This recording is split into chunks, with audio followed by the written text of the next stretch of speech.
It doesn't say anything new. You must follow the law. He was present, so I think he can answer whether or not it happened or not. Have you had any conversation with the prosecutor? I could say the same thing by taking Amber Heard as a client. Mentative, don't you think? Oh, hardly. Are you able to estimate of those 1,000 different types of cases dealing with accident reconstruction? We're not with the jury present. That was a step. Have you reached a verdict? We, the jury, find the defendant not guilty. Not guilty. Not guilty. Not guilty. Not guilty.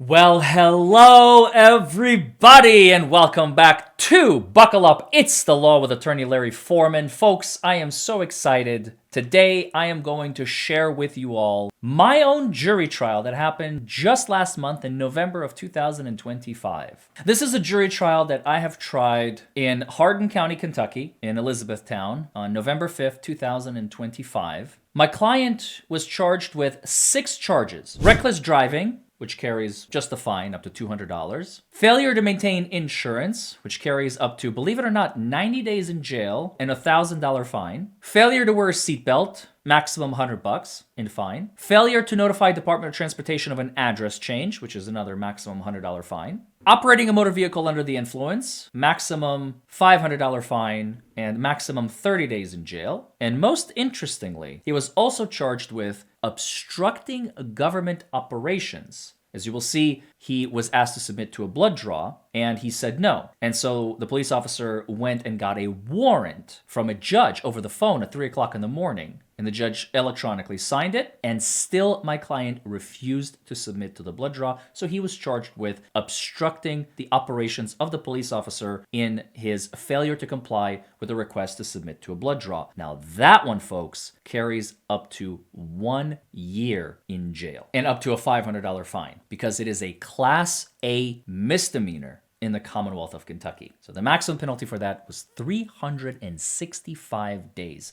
So the stakes were very, very high. Here are the facts. Trooper Grant with Kentucky State Police Post 4 pulls over my client, and this is what he writes.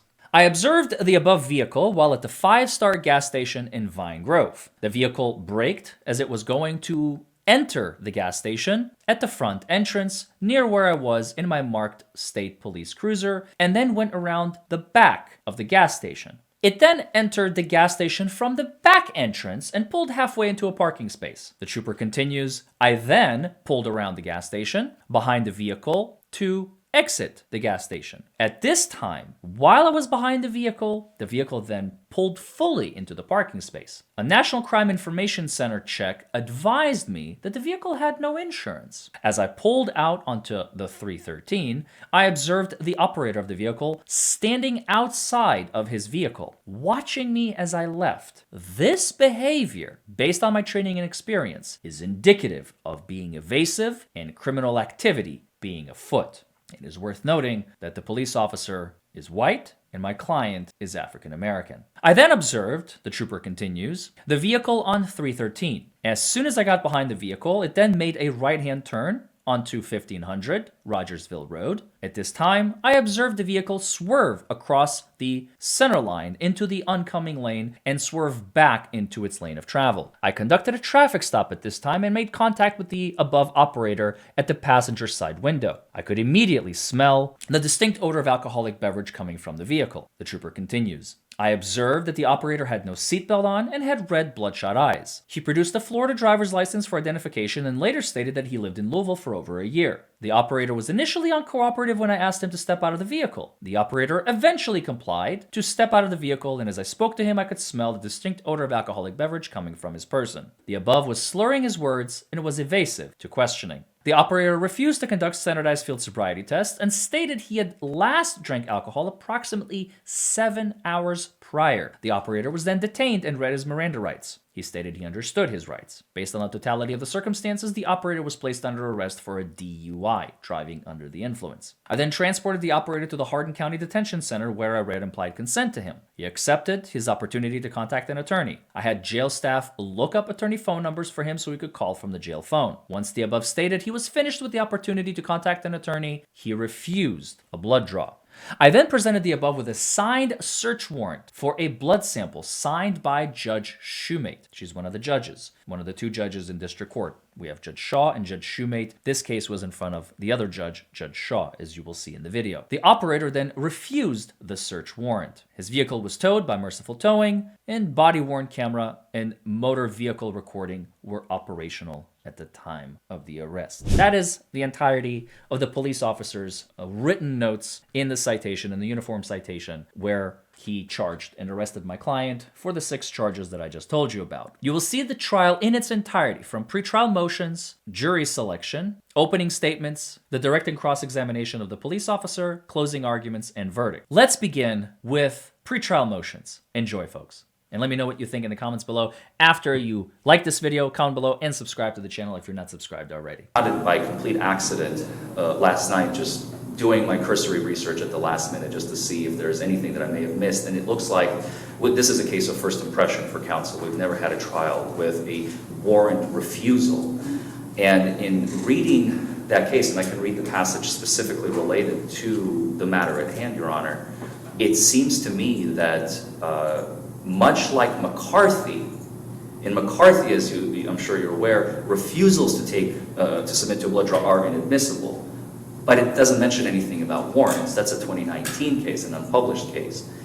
But Story, a published case, essentially, it doesn't say anything new. It simply says, in so many words, well, hold on, everybody. Remember what we said in 1998 in Combs v. Commonwealth, that you have to have serious physical injury or death? That hasn't changed.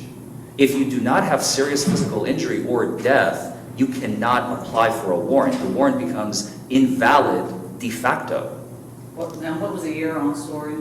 2024. December of 2024, Your Honor. Okay. Yes, and the specific language, just for, again, for purposes of the record, because I do believe if it does come in, it may be reversible error, and I just wanted to make sure the court is aware. Because the present case did not involve death or physical injury, the warrant was plainly prohibited by Kentucky Revised Statute 189A.1052B. That is the Kentucky Supreme Court writing in December 19th, 2024 in Story. Indeed, the warrant was also obtained more than 20 years after our explanation in Combs, it references Combs, that the statute was effectively a directive by the General Assembly to, quote, all executive branch employees, including police, not to seek a search warrant where injury or death does not result from a drunk driving offense. Thus, because the warrant was not merely technically deficient, and because the Commonwealth could not have acted with objective reasonableness in relying on it, the good faith exception does not apply, and accordingly the Commonwealth may not justify its testing of Story's blood on the basis of the invalid search warrant. So to me, it seems like unless the court is all but clear, it's unambiguous, if there's no serious physical injury or death, and the government, the police, in this case Trooper Grant, moved for a search warrant to search Mr. Person to obtain his blood, his refusal to do so was absolutely within the bounds of the law, and his refusal, much like McCarthy, now Story reaffirms warrants, is not admissible. Okay, and I'm not aware of that case, and that is such another seismic shift, I can't believe that I am not. Your Honor, may the Commonwealth respond? Yes, of course, yes. And may I grab my laptop to show you the statute? Yes. Have you been injured in an accident? Have you been hurt by a doctor? Have you suffered from a dog bite? Have you lost a loved one due to someone else's negligence? Call us, 1-844-774-HURT. Get a trial lawyer to get you the most money you deserve. Now, Your Honor, the Commonwealth would actually agree with Mr. Forman that the Supreme Court and what he wrote was applicable. However, that case was based off fact of a 2020 factual precedent. And so they were relying on the amended statute as of 2019. Now, Mr. Forman's correct. They did amend it in 2021, but they did amend it again 2 years later in 2023. So we would agree in 2019 it was the legislative directive to limit or restrict search warrants. But as of today, 189A 105-2B has the legislature, and I can give you the statute if you like, Your Honor, to allow a court of competent jurisdiction to get a search warrant. I figured it had to be something like that. I mean, because we, obviously there's been so much case law writing legislation about all of this since McCarthy, which threw a bomb into everything in terms of blood draws and DUI prosecutions.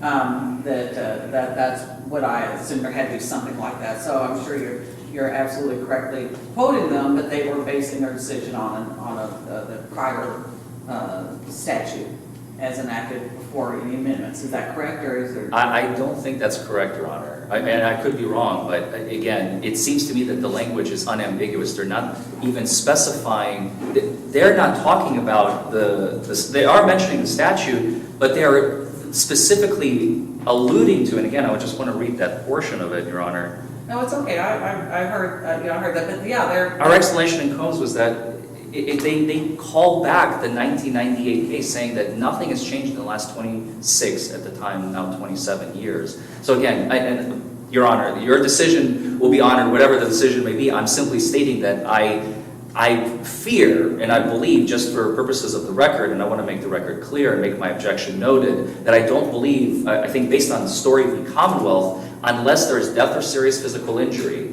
because that's been the law since 1998 in Combs v. Commonwealth. And I'll give you a second to respond. Yeah, I'll let you respond in a second, Gabby. Excuse me. Since Combs v. Commonwealth was explicitly clear, unambiguous, once again, that unless there's death or serious physical injury, a blood draw may not be extracted by force.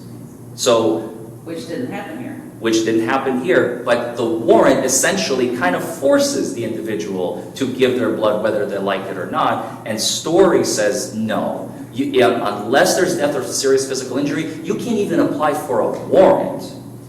But that's my... Okay. Your Honor. And your brief response, and then we'll Yeah. get started. The Commonwealth would disagree with Mr. Forman's ontological meaning of the statute. It doesn't force you to give your blood. It just says if you don't give your blood, there's going to be a consequence. They do not hold him down, as you stated in this case. First, and then actually in this case, but Justice Bissage, says at all times relevant to this case. It was 2020. We're in 2025, and the statute is 2023 as amended. Yeah, McCarthy did a number on all of us, and certainly threw a lot of confusion into this, but I believe that that's, as of now, as of the amendment of the statute, that it was appropriate to ask for the search warrant. If it's denied, there are consequences. There are other jurisdictions that will, where the Commonwealth file a motion to hold a person in contempt who fails to abide by a lawful search warrant. I can appreciate that path. I mean, I don't like being, and it wasn't me in this situation, but I don't like being waiting in the middle of the night for a lawful search warrant and somebody doesn't abide by it, so, but no, well, thank you, duly noted, preserved for appeal, and we will move forward. And then, Your Honor, the Commonwealth actually has a brief, Okay. and I don't think you'll disagree. We have over 4 hours of video footage, and so we were just wondering, could we agree, we're going to, if we may, and of course the defense can bring up in cross, or in their case in chief, any portions that we do not play, but we're just skipping portions of the video, like, driving with nobody in the back seat, I just wanted to get it on the record. I'm not trying to hide the ball or anything. Yeah, no, I'm in agreement. I'm not going to try and argue that the Commonwealth is playing hide and seek with the evidence. If there's anything that I need to play, I will fill in the jury with our portions of the video. Now, and you, for the record, Ms. Brown, you brought up yesterday that Yes. you requested no statements about prior bad acts. Yes, Your Honor. You are agreeing with that? Yep. Okay, And okay. I think the prosecution is not only aware, he's already indicated that he's muted the video during those portions. So we'll be on the lookout, but I imagine it's... Now, full transparency, we sent it to our IT professional. He muted portions, but he did miss one. So my plan is to ask for a brief recess so I could remind Trooper Grant, hey, I'm just going to mute this bit and absolutely positively do not mention the prohibited items. Okay, thank you. And I'll ask, of course, for the recess at the time. Okay, All right. that sounds like a good plan. All right. Thank you, Judge. All right, thank you. Call them out, just step out, call them, do the jerk roll, and then let me know when we're done. One last thing. Back out. Are you moving on all six?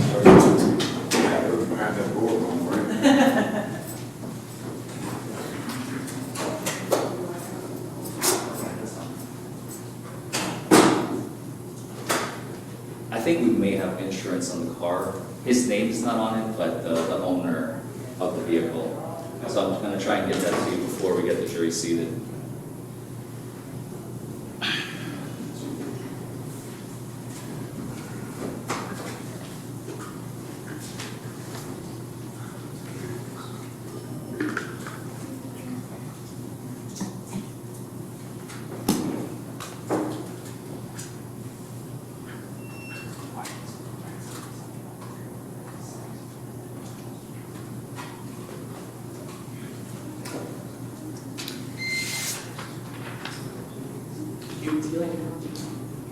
It's a, oh, here you have this one. There's three. It's just a cheat sheet. Of course, they're going to do construction on their jury. Can they have ladders set up right outside of jury deliberation? No, that's fantastic. Major construction or renovation. Yeah. So we can see.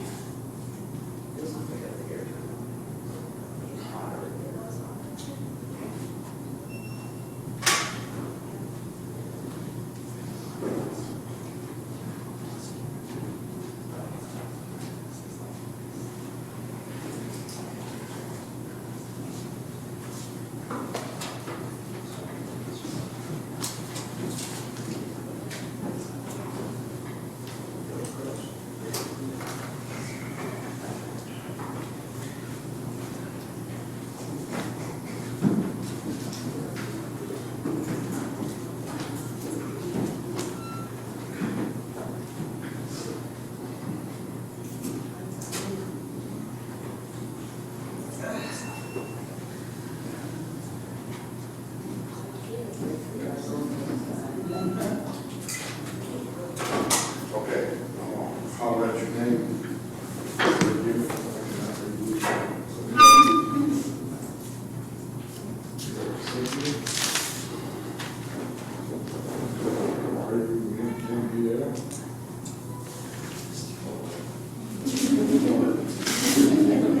Did you write the right one? I'm just kidding. All right, well, Sherry, Here.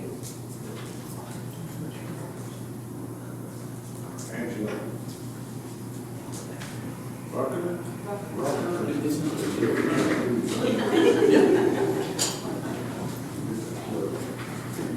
Rich, good for the bullet.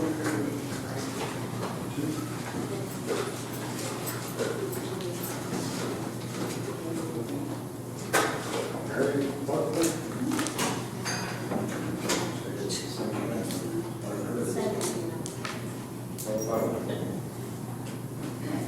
Very good.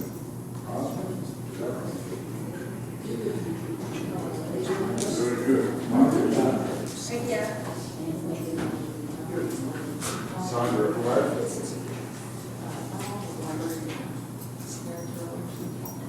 Valerie Smith. Now, that's all the excuses I have. Anybody else need an excuse?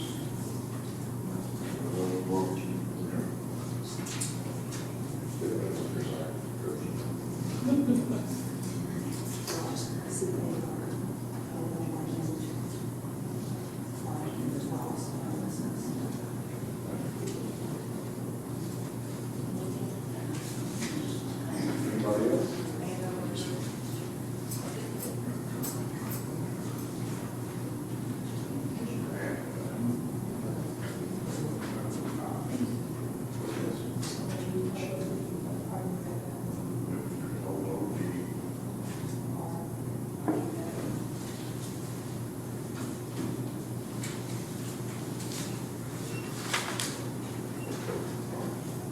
That's for the next guy. I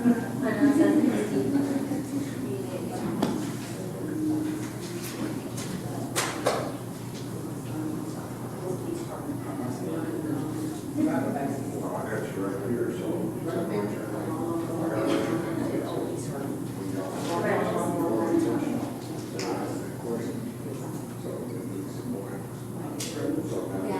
I work for them later up in out of Bill Redmond. Because I was like, hey, people go out my house. That's a long time. Anybody else? No excuse. Okay, this is what we're going to do now. If you pay close attention, hopefully you can speak up. If you cannot hear, raise your hand, okay? If you cannot hear. No.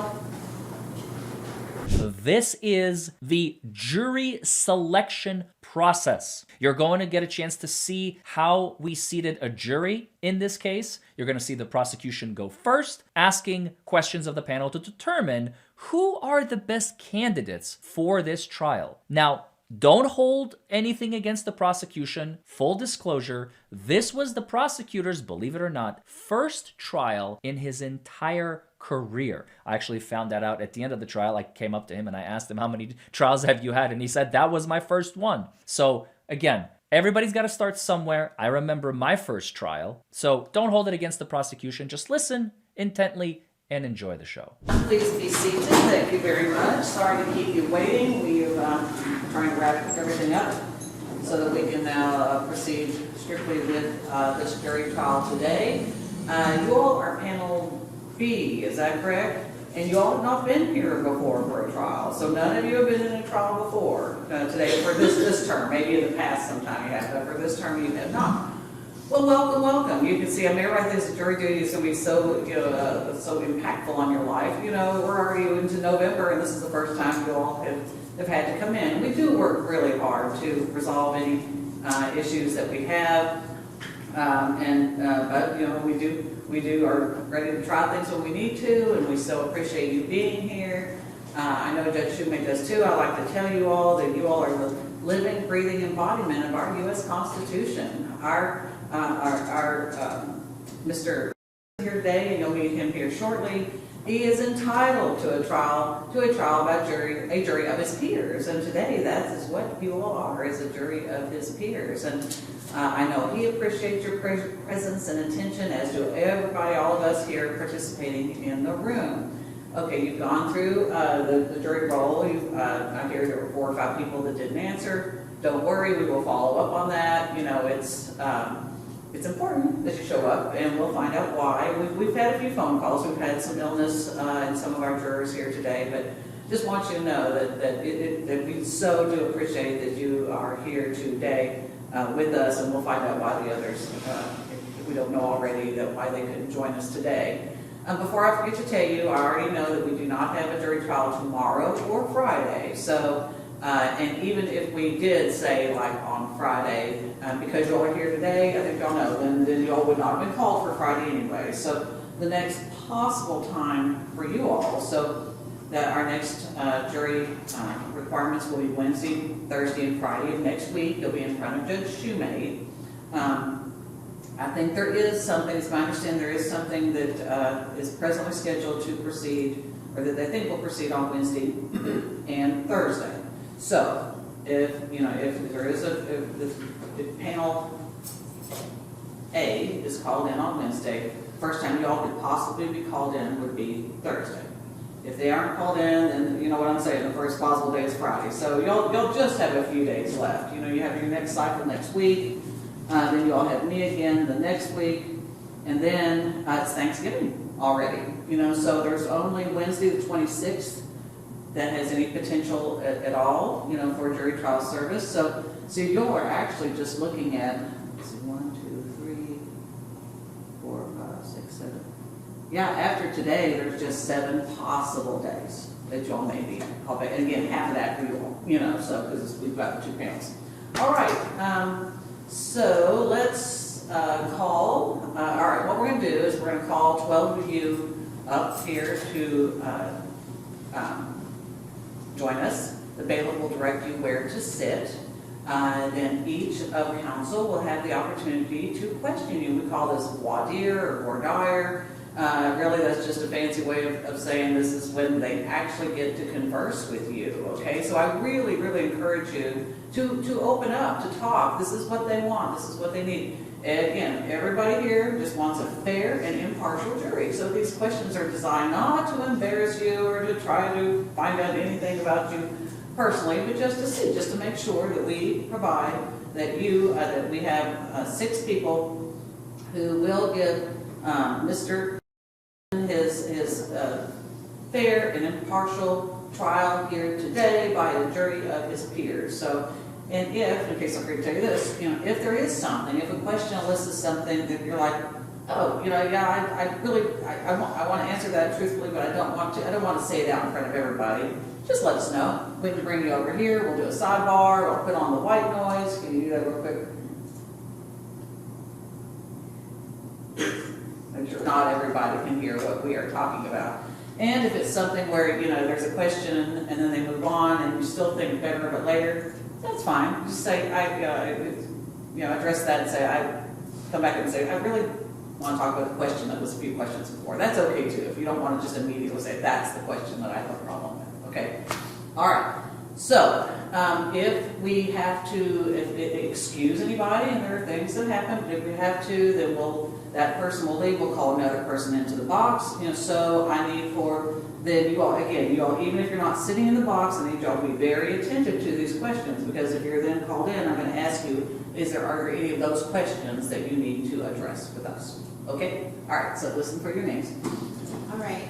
Juror number 13, juror number 30, juror number 40, juror number 63, juror number 79, juror number 88, juror number 95, juror number 125, juror number 149, juror number 165, juror number 180, and juror number 231. Thank you. Thank you, everybody, and welcome up here to our jury box. We'll get Ms. Cobalt get settled.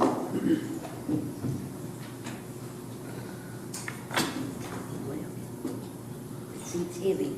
Yes, it is. Yes, they are. Okay, now I need all of you, and even all of y'all out there in the gallery, to all raise your right hands. Okay, do each of you swear or affirm that you will make true and correct answer to the questions asked of you pertaining to your qualifications to sit as a juror in the case of Commonwealth of Kentucky versus? If so, please say I do. I do. Thank you. Okay, I don't think I introduced myself. I'm so sorry. My name is Judge Deborah Lewis Shaw. I'll be your presiding judge here today. Our prosecutor, our representative of the Hardin County Attorney's Office is Mr. Gavin Waddell. And we have Mr. Larry Forman, who will be representing Mr. They'll introduce themselves again to you here in just a few minutes. Now, but first let me ask you, do any of y'all know Mr. Okay, all right, very good. Thank you, Mr. And now, we do, I know in orientation, Judge, she may have told you this, but we do one trial, and we do it in one day, and we go until we're done. So sometimes that means that we don't get done until into the evening, 7 or 8 o'clock. Jury panel A had a trial last Friday, and they got done at about 7. We can't really put any time or deadlines on this. We're just going to. I promise you, I and the attorneys will make every effort to keep this matter moving forward at a good pace and be very respectful of your time. But we're also going to take the time that's required to give Mr. his day in court and a full and fair trial today. This is his day in court, okay? And so we all are respectful of that. So my first question, I know you all were told just make plans because it could go into the evening, but has anybody had any kind of an emergency or situation come up where you just couldn't stay today until like sometime maybe into this evening? We hope that won't happen, but it could. Everybody okay time-wise? Okay, very good. All right, thank you very much. And all right, then I'll let our voir dire proceed. As I said, if y'all have anything that you want to approach the bench about, it's no problem at all. Just raise your hand, and we'll come on up to the bench and talk about whatever the issues might be. And all right, so Mr. Whitaker, you may ask. Thank you, Your Honor. May it please the court. Mr. Forman, Have you been injured in an accident? Have you been hurt by a doctor? Have you suffered from a dog bite? Have you lost a loved one due to someone else's negligence? Call us, 1-844-774-HURT. Get a trial lawyer to get you the most money you deserve. Good morning, ladies and gentlemen of the jury.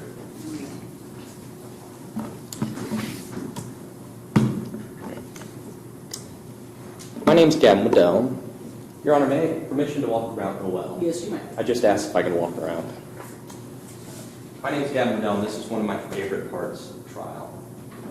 Did anyone catch what Judge Shaw called it, the name for it? It's a French term. It's called voir dire. Does anyone know French or know what it may translate to? No. It literally translates to voir, which means see.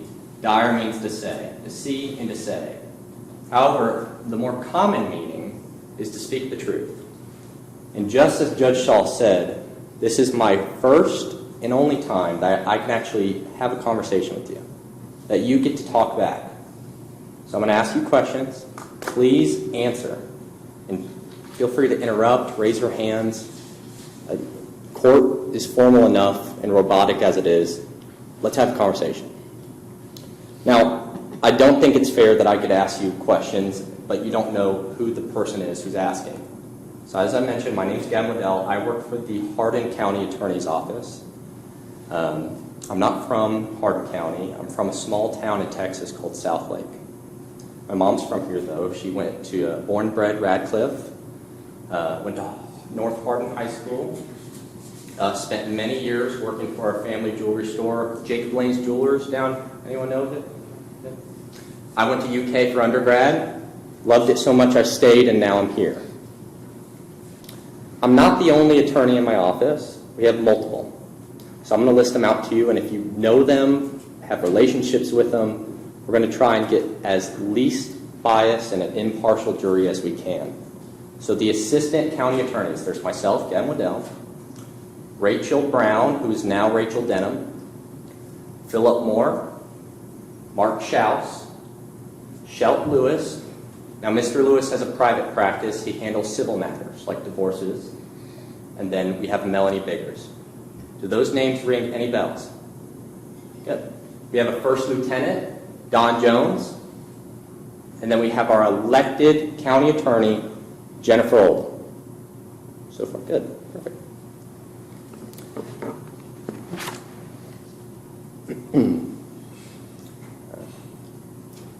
I'm going to be playing some video today. Actually, in total, I have 4 hours of it. I'm not playing all of it. But there's going to be portions of it that are cut out. Think driving to the jail, driving out to the scene. John, may we approach? Yes.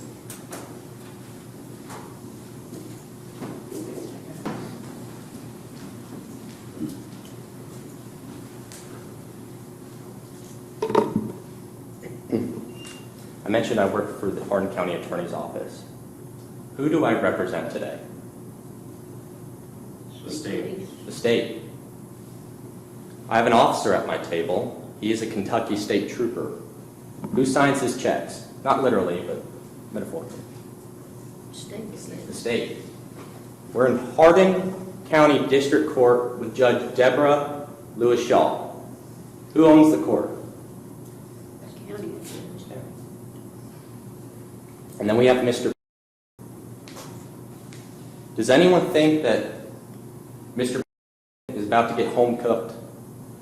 Like just because he's coming into a government building, I'm prosecutor working for the government, and Trooper Grant is employed by Kentucky, that it's unfair, this trial, that it can't go forward? Ma'am? No?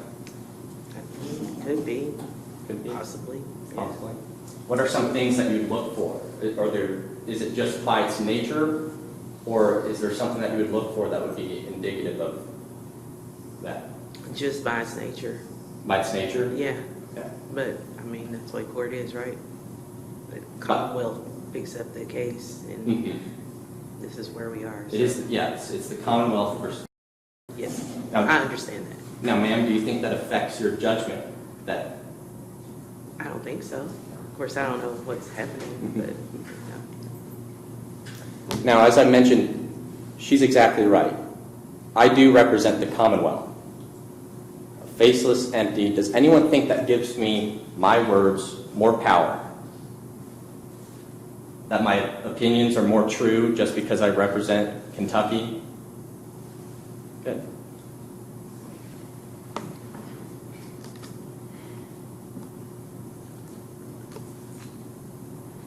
Let's talk about lawyers for a bit. Is anyone a fan of lawyers? What's the first things you think of when you think of lawyers? Crooked. Crooked? Yeah. Yeah. What else? Ambulance chasers. Ambulance chasers, yeah. Snake oil salesman? How about who thinks, raise your hands please, that lawyers love to argue? Well, I'm going to disappoint the three of you. I grew up with two sisters, so I've never won an argument in my life. How about prosecutors specifically? What are some thoughts on prosecutors? None? Are they the people in the white hats that bring justice? Are they the people with big egos that just bring charges and wants to throw people in jail and fine them? No? Sir, you shook your head. No? What about defense attorneys? What are viewpoints on the defense attorney side? Upholding justice? Okay. I'm actually going to take a page out of the defense attorney's book here. Who walked in here and saw Mr. and wondered to themselves, I wonder what he did? No? So we came into court today and we're thinking we're here for a trial, and we had no idea, did Mr. do anything? Just blank slate. Excellent, okay. Who bears the burden of proving the case today? You. I do. And ma'am, do you know what that burden is? That you had to convince all of us that he did not do whatever you guys said he did. And there's a name for it, or a common phrase, beyond Reasonable doubt. Beyond a reasonable doubt. Now, Kentucky is unique. I am legally obligated not to define what beyond a reasonable doubt means. Some states like Florida actually require it, but Kentucky doesn't. But what I can tell you is that it's a high burden, and that there's no mathematical certainty to that standard.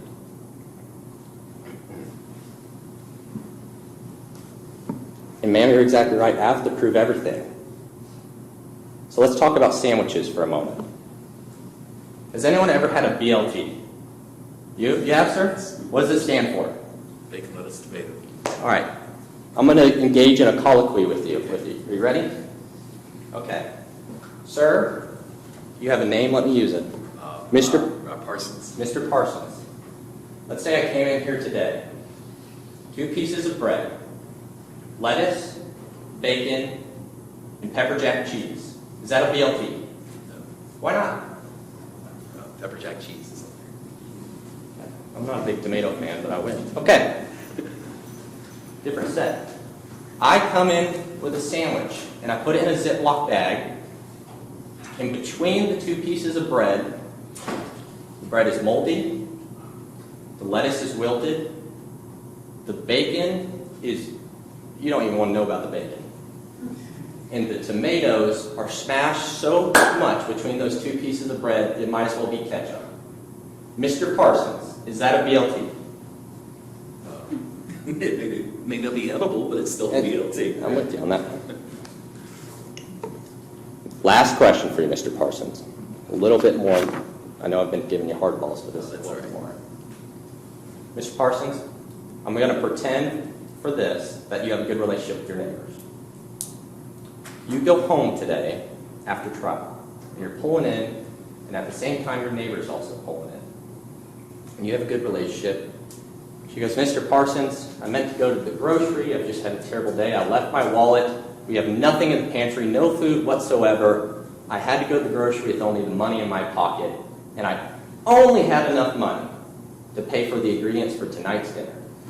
You go, I'm sorry to hear that, Jane Doe. That sucks. So she's walking up the steps to get back into her door, and you see into her grocery bag as she's walking up a baguette hanging out, tomatoes hanging off the side, and then you go inside for your own dinner.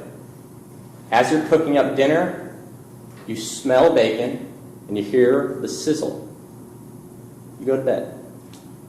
Wake up, and the next morning you step outside on your front stoop, and there's a care package that says, we had leftovers, and it's a BLT. Mr. Parsons, what did your neighbor have for dinner that night? I could assume she had a BLT. How do you know that? I saw the bread, the tomatoes. Were you there? No, I could assume. Did you see her eat it? No. You said you could assume.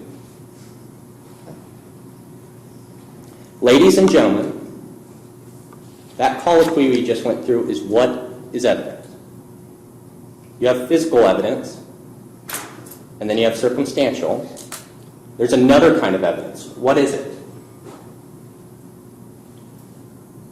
I'm going to be calling Trooper Grant to the stand. And he's going to be verbal, testifying. Is anything I say to you evidence? Is anything Mr. Forman says to you evidence? Judge Shaw, is there anything that she says evidence? The only evidence is within the four corners of this room. Can we agree to that? Good.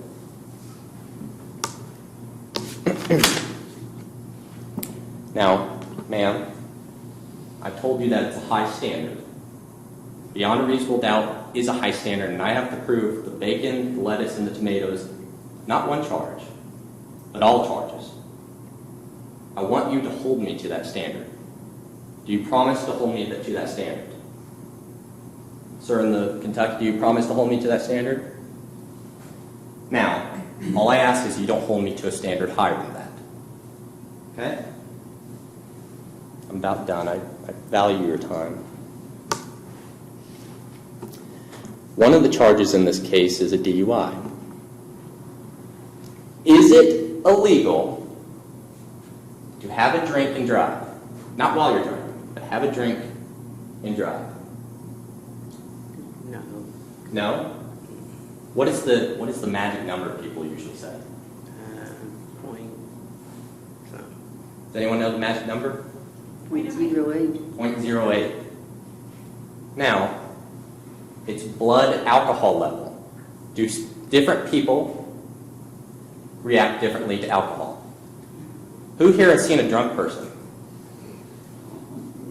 You haven't, ma'am? No, I haven't. Okay. Have you? Okay. What are some symptoms of someone who's drunk? Slurred speech. Slurred speech? What else? Staggering. Staggering? Yes, ma'am. Slow motor skills. Slow motor skills. Bloodshot eyes. Bloodshot eyes. Aggressive. Aggressive. How about, tell me if I'm wrong, do we agree maybe repetitive? No? Did someone say no? No? How about not making sense? No?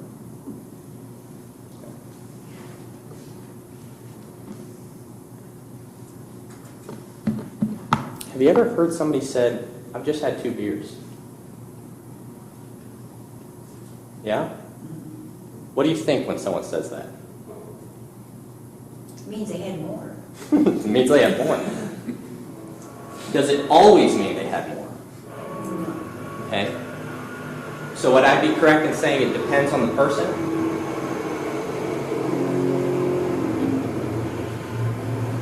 Y'all are going to get some ambiance today. Well, some people handle their liquor better than other people. You're exactly right, ma'am. Miss Cobalt? Yes. I'm 6 feet, 200 pounds. Alcohol handles me different than it would, let's say, my assistant, Winnie, over there, who's tiny. That's correct? Yeah, 1 beer and I'm drunk.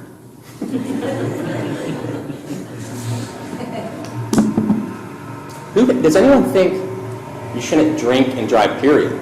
If you have 1 sip, you're done for. Yes, sir. Don't drink and drive. Say again. Don't drink and drive. Don't drink and drive. Okay? Anyone else share those views? You do, Ms. Cobalt? I don't think you should drink and drive, no. I don't think you drink and drive. Okay. We talked about the signs of someone being drunk. Slurred speech, red eyes, not making sense, stumbling. Nowadays, we have machines, and they give you that number, that .08 number. However, Do you have to have a number to know someone is drunk? Please raise your hand if you say, I've got to have a number, Gavin. I could see somebody fall over on their face, throw up on themselves, but I need that number. Maybe legally. Legally? You need that number. Okay. You know, because some people, maybe they say they had a drink. Maybe you think they're drunk, Mm-hmm. but it could be something else going on there. What? Could be a medical problem Okay. going on there. Yeah. How about nervousness? Yeah. Nervousness? Mm-hmm. Because I know if I were to get pulled over or something, I would be nervous too. Yeah. Mm-hmm. Uh-huh. Look. And if they tell me to walk a straight line of blows, I wouldn't be able to because I'd be too nervous. Mm-hmm. Mm-hmm.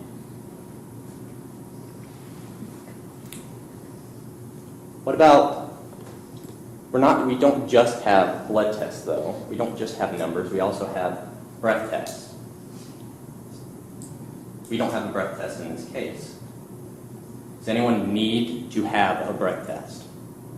You have to have a breath test, ma'am, in order to find them legally guilty of drinking under the influence or driving under the influence? If they're a number, yeah, I have to have that number. In Kentucky, you don't necessarily need to have... Everybody knows their liquor different, in my opinion. And So, let me mention this to you. In Kentucky, it's driving while impaired. Different people hold their liquor different. mm-hmm. Could you be impaired, but not have a number, but you would say, hey, this guy shouldn't be on the road? Maybe. Maybe?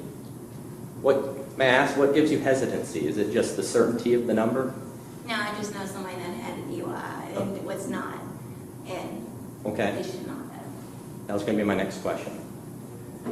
Who has, and you don't have to mention yourself, but who knows of somebody or heard of something in which they have been charged with DUI? Okay. Would someone like to explain how that process went? No? Okay, I'm not going to force it. How about this? Has people seen people doing standard field sobriety tests? Yeah. On TV. On TV? Yeah, Chicago PD, probably. Ms. Cobalt, what's your thoughts on those tests?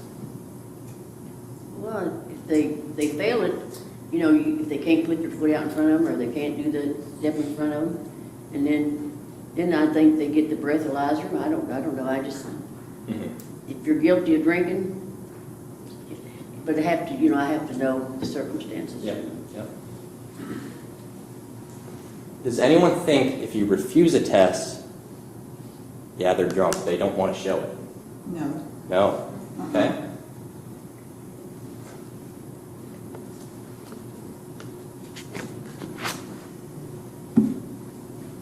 Today, we're going to have many charges on, and at the end of it, I'm going to ask you to judge Mr. Does anyone feel uncomfortable with having to judge their fellow man? I can't do this. No? Would anyone feel uncomfortable with passing a sentence if they find him guilty?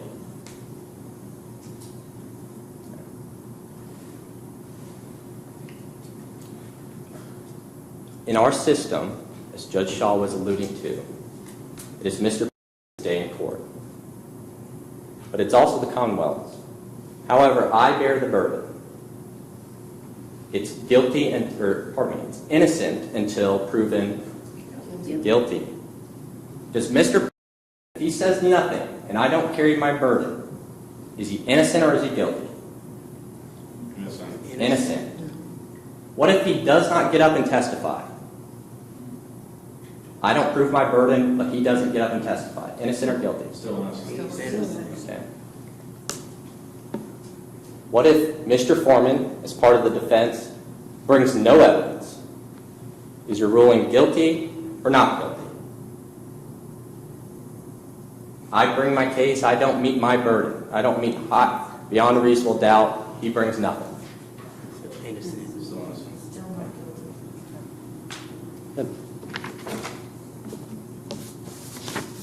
I have no further questions. I'm looking forward to it. Thank you. This is the jury selection process. I go second in asking questions of the panel to determine who are the best candidates for this trial. Enjoy the show.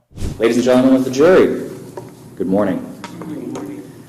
My name is Larry Forman, and I think the prosecution has already taken the wind out of my sails just a little bit by asking the questions that I would normally ask, but I'm going to ask some of them in a different way. First of all, when you all walked in here today, how many of you, as you were pouring into the room just about an hour ago, looked at our table where I was seated with Mr. and thought to yourselves, well, I wonder what that man is innocent of?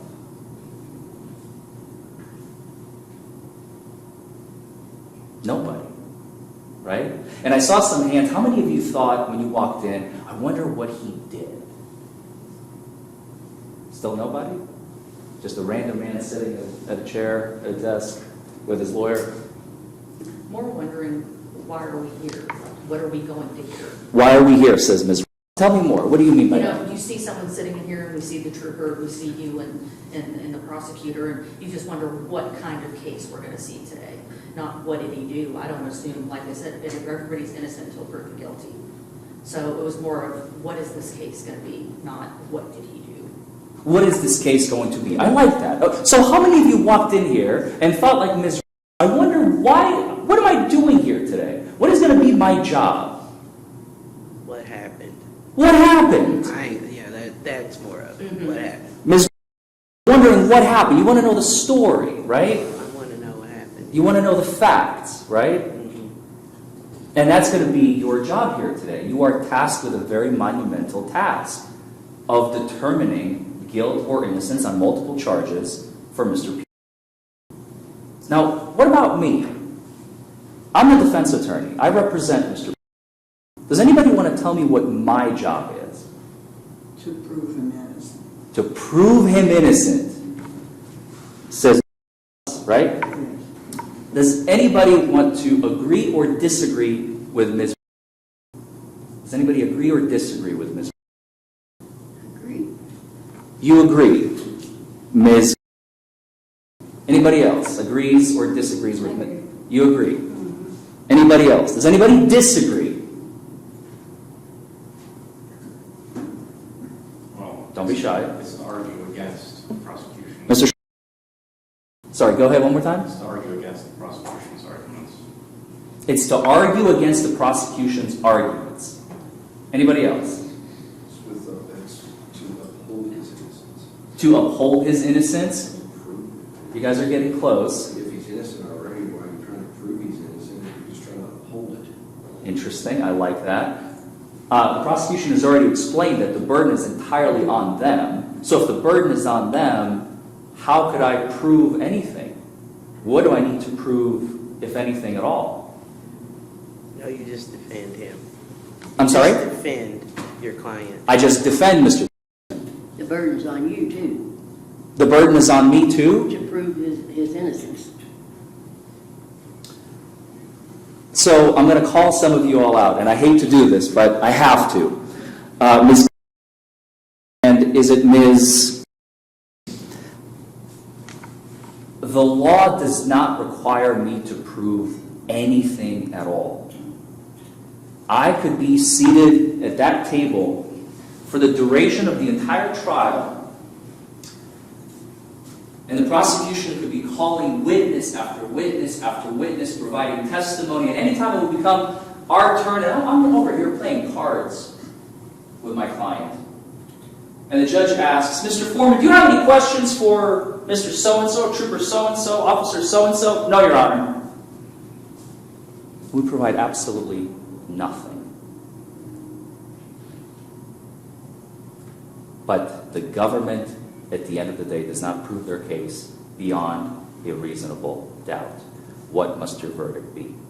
Not guilty. Not guilty? Why? You just told me I have to prove his innocence. Well, you didn't do anything, so you didn't contest it or anything, so you didn't say anything for him, so evidently, I would just say it's a hung jury, or, you know, wasn't any trial because he didn't have his say. Interesting. Wells, do you agree with that? Yeah. I have nothing to say, so he didn't say nothing in his defense, so we'll have to go. Now, I promise you, we will be doing something. I'm not just going to be sitting there playing cards with Mr. I can assure you we will have our turn. But, and this is why I'm asking these questions, because I always get the exact same answer. Your job is to prove him innocent. Your job is to prove his innocence. Or I like your variation on the theme that I have to uphold his innocence. I'm just here to get to the truth. He's innocent until proven guilty. He's innocent until proven It's guilty. his job to prove he's guilty. It's the prosecution's job? Job to prove that he's guilty. To us. Right? Does anybody disagree with Ms.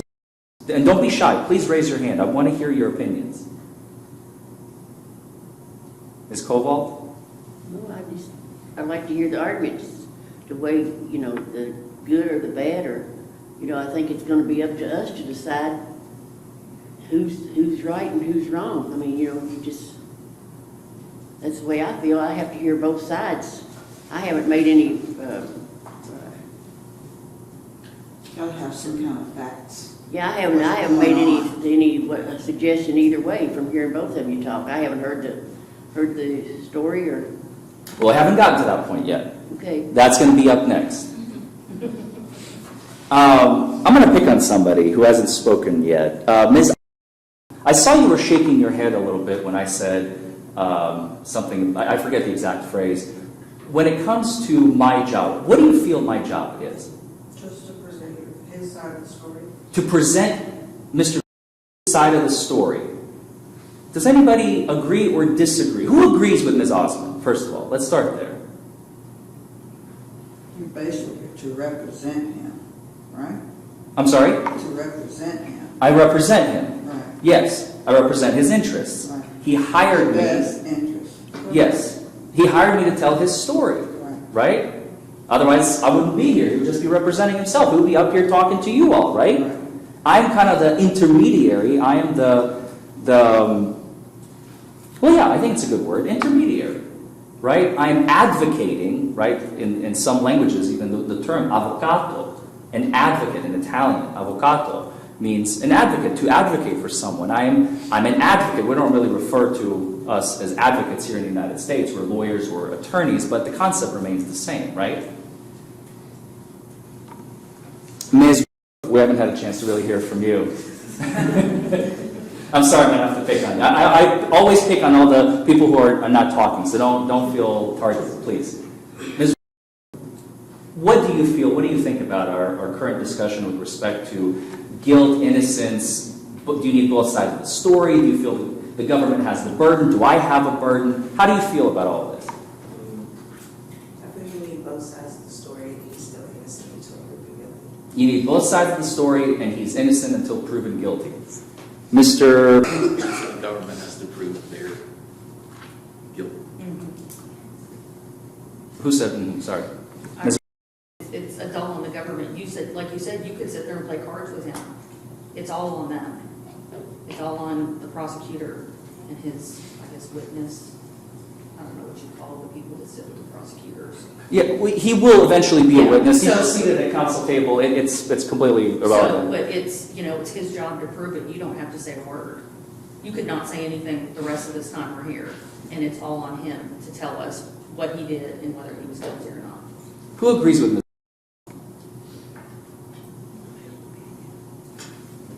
Yeah, I do. He does have to prove his case. Ms. Are you changing your tune? I thought earlier you were saying I have to prove him innocent. It's your job to defend him, Mm-hmm. and you have to prove that he didn't do it. So I do have to prove something. You do have something you have to prove. I see. Okay. Interesting. Once again, I have to say, the law does not require that. And you will hear the judge at the end of the case. She will even give instructions to you all, the 6 of you that are selected out of the 12. And I know in common not common parlance, but in every day-to-day life, you have, they always say, his side, her side, and the truth, right? And that's what we're used to. We are designed to hear stories, to sometimes take sides, sometimes we don't take sides. But our brains are wired in a way we want to hear both sides of the story, right? And this is what we heard from Ms. The problem is you all are located in a very, very unique building with a very unique and specific set of rules that actually does not require, quote unquote, as you said, very aptly, both sides of the story. Because we have no burden whatsoever. Like Ms. could be sitting there playing cards doing absolutely nothing. And if by the end of the case, the prosecution has not proven their case beyond a reasonable doubt, what must your verdict be? Shout it out. Not guilty. Not guilty. I think right? we're so used to seeing juries on TV or court trials on TV where it's back and forth and back and forth and back and forth, that that's what we almost expect. Interesting. So you feel like the media has influenced modern society in a lot of ways. Yeah. Oh, yeah. Not surprised. Yeah. Yeah. Are you all comfortable with that you may not hear, you may, but you may not hear both sides of the story? How does that make you feel? I would want to, You would want to. most definitely. Sure. Before I have my say, guilty, not guilty, I need to hear both sides and combine those. And it's your all's job to make me or convince me that he's either guilty or innocent. Does you agree with that, or do you disagree? I agree. You agree. Tell me more. If you just sit there and don't tell me nothing, I want you to convince me that, hey, he did or he didn't. My client wasn't drinking or whatever. And I want you to convince me to tell me that he wasn't. But if you don't say nothing that if he was or wasn't, and I get more out of them, I'm going to say, okay, he was, because you're not saying nothing to represent him. So how do I know? He could be not dead, not drink, nothing. But I got all the answers from him. So if he did prove his case beyond reasonable doubt, you're kind of changing my question. I just want to make sure I understand it. So if the prosecutor did actually prove his case beyond a reasonable doubt and I didn't say anything, well then of course your verdict is going to be guilty. Right. I agree with that 100% completely. But what I'm asking, and it was my fault. I'm going to take the fall for this one. I didn't specify the question in a way that. Let me phrase it this way. If the prosecutor did not prove his case, and you're not convinced, but we haven't said a word, I haven't said one word other than no questions or something like that, and Mr. also has not said a single word, would you still be comfortable voting not guilty despite the fact that we haven't said a single thing? No. No. Why? Because if he didn't prove his case, to me, then I figured, oh, he's okay. He's innocent. Okay, so you would vote not. I'm sorry, I think I confused you there. So you're saying that if he didn't prove his case, but I didn't say anything, Mr. Same thing, you would still be comfortable voting not guilty or innocent, right? Because the actual language in the jury instructions that you will receive, there is no instruction for innocent. It's guilty or not guilty. So when you go back to the jury room to deliberate, the 6 of you that are selected, those are going to be the instructions, okay? But again, in common parlance, we refer to it as innocent. Innocence. Okay. So like I said,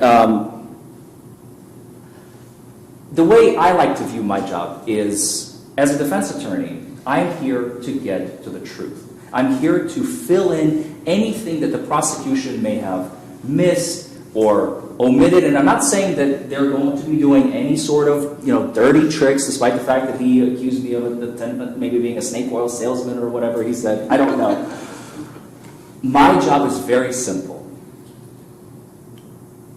It's to get to the truth, to get you the facts Some facts the government doesn't have. They never spoke to Mr.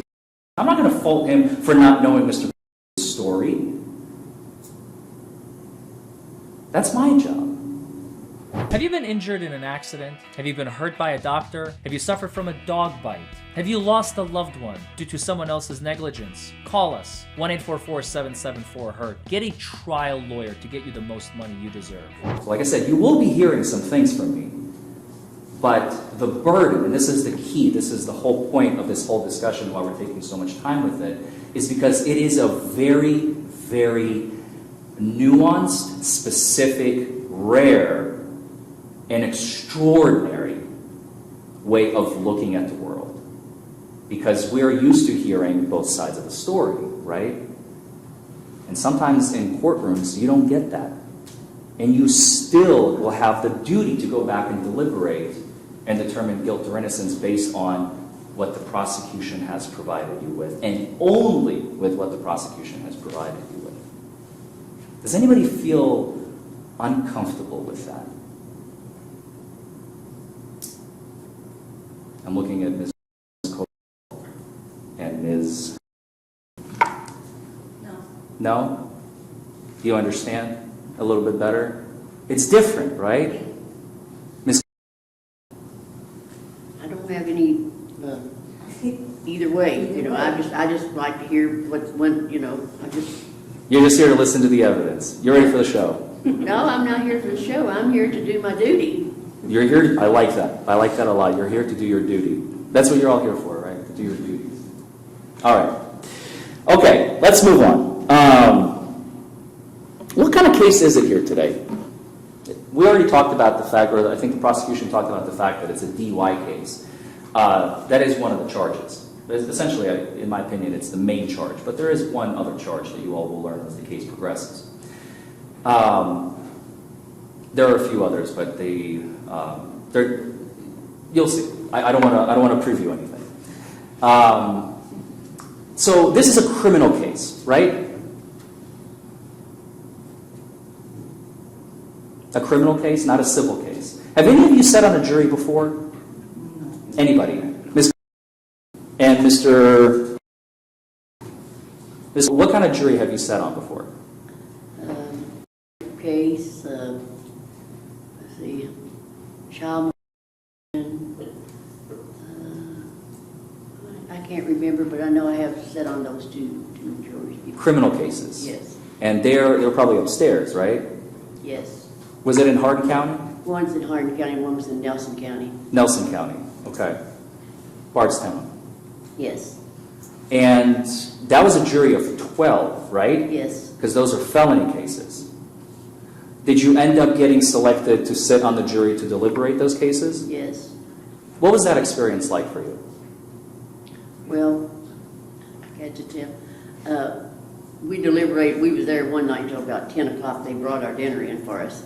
And it wound up being a hung jury because all 12 people couldn't decide if the man was guilty or not. And that happens sometimes, right? Yes. When you can't decide. Because in criminal cases, this is a criminal case, you have to be unanimous. All 6 of you have to agree. Okay? Go ahead. Well, everybody wasn't in the same opinion that the man was guilty. You know, we didn't have enough evidence, and we felt like that the prosecutor didn't present his case well enough that we could find the man guilty. So we just had they just called it a hung jury. Well, actually, let me move on to Mr. if you don't mind. Mr. Tell me about your jury experience. It was a criminal case. Criminal case? Accessory to robbery. Accessory to robbery. It's also felony. Correct. Upstate. Was it here in Hardin? Virginia. Virginia, different jurisdiction. Also 12, I'm guessing, right? What was that experience like for you? Citizen duty. Doing your civic duty. Right. Uneventful. Uneventful. Was it long? No. One day. One day. Short and sweet. It was continued, then the next day was the continuance. The deliberations? The defendant got sick during the trial, so they continued it for 2 weeks. Oh, interesting. Okay. Has anybody been a juror on a civil case, on a civil trial? No. So we talked about burdens.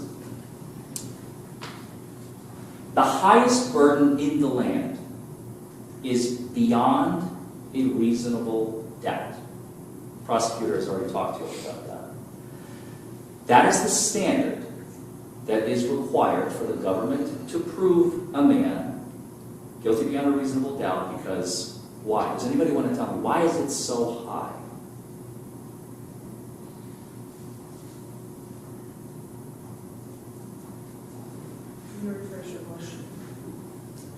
Why is the burden so high in criminal cases? What is the possible punishment in criminal cases?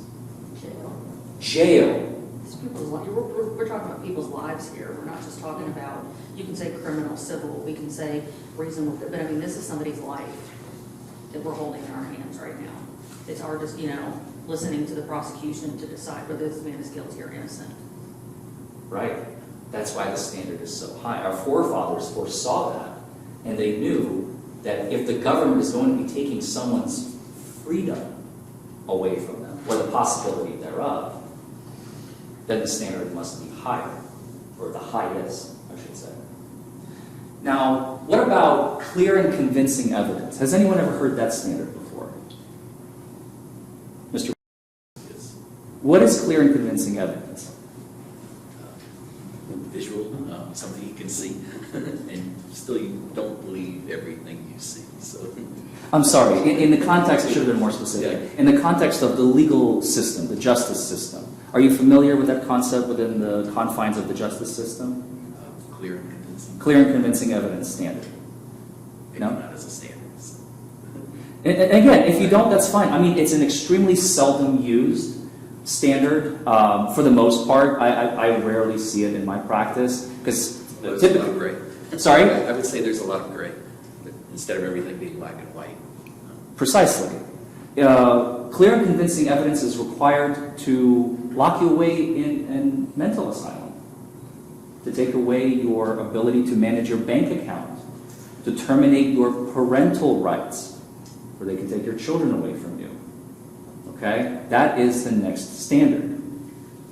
Beyond a reasonable doubt is higher than that, than to terminate your parental rights or to allow you to access your own bank account if the state deems you mentally unfit to do so.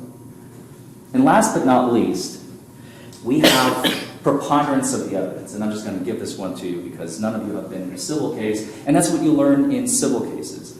In civil cases, it's kind of like we in the legal world like to call it an oomph above 50% or 51% or whatever you want to call it. Preponderance of the evidence is a standard in civil cases where the only question is anybody going to be paying someone else money, and if yes, how much? That's it. There is no freedom at stake. You're not going anywhere. You're not going to become a custodian of the state against your will. It is just money and money only. Okay? So those are the three main standards that we use in our justice system. And again, I just want you all to understand, because this is a criminal case, we are in the highest standard in the land, beyond a reasonable doubt. The prosecutor has already alluded to this, and so am I. And you're going to hear that language time and time again, even though we can't define it for you. Kentucky law does not allow us. Some states do, like I think South Carolina, prosecution mentioned Florida. They can, we can't. So you're going to have to figure it out on your own, unfortunately.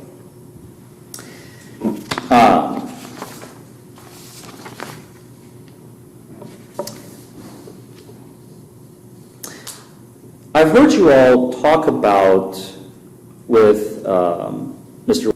some of the evidence that you would expect to see in a DUI case. I want to talk about that a little bit more with you all. So I've heard some of you say you expect to hear slurred speech, staggered gait. Give me some more. Red bloodshot eyes, I remember somebody said. What other pieces of evidence would you expect in a DUI case of someone who's being accused of a DUI? Aggressive, sometimes they get aggressive. They get aggressive. I remember that one. Thank you, Ms. Happy Cobalt. drunks and mean drunks. There's all kinds of people drunk. Mean drunks? Yeah. There's all kinds of people. Some people happy, some people get real silent when they drink, you know. Some people get silent, some people get happy, some people get angry. What else? Smell of alcohol. The smell of alcohol, right? What else? Some get real nervous. Some get real nervous, and I think Ms. Wells, if I'm not mistaken, it was you who said you might get nervous even if you're dead sober, just because you're getting pulled over and you're getting, no offense, true, harassed by a police officer. Because I have got pulled over before, but not for drinking. Not for drinking. And I'm listening. the first thing I did was, they pulled me over, I was going to work. First thing I did, I called 911, because I got pulled over by police. I was scared. And then I was nervous, you know, and he asked where I was going, and I was going to work. You know, if it even smelled, I had took NyQuil. NyQuil, like alcohol, but everything was okay. So I went on to work. Good. But then I was still nervous afterwards, shaking. Do you all agree with Ms. Wells? I mean, it's common and normal to get nervous when you get pulled over by police. Who doesn't get nervous? I'm I gonna see flip. in my mirror and I'm nervous. Hell, I get seen parked on the corner and I get nervous and I'm not even nervous for no reason. I ain't do nothing. I didn't do anything. Even if you didn't do anything, But, right? you know, they're there, the presence. I mean, just the presence of them. It's just the idea Yeah. that they're behind you and they pull you over. And I always say, why didn't they pull the person over there? But why they pull me over? You're laughing, Ms. Dye. What are you thinking? Everybody's nervous. There's a compliment, yeah. It's normal, right? Yeah, it's a Normal. normal reaction. Normal reaction. Let's get back to signs of impairment. What other things would you anticipate to see? Because we do have video, and you will see the video interaction between Mr. and Trooper Grant in this case. So what other things would you expect to see on that video? Because the state is claiming he's operating a motor vehicle under the influence. Obviously, we're saying, no, he is not. So what else do you expect to see? I was coming from the hospital one morning about 3 o'clock in the morning, and I got pulled over by a policeman, and as I came around the courthouse, I was eating a taco. I was hungry, and he pulled me over there at Glendale Road, and he said, how much have you had to drink tonight? And I said, nothing. And he said, well, you crossed the yellow line 3 times coming up to this, to this service station. And I said, well, I've been at the hospital all day with my sister, and I said I was eating my burrito. And Was it a burrito or a taco? Taco, I don't know, but anyway, I ate a Taco Bell. And anyway, he said to me, we wanted to see... You're not in the hot seat, Ms. Cobold, I He promise. wanted to see my license, and I said, well, they're in the trunk, because whenever I'm at the hospital, I lock my purse in the trunk, So he said, well, I'll just run your plates. So while he was running my plates, I got out and opened my trunk. They said, you should have never done that because, but I don't know, I was just nervous, But I knew I hadn't done anything, and I knew I wasn't drunk. But he said I passed over the yellow line 3 times, and he followed me at 3 o'clock in the morning. I guess he figured I was drinking, So you crossed the center line 3 times. 3 times. And you haven't had a single drop of alcohol? No. Has anybody else had that happen to them when they cross the yellow line or the white line and they get pulled over? Yes, sir. Mr. Would you like to talk about it? I know it's personal. We can go up to the bench if you don't want to talk about it. I swerved for a lady walking the side of the road, and I was going majorly slow because there was traffic, and I went like that across the yellow line, got pulled over. He asked me to do the test. Of course, he pulled me over to a gravel parking lot, gravel like that, and I couldn't do the test. But he asked me if I had anything to drink. It was early in the morning. I said, "Only milk." Did you end up getting charged? I'm afraid to ask. Okay. I don't want to put you on the spot again. He swerved around her too. Okay, what are you going to do, hit her? She was walking on the side of the road. She wouldn't get off in the grass, so I just eased my way around. Why did you swerve, Miss? You remember? I guess I was eating my sandwich, And then, in the last part of August, my husband had to go to the hospital, and I didn't know that I didn't make my right-hand turn up by the thing. And so I saw the lights on behind me, and I thought it was the ambulance, so I pulled over, and then I looked, and it was the police. And he come up, knocked on my passenger side, and I let my window down. I said, I know I was probably speeding. I said, I'm hurrying to get to the hospital, He said, no, I didn't stop you for speeding. I stopped you because you didn't make a right-hand signal back there. Mm-hmm. And that was, but I didn't get nervous that night. I just, you know, I thought it was the ambulance. Then when I saw him come up, I said, well, he's gonna get me for speeding, because I knew I was traveling pretty fast, because I was anxious to get to the hospital. You got lucky that day. I guess. And he said, well, go on and just be careful, he said. So it was like 2 o'clock in the morning then, too. Okay. I think they call it DUI hour, don't they? After a certain time, like 2, 3 o'clock in the morning? I got pulled over early in the morning. Early in the morning? Would you like to tell us about it, Ms. Wells? Well, like I said, I was driving, and I went 5 miles over. I got pulled over. So that's why he was responding while I was gone, early in the morning. He thought I was driving. But he let me go. He let you go? Mr. Shumansky, right? Yes. What are some potential indicators of intoxication that you might be on the lookout for when you're looking at a video where my client in this case has been accused of operating a motor vehicle under the influence? I just need to find evidence that he was likely intoxicated and also driving. That's pretty much it, really. Possibly slurred speech. Slurred speech? Yes. Okay, let's talk about slurred speech. What is slurred speech? Sounds like a stupid question, but when you ask it, it's kind of like, wait a minute, it gives you pause, right? Slow, sluggish. Slow, sluggish. Yeah, unrecognizable. Unrecognizable. Don't get the words out like you should. Doesn't get the words out like he should. Yes, sir. And also it would have to be different from their normal speech, since some people have speech impediments. Ah, so just because you're talking slow may not necessarily be indicative of intoxication. Maybe that's just who you are as a person.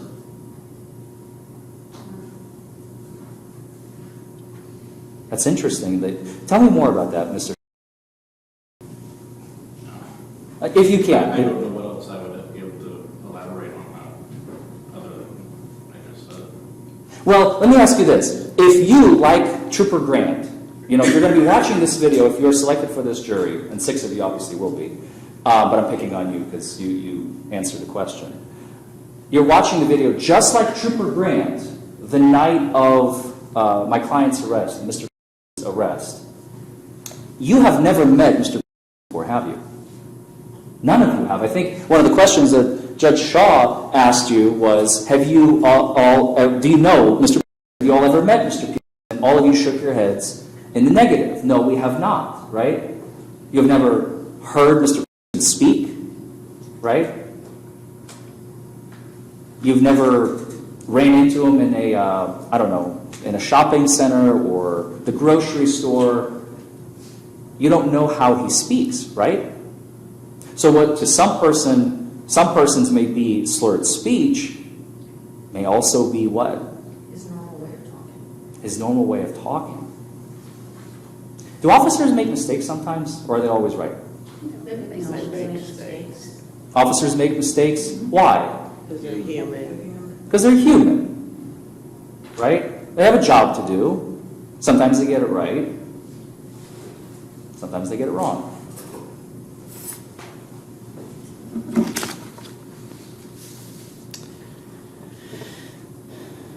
Do you think a police officer who's been on the force, I don't know, let's say 10, 20 years, is more likely to make mistakes than a rookie who's been on the force less than a year? Or less likely? Or is it the same? They're all trained the same way. I mean, I think they all do their job, or they try to do their job. I just figure they're human like we are, so they make mistakes too. So it doesn't matter. He could be on the force 25 years and still make a mistake. Yes. Every situation is different. Every situation is different. It's a totality of circumstances analysis. Has anybody ever heard that phrase before? Totality of circumstances? I've heard of circumstantial evidence. Circumstantial evidence, I think the prosecution kind of went over that, right? Totality of circumstances is you don't look at any fact in isolation. You have to look at the entirety of the situation, cover to cover, in order to make your determination. Does that sound familiar to any of you? The totality of circumstances? It's not a really, again, it's not a term we really use in common parlance, but we actually use it all the time, right?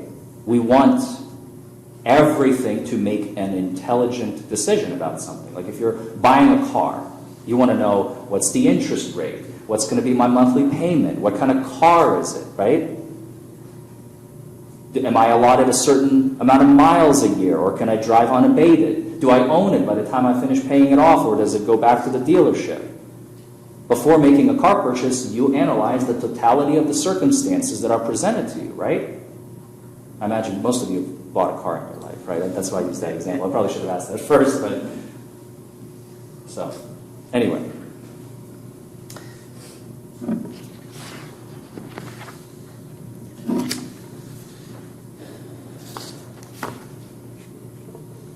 I do have one last thing before we'll actually get started with opening statements. We talked about getting nervous when police are nearby or when they approach you. I want to paint a scenario for you all.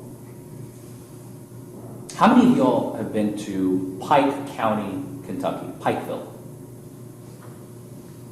We got one hand. I'm trying to find a place where nobody's been. Paducah? Damn it. Okay. We'll go with Pikeville. We just got one person. All right. Let's say you've been invited to a wedding. I was trying to pick somewhere like outlier in Kentucky where nobody's ever been. But I like to keep it Kentucky because we're in Kentucky. Let's say you've been invited to a wedding in Pike County, Kentucky. And the wedding starts at, I don't know, let's say 7 p.m. And it's winter. So it's getting dark early, and you're on your way to Pike County, Kentucky. You're on your way to Pikeville, and you get lost. Your GPS is sending you down this little windy road. You don't know where you are. This is off the grid. The wedding is in some off-map location. Okay? Are you all with me? And as you're trying to scramble, maybe with your GPS, maybe you have a map. If you're like me, I used to have an actual paper map in my car, believe it or not. Can't believe how far we've come, but I'm not even that old. But you're driving and you see blue lights behind you. You get lit up. You're sober as a judge. You weren't speeding. You weren't being reckless. You know you're completely in the clear, but you're getting blue lit. You don't know why. Ms. What's the first feeling that you feel, would you say, when you see those lights? Nervous uncertainty and what? As to why I'm being pulled over. Why am I being pulled over? Nervous uncertainty. Mr. I don't worry about getting pulled over. It's just, hey, I can ask him where I'm at. I can ask him for directions. Maybe he can help me out. So you don't get nervous? No.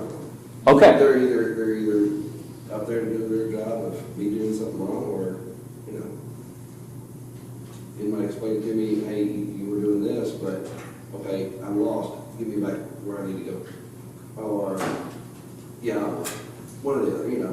Either I was doing something wrong, or this is okay, you know, let you go. But I think you're in the right direction so you can find where you need to go.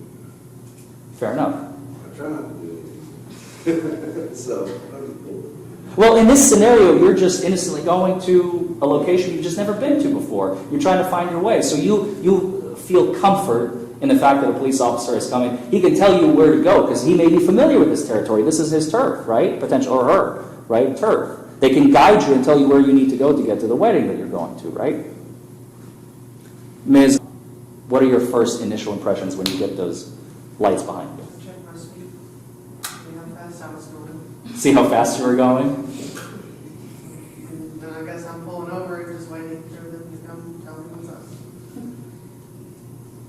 Do you feel anxiety, or are you completely calm as a cucumber? I guess it depends on what I see, when I look at the speed I was going. So if it's over the speed limit, you're like, oh crap, I might be getting a ticket today. Got it. Mr. Szymanski? Just confusion why they're trying to pull me over. That's really it. That's my Confusion. feeling, yeah.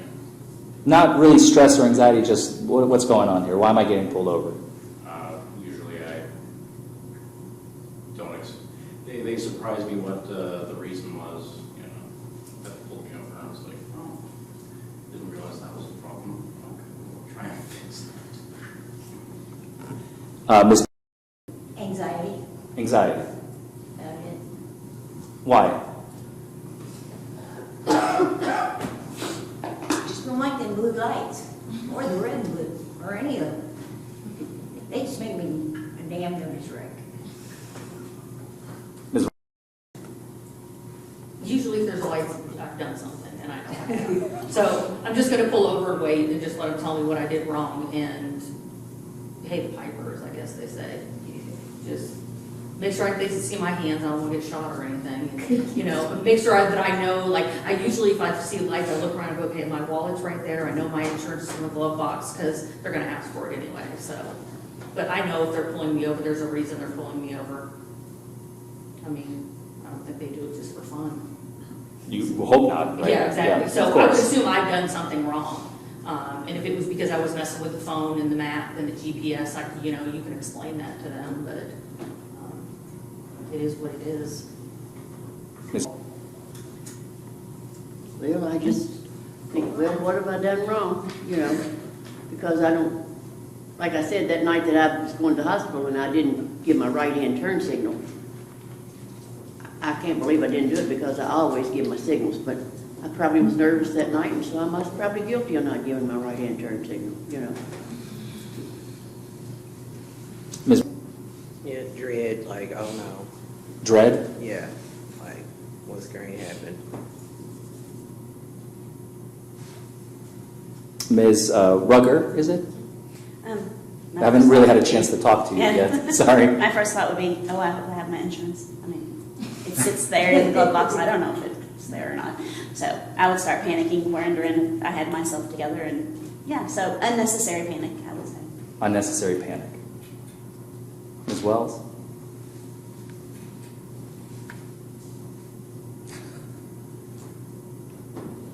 I don't know really how, if I'm out there, I feel like I'm out in the country.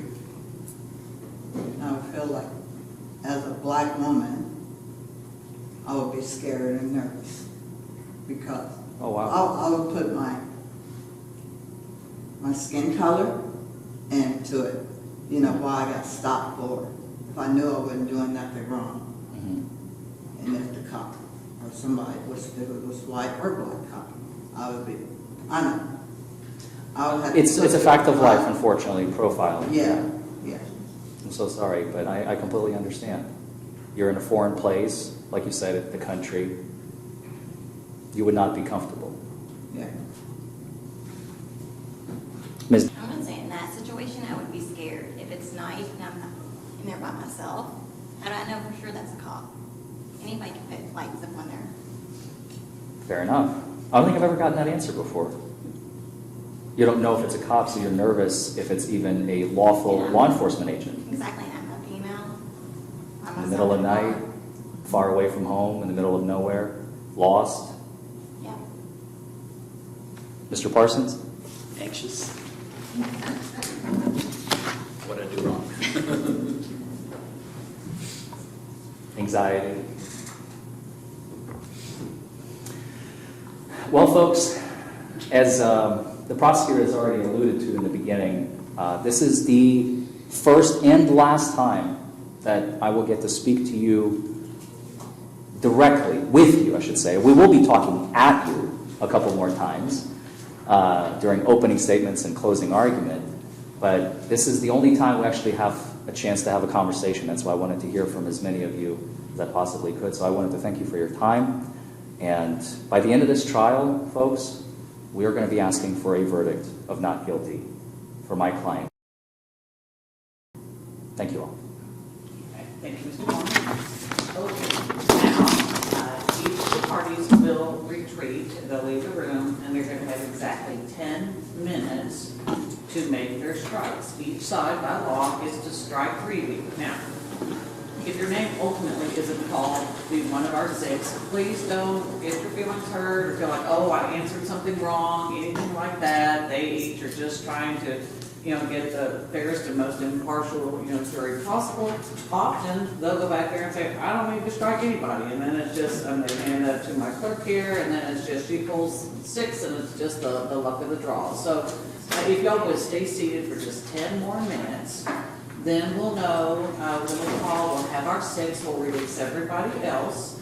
Since we are already at the noon hour, what I anticipate then is, and then I'll talk to the 6 that remain, release you all for an hour for lunch. And I do want y'all, and I'm excited to get something to eat, because we very likely will go at least into the early evening, and most of the time, nobody wants to break again for dinner. Everybody wants just going to go ahead and power through, so I don't want y'all to be distracted by hunger, okay? So once we do go, I do encourage you to go and get something to eat. We'll talk a little bit more about that here in just a minute. But, okay, so if y'all stay seated, I'm going to exit, and they're going to have 10 minutes. I'll be back out in exactly 10 minutes to choose our jury. Okay? All rise.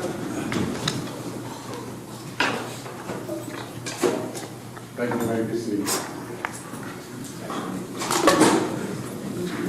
I need each of you 6 to, y'all can be seated. Raise your right hand. Do you all swear or affirm that you will impartially try the case between the Commonwealth of Kentucky and Mr. and render a true and correct verdict according to the evidence and the law, unless previously dismissed by the court? Please say I do. I do. Thank you. And Your Honor, if we may approach just before, let me ask you.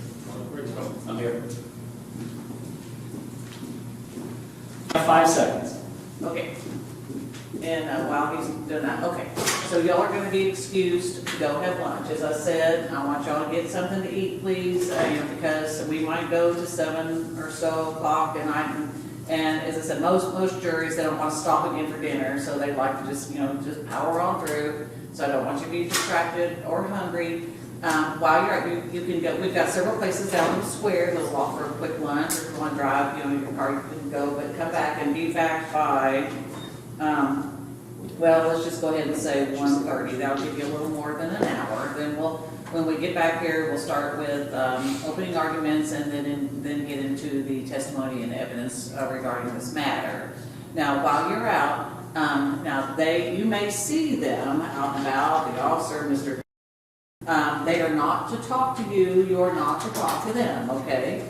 And if any of y'all go to lunch together, that's fine. You're just not to talk about the case. You really don't know much about it at this point anyway, but just don't talk about it. But don't think they're being rude if they don't talk to you, okay? If they were to have an inappropriate interaction with any of you, you are to report it to the bailiff, who will report it to me, and we'll discuss perhaps, and that could result in a mistrial, okay? So they know, they're all very professional, they're not going to say anything to you. So just, if they walk right on by you, don't think they're being rude. That's just what they are required to do. So I appreciate, again, your time and your service, here today. And is there anything else before I let them go to lunch? Okay? Nothing from the defense. Okay, so be back here by 1:30. All right, thank you all.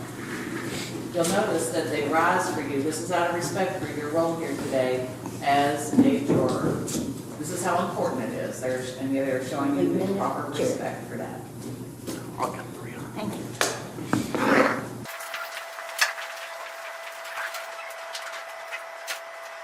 Okay. Is there anything else we can take up before we begin? Nothing from the defense, Your Honor. There you are. Okay, well, as I said, we'll start with opening arguments at 1:30. Today, you're going to hear one of my favorite opening statements that I think I have ever given in my entire career in a criminal defense trial. My client was on trial for reckless driving, no insurance, failure to wear a seatbelt, failure to notify the Department of Transportation of an address change, operating a motor vehicle under the influence, and, most importantly, this is the biggie, obstructing government operations when he failed to submit to a blood draw warrant that was obtained by Judge Shoemate in Elizabethtown, Kentucky, and he was looking at up to a year imprisonment for that offense. This is the opening statement, both by the prosecution and myself. As you will see, the prosecution is going to go first, and then I go second. Enjoy the show, folks. The prosecution will now do their opening statement. Please, Mr. Whitney. Thank you, Your Honor. May it please the court? Yes. Opposing counsel. Ladies and gentlemen of the jury. For many of you, I understand that this is your first time serving on a jury and participating in a trial. And I could imagine the nervousness that goes with it. So I'd like to briefly set out what's going to happen today. We just got done, prior to taking our lunch break, with voir dire in the jury selection process. And these are opening statements in which I, as the prosecutor, and Mr. Forman, as the defense, will be giving you a brief overlook about the charges against Mr. and the evidence in which I intend to bring to prove them.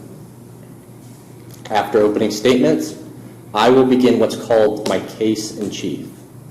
Essentially, it is the evidence in which I intend to introduce to prove that Mr. committed the charges in which he's alleged of committing. From there, I will call Trooper Grant. He will testify, and then I will introduce any relevant and admissible evidence. And then after I'm done questioning, Mr. Forman will have the right to cross-examine him. Essentially a kicking of the tires to make sure that we are on all squares about what the evidence says and what it does not say. From there, I will rest my case, and Mr. Forman has the options of continuing with his case in chief if he so chooses. After, it's closing arguments in which we make arguments. What we believe happened that day, given the evidence that has been properly introduced, and we will ask you, I will ask you to hold Mr. guilty of all the charges brought and then to pass punishment. Okay? This case starts on July 15th, 2024. Trooper Grant was located at a gas station in which Mr. pulled into. When Mr. noticed that troopers were at the gas station, he turned, went around the back, and came in through the gas station from behind. He first pulled into a parking spot, and then he repositioned himself. Trooper Grant, relying on his training and experience, found this situation odd. He watches, then goes out of the parking lot and pulls into the median on 313, blacking out his vehicle. Mr. gets out of his vehicle, takes a look to see where the officer was, and continues about his business. After, Mr. pulls out onto 313 and begins to drive. The trooper follows him. While following him, Trooper Grant notices swaying, erratic braking, and carelessness going across the middle line and showing signs of impairment. Then, as he's preparing to stop him and he's ran his plates showing that he has no insurance on the vehicle, the dash cam turns on and he prepares for a stop. As Grant closes in on Mr. you will see the brakes suddenly light up, he sways onto the center divider, and then quickly corrects himself. Grant turns on his lights and performs a traffic stop. Once again, he runs the vehicle's plates, and they report that the vehicle has no insurance.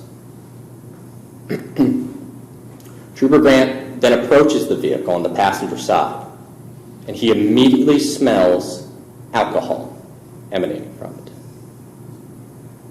He slurs, he sways, he initially ignores lawful instructions for license and registration before eventually giving it to to Trooper Grant. Trooper Grant runs his license and his registration. His license is from Florida. Mr. says he lives in Louisville. He says that it's his son's car, Georgia plates, and that he has no idea about the insurance. Although it takes some back and forth, Mr. gets across his predicament that night. That he drove to Vine Grove from his home in Louisville to pick up his wife from a burning house. He's unfamiliar with the location. He's originally from Florida, and he knows nothing about the car nor what's inside. Trooper Grant attempts to work with Mr. P, telling him, I'm going to run your information, and during the meantime, please feel free to call or text your wife. You must be concerned. Mr. P says his phone is dead.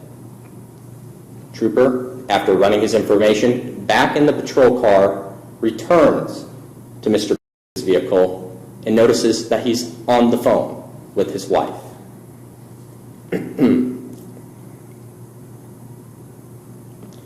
Mr. asks, why is he being stopped? Trooper Grant responds, failure to have insurance and erratic driving. He is still investigating whether Mr. is in fact impaired. He tells Mr. he's trying to get him out of there. If you can just step out of the car so I can talk to you. Moans and groans. Again, Trooper Grant says, sir, just step out of the car for me and I'll try to get you out of here. Quick. Again, is non-compliant. He asks a third time, more moaning and groaning, until Mr. says he doesn't feel safe. It's not until Trooper Grant has to cite precedent telling him that he must obey a lawful order to get out of the vehicle that Mr. finally complies. Pardon me. But Mr. tells Trooper Grant that his wife is at a burning building. He needs to go pick her up. He came from Louisville. Time is of the essence. Once again, Trooper Grant reassures, this time for a third time. He's been in contact with the fire department. The situation is being handled. And as I just mentioned, Mr. had just been on the phone with his wife. Trooper Grant then brings Mr. to the back of Mr. P's vehicle.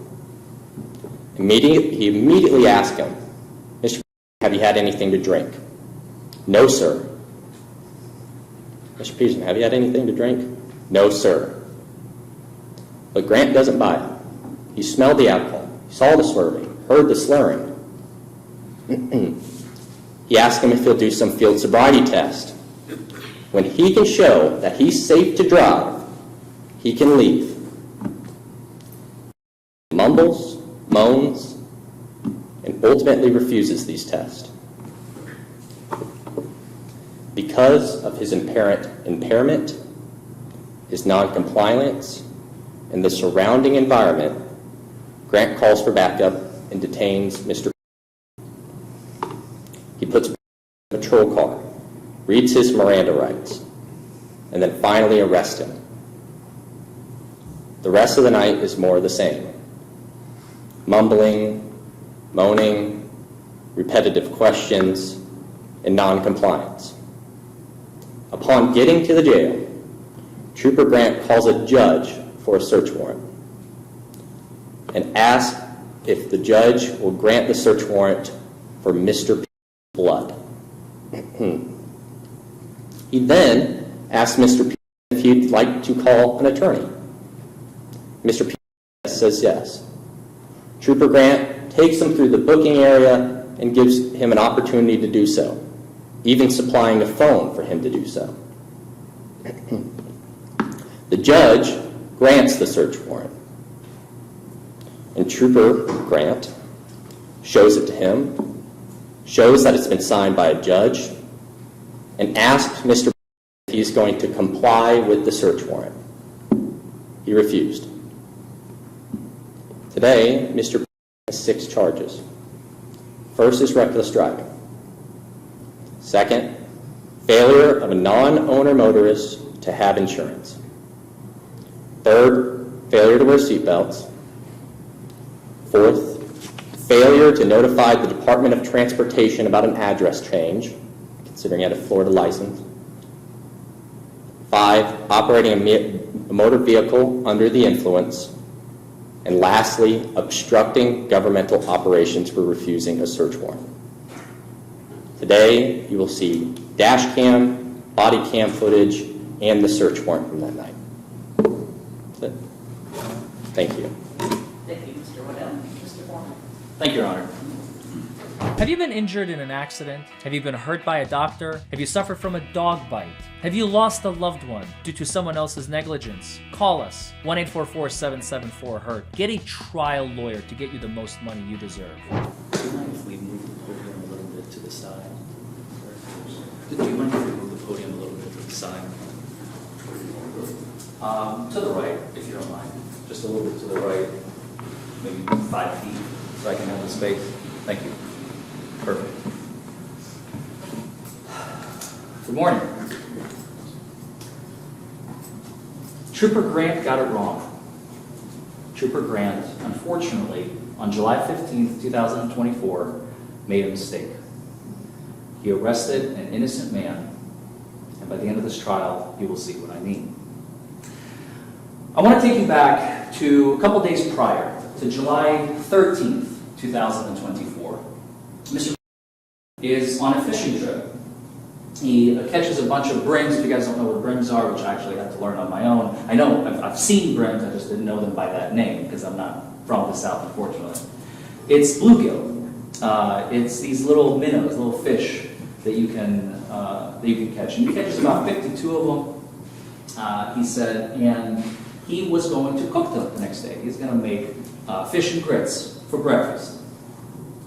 Which brings us to the day in question, which is July 14th, 2024.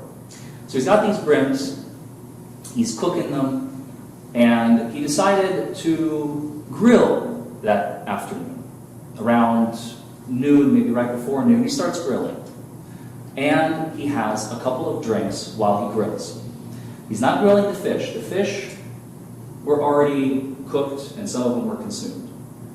But now he's grilling some meat, some pork chops for himself and a family member. He consumes 2 natty ices, 16-ounce cans.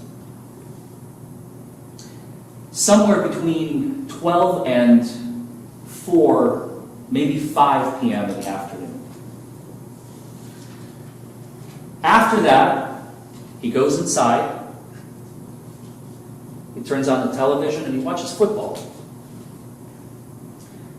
Sunday is his day off, as it is for most of us. On Monday, he has to go to work. And he works at a place, I believe it's called Dynacorp or something along those lines. They are a semi-truck driver parts type of manufacturer. And he helps in the assembly process. He's a linesman. And as a linesman, I'm sure you all know, his shift starts very early. A lot of them start their jobs super early, and so does Mr. starts working every day at 4 a.m. And one fact that I actually left out is that on Sunday when he woke up at 6 a.m.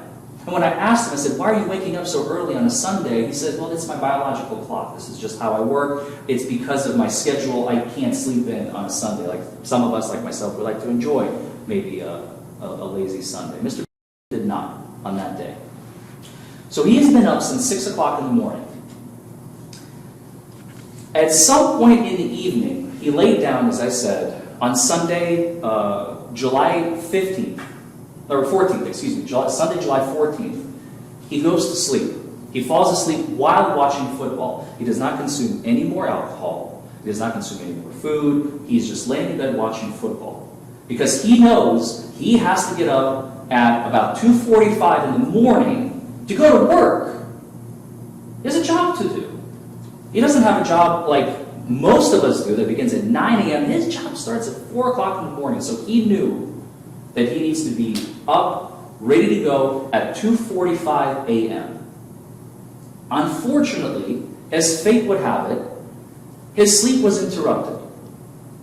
His wife, Tangela, and her sister, Sharon, are in Vine Grove, and the house, after they're coming back from the trip, the house, my goodness, is on fire.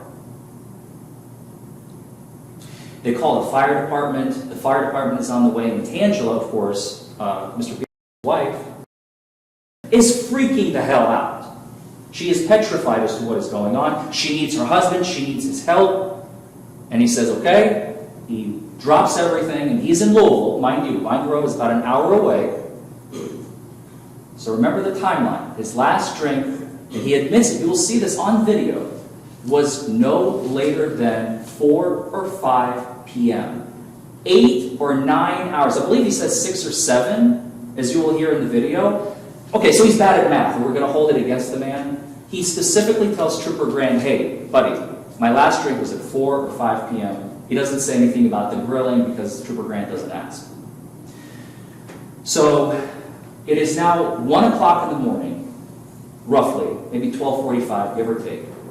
He is woken up from his deep sleep to drive from Louisville all the way to Vine Grove to help his wife and his sister-in-law, whose house is on fire.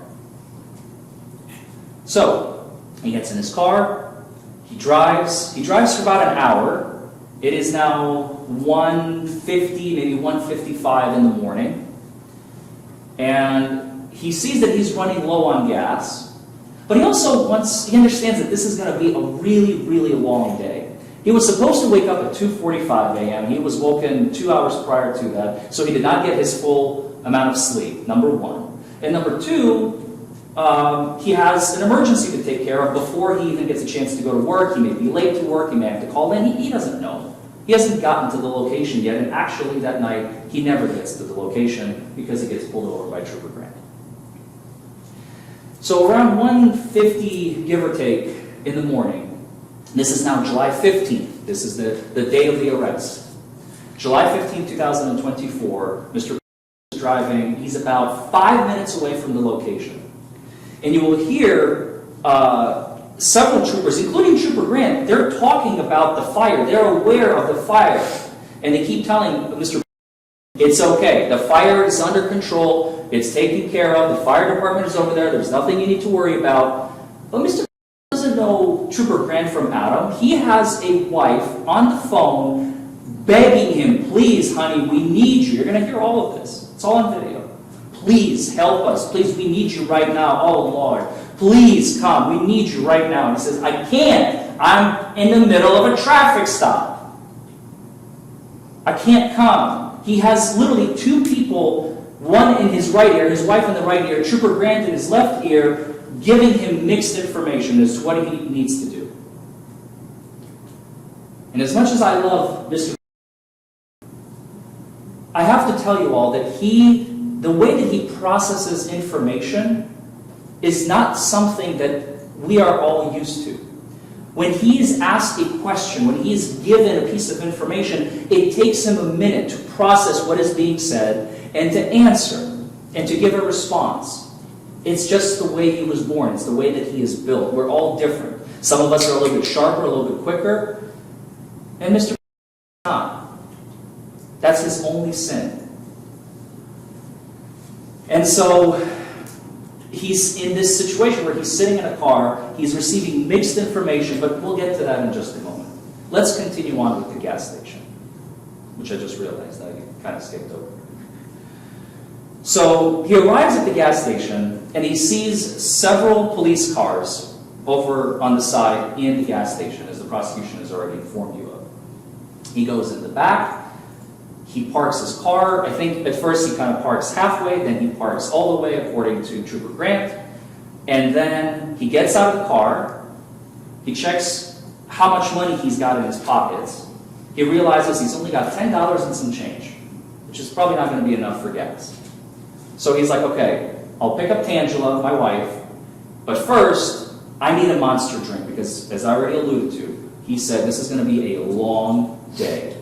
He knew this is going to be a long day because his sleep was again cut short and he has work to do. He has to go to work at 4 a.m., God willing, if he's going to make it because of the emergency. So he goes inside the store, he purchases a monster drink, and he begins sipping on it, begins drinking it. Goes back in his car, gets out, pulls out, and leaves the gas station. As I said, he's about 5 minutes away from his destination.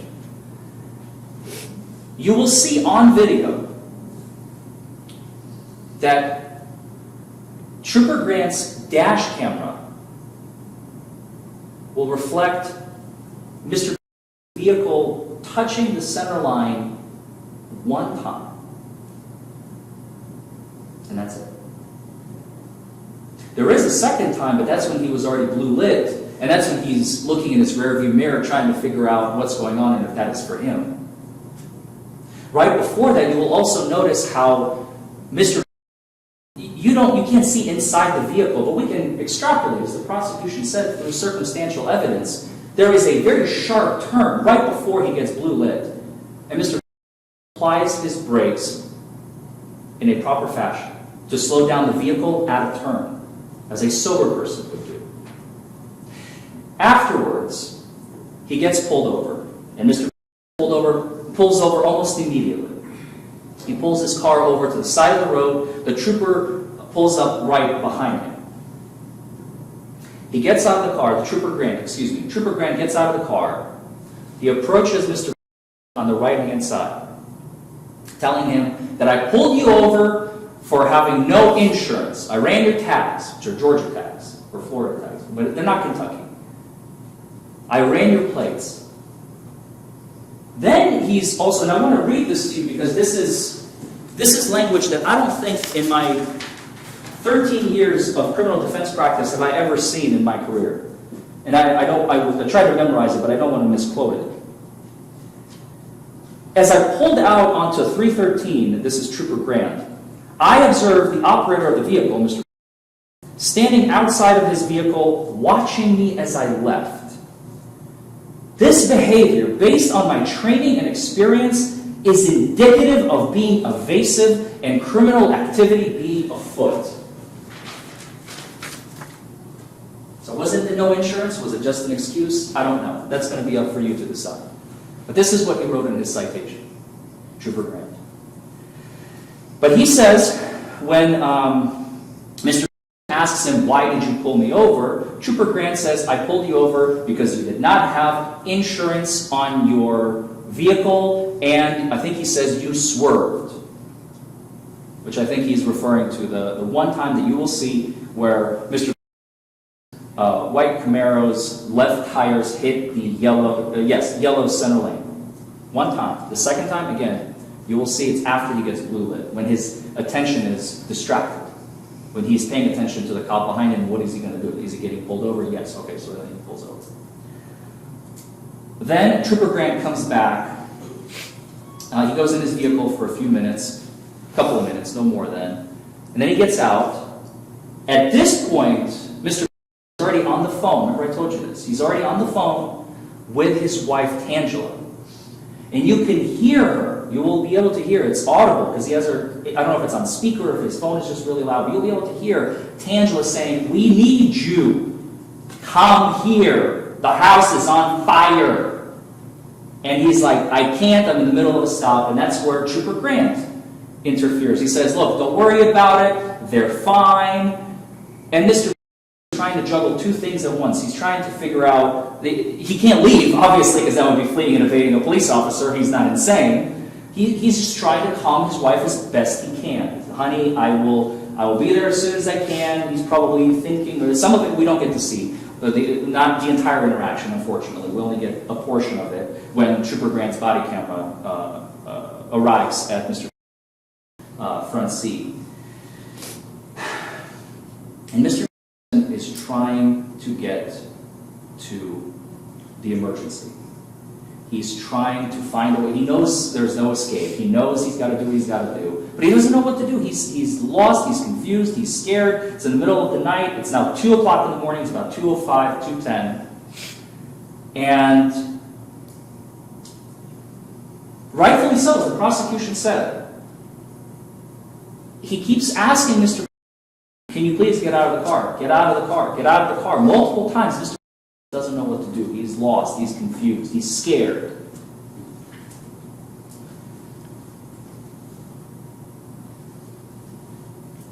Eventually, yes, the trooper does quote the Mims case. He says, when I ask you to go to the car, you need to get out of the car. So Mr. finally surrenders, and he says, all right, I'm going to get out of the car. He gets out of the car. He grabs his Monster drink. He puts his phone down on the hood of the car, and he walks behind the vehicle, leaning on it. And what I want you to do is I want you to pay attention, because I believe the prosecution has alluded to swaying, or I wrote it down, just want to make sure that I'm not mistaken and I don't misquote the prosecution. Erratic braking, swaying, slurs and sways. I want you to watch the video. Don't listen to me. Don't listen to the prosecution. Make your own determination. And I'm telling you, what you're going to see is a sober human being coming out of that vehicle. He does not stumble. He does not fall. He doesn't trip. The man is 53 years old, at the time 52. Yes, he uses the car for balance, but he doesn't use the car for balance like this. He uses the car for balance like this. And you'll see that on video. He gets behind his car. Mr. Grant, Trooper Grant, is over there, already radioing for backup. And you know what? Rightfully so. He believes he has a non-compliant, wrongfully, but that's what his belief is, like I said. Trooper Grant was simply mistaken that night. He calls in for backup. There are about 6 or 7 troopers, or excuse me, 4 troopers and 2 sheriff's deputies that arrive. 6 of them for this one little stop. Mr. is getting anxious, he's getting nervous.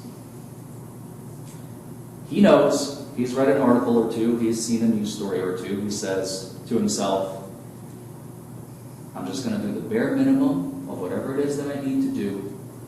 I'm going to let Trooper Grant do what he needs to do. And if that means going to jail and getting out, I'm not here to argue my case on the street. That's why we're here today. I am Mr. I'm here to tell his story because he knows better. He knows not to argue or try and contest his case and try and prove his innocence on the street. It doesn't work. Everybody knows that. And he knows it too. So he tries to explain to Trooper Grant his situation, what he needs to do, and he does repeat himself sometimes. And I did notice in jury selection, one of the questions the prosecutor asked, they're like repeating yourself or sounding confused or something like that. I can't remember the exact question, but something along those lines. Is that indicative of intoxication? I believe it was Ms. Wells who said, no, you can be confused and dead sober. I mean, how many times have we been confused and dead sober? And that's Mr. in this case. He was trying to explain as best he could. As I said, he talks a little bit slower than the rest of the people that you normally meet in life. That's just who he is. And there are a couple of instances even where he tries to say, he'll say, Mr. Grant, he doesn't call him Trooper Grant, he says, Mr. Grant. And Trooper Grant will say, yes, sir. And you'll hear like a long pause, and it happens over and over and over and over again. And of course, in my interactions with Mr. That's how he talks. He has a little bit of a stutter. It's not his fault. But that night, Trooper Grant says, listen, I smell alcohol. And he probably does. those 2 drinks that he had earlier, they leave a residue. We all know this. You can wake up the next day and still smell like booze, even though you did not have a whole lot. The smell of alcohol by itself is not enough. And again, don't let me be the judge of that. You be the judge of that when you watch the video. So Trooper Grant asks, Mr. please do some field sobriety tests. Mr. wants to say no, because I don't trust you and I don't trust these tests. But he doesn't say anything. He just keeps his quiet. You will see the pauses, those pregnant pauses that fill the air between the interaction between Mr. Grant.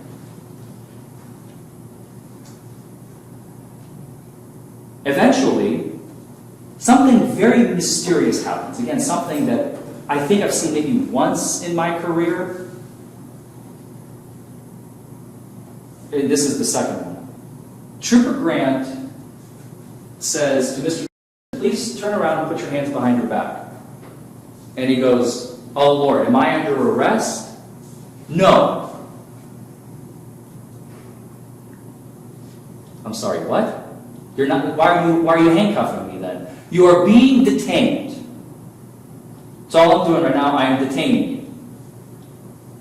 Okay, what does that mean? No explanation. Puts him in the back of the car. Mr.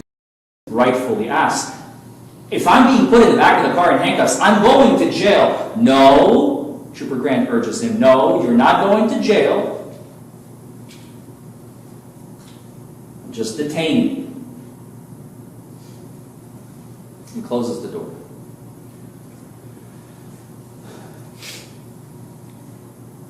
At that point, Mr.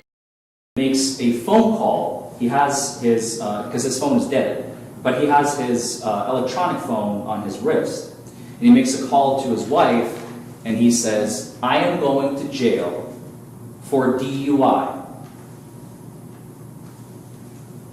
No more conversation. Just the basic facts. I am going to jail for DUI, and they both know just accept the consequences, deal with it later, hire a lawyer, deal with it in court. This is not the time to start asking questions and arguing because we know what could potentially happen. So just, it's very smooth. It's one of the most, as the prosecution said, non-compliant. It's one of the most smoothest non-compliant interactions I think we will ever see in this courtroom. And you will see what I mean once you see the video. And then a few more, like I said, 2 deputies and 3 other troopers. I think one of the either troopers or the deputy are retired now. They retired like a month ago. But the others are still on the force. And Trooper Grant, mind you, this is something I haven't mentioned, I probably should mention. He has been on the force at the time of Mr. arrest, and I don't want you to hold it against him. I just want you to understand his position, okay? He has been on the force 11 months at the time of Mr. stop. He graduated in sometime in 2023, so August of 2023 is when he finished the academy. He enrolled in February of 2023, and he finished the academy in July, August. He was officially a trooper for the Kentucky State Police.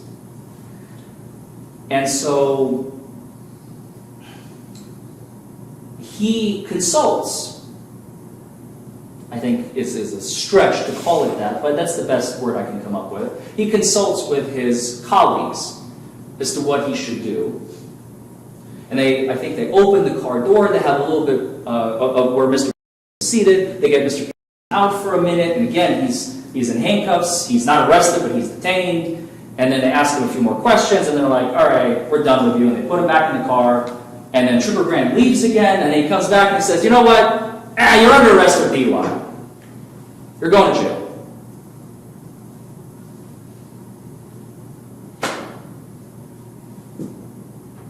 Okay? They arrive at the jail. They get let in. In the meantime, Trooper Grant, as the prosecution already explained to you, he calls in Judge Shoemate next door, as a matter of fact. Judge Shoemate picks up the phone at 3 o'clock in the morning, says, okay, granted, we need a blood warrant. Granted, signed electronically. He gets a copy. They go inside the jail. Shows the copy to Mr. And once again, Mr. says, no thank you. I'm not doing anything at all. And then something absolutely mysterious and unexplainable happens. Remember, he gets pulled over at 2 o'clock in the morning. Around 2:02 is what you'll see on the body cam. This whole interaction, the conversation, the detainment, the bringing Mr. to jail, calling Judge Shoemate for the warrant, getting inside the jail, presenting the warrant to Mr. That took about 2 hours and 10 minutes, 2 hours and 15 minutes, give or take. So it is now 4:15 approximately in the morning. So Mr. shift has already started. Obviously, he's not there. Oh, I apologize. One fact that I omitted. This is extremely important. There's a very interesting moment where, remember I told you, Mr. told Trooper Grant that he is on his way to his sister-in-law's house because the house is on fire. Remember I told you that? Well, about 15 minutes into the interaction, a car arrives. A car driven by his nephew, Rashad. Rashad has Tangela and her daughter, I think her name is Demira, in the vehicle. And Trooper Grant rightfully says, I thought that you were going to pick them up. Why are they being dropped off here? Your story doesn't make any sense. Right? Hence the whole allegory of confusion. Mr. was not confused. He was on his way to his sister-in-law's house that was on fire, Sharon. And Tangela was there, and so was Rashad, the nephew, and the daughter. Rashad had to be at work at Fort Knox. So he did not have time to drive Tangela all the way back to Louisville and come back to Fort Knox. That's why they were asking my client, Mr. That's why they were asking him, hey, can you come to the house, help us out, pick me up, rescue me, etc. So, and you will notice the interaction because Trooper Grant, and again, I can't even fault him for this. Didn't you just tell me, Mr. that you are there to go pick them up? Well, they're getting picked up by somebody else. Your story doesn't make any sense. You're going to hear that, almost word for word, on video. Circumstances. They were being he couldn't drive them all the way to Louisville. He was going to drop them off with Mr. and he was going to drive Tangela back to Louisville, which you never had a chance to do. So, I bring you to the cliffhanger that I left you with. One of the most interesting things that has happened in this case, and that is at 4 a.m., 4:15, right after Mr. asked, will you submit to a blood draw? I have a warrant signed by Judge Shaw. And he says, no. He says, okay. And that's pretty much the end of the interaction between Trooper Grant and Mr. But that's not the end of the interaction with Mr. in the jail and his freedom. He wants to get out of jail. He doesn't want to sit there, of course. And so, right around 5 a.m., maybe 5:30, he gets, Mr. gets requested, because this is the process of getting out of jail, you have to talk to something known as pretrial services. Some of you may have heard that term. If you haven't, don't worry about it. It's just an agency that kind of helps process you through, determine your bond, and so on and so forth. Well, there was no bond in this case, I don't believe. Mr. didn't post anything. He simply has to blow into some device, and it either blows green or red. There is no number. It's not a breathalyzer per se. I don't know what it is. I've never seen it personally. He blows green, and he gets out at 7 a.m.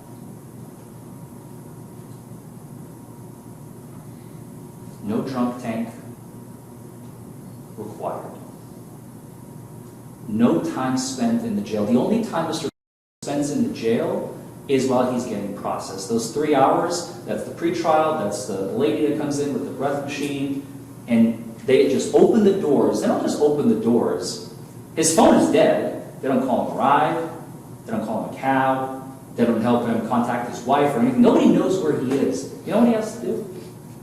He walks back. He walks back to Vine Grove.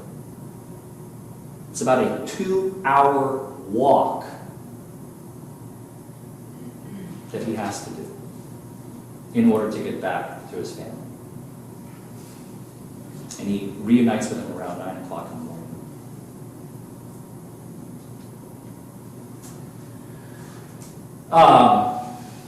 Let's talk about the charges.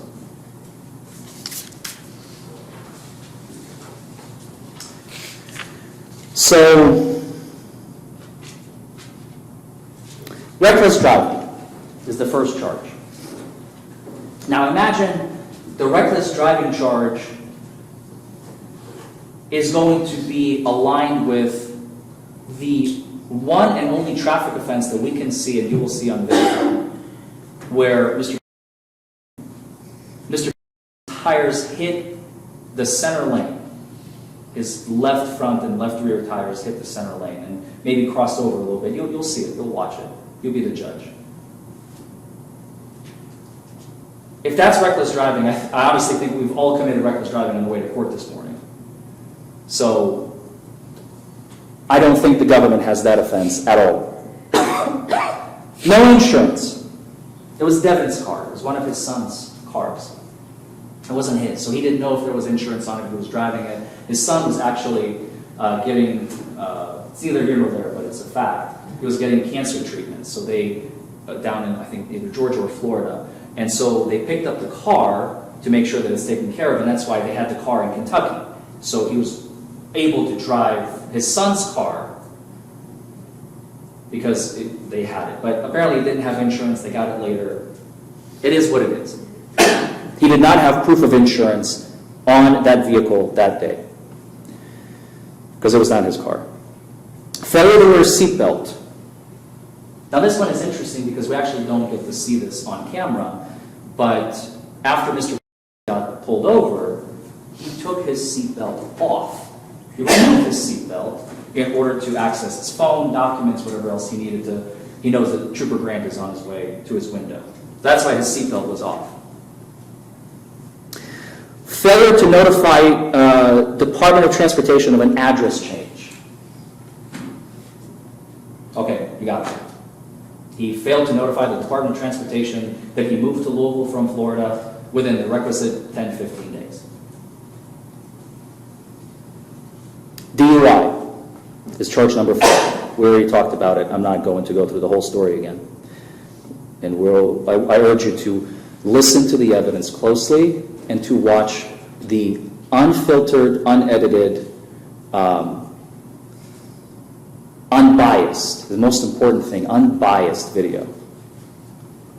And last but not least, and this charge always fascinates me when I see it, obstructing government operations. Now imagine at the close of this case, the prosecution is going to come to you and say, well, Trooper Grant had a warrant, it was signed by a judge, and therefore he obstructed government operations. Guilty. Well, not so fast. Because at the end of this trial, at the close of this trial, Judge Shaw is going to read you jury instructions, very specific jury instructions. And they're going to explain what the charge is. Because just hearing the charge, obstructing government operations, it's like disorderly conduct. They're acting disorderly. What does that mean? He's not charged with disorderly conduct. But theoretically speaking, some of you may have heard those terms. Obstructing government operations looks great on paper. But when you're actually being charged with it in a court of law, it has a completely different meaning. The government is going to have to prove to you today that Mr.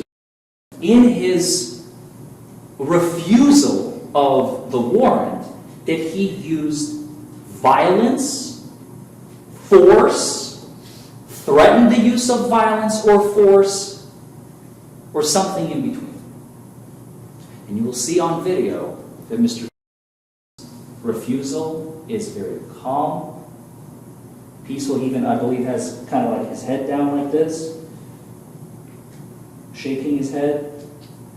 And when Trooper Grant asks him, will you submit to the warrant? He says no. A calm, peaceful, non-violent, non-threatening, non-physical demeanor, and that's what the statute requires.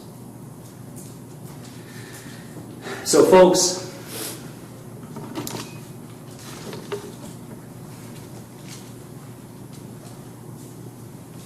if there is anything that Mr. guilty of, it's two things. He didn't notify the Department of Transportation and didn't have insurance. And that's all he should have been charged with in the first place. I firmly believe that when you review all the evidence for yourselves, you'll believe just as I do that Mr. is innocent, not guilty of the remaining charges. Thank you. This is the direct and cross-examination of Trooper Grant, who arrested and charged my client with, among other things, DUI and obstructing government operations, where my client was looking at up to 1 year imprisonment. Enjoy the show, folks, and don't forget to like this video, comment below, subscribe to the channel. Let's watch. Almost like called Trooper James Grant. Okay, good morning, Grant. Watch the floor there and over here and straight away. You swear or affirm to tell the truth, whole truth, and nothing but the truth. I do. Thank you. You may have a seat.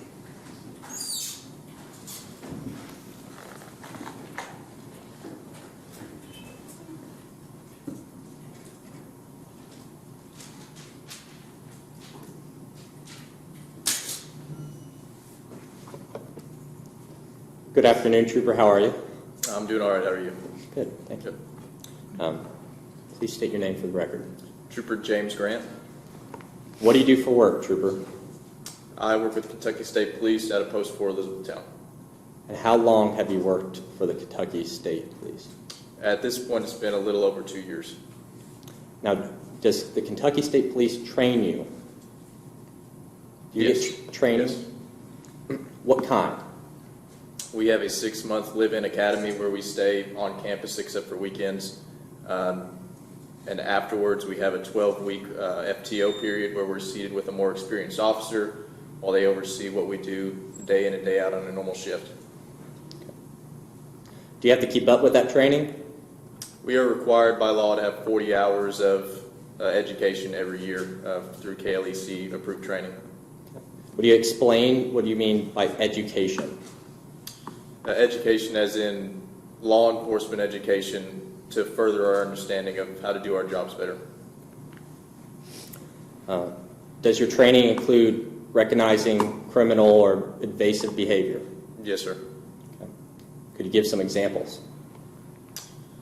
One example, just off the top of my head, would be an example that we come across quite often, actually, is, for example, we're at a gas station and we observe a vehicle pull into the gas station and just immediately leave without getting gas while we're in our marked police cruiser. It could be at night, could be during the day. A vehicle will come in, see us, and will immediately leave a gas station without getting gas, without conducting business at the gas station.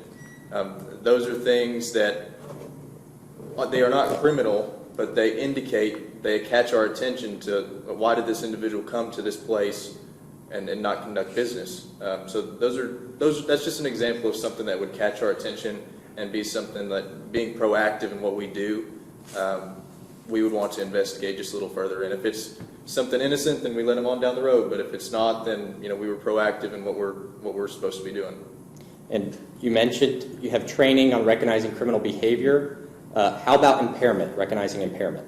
That's correct. All right. Would you give us some examples of how you would know someone is impaired, or at least suspect that they're impaired? There's a ton of different indicators, while again by themselves are not criminal, but when put together that they can indicate impairment and what we use to determine whether a person is impaired or not. Some driving examples would be such as crossing the center lane, swerving in their lane of travel, erratic speed, erratic braking, and then some indicators on a personal level would be slurring words, bloodshot eyes. The list could just go on signs of impairment, while again not by themselves are indicative of impairment by themselves, but when put together they build a bigger picture. Trooper Grant, besides your training, do you have experience with drunk people? Yes, sir. Do you have any other education? As far as like high school? High school, college? I graduated Central Hardin High School here in town. I was required to get an associate's degree, and after I got out of the military, I went to the State Police Academy, and I was required to get an associate's degree at the academy, while I was also at the same time completing police training. Okay. Were you working on the night of July 15th? Yes, 2024, I mean. Yes, sir. Okay. Did you come in contact with the defendant that night? Yes, sir. Would you please identify him for the jury? Yes, sir. He's seated to my left with Mr. Forman as his counsel. Where did you first come in contact with the defendant? I first saw Mr. at the 5-Star gas station located in Vine Grove. Okay. Is that in Hardin County? That is in Hardin County. Please describe what vehicle was Mr. Make, model, year? Mr. was in a white, newer model Camaro. Okay. What plates? Did you see the plates? I did see the plates. They were out of Georgia. Okay. So you see him at the gas station. What did he do? So kind of similar. Pardon me, before you answer that. Yeah, of course. Why were you at the gas station? I don't recall the initial reason why we were at the gas station, but there were multiple marked police units there at the gas station by the pumps. Again, I don't recall exactly why we were there at this time. And were you parked towards the front of the gas station? Where were you in the gas station? We were at the front, again, in the well-lit area next to the gas pumps, right next to the entrance to the gas station. Okay, I'm sorry to interrupt you. So please explain how you came in contact with Mr. from the gas station. Yes, so kind of similar to the example I gave earlier. I was at the gas pumps in my marked police cruiser with a couple other officers or troopers. I don't recall exactly who. I observed the white Camaro come to that first entrance, which was nearest to where we were. I witnessed the vehicle as if it was a bit hesitant, braked, and then went around to the back of the gas station and kind of halfway parked into a parking space on the other side of the gas station, which again is not illegal, but struck me as a little bit odd. So as we were leaving the gas station, I pulled behind the vehicle around the gas station. Once I got behind the vehicle, it almost immediately went fully into the parking spot. Excuse me, went fully into the parking spot. I ran the tag on the vehicle, which again was out of Georgia, and the return indicated that the vehicle had no insurance on file for the vehicle. Trooper Grant, you ran the plates, no insurance on the vehicle. Is that in and of itself enough for a traffic stop? That's correct. Okay. So you saw him pull in the gas station, ran his plates. What happened next? What happened next was, again, like I said, I was leaving the gas station. I was the last one to leave. Again, as I explained to you, it kind of caught my eye. Again, not illegal, but caught my eye. So I was kind of watching the vehicle as I left, and as I turned to get onto Joe Prather Highway, I believe heading west, I turned over my shoulder to look at the vehicle, and I observed Mr. standing outside of that vehicle, literally standing out of the driver's door, watching me out on the highway as I drove down the roadway, which again, is not illegal, but catches my attention because he's physically watching me, not as a normal person would leave. So I turned around and I blacked out in the median on Joe Prather Highway, and Mr. vehicle drove by me, and at that point I did get behind Mr. to observe some more of his driving. Trooper Grant, is your patrol vehicle equipped with a dash cam?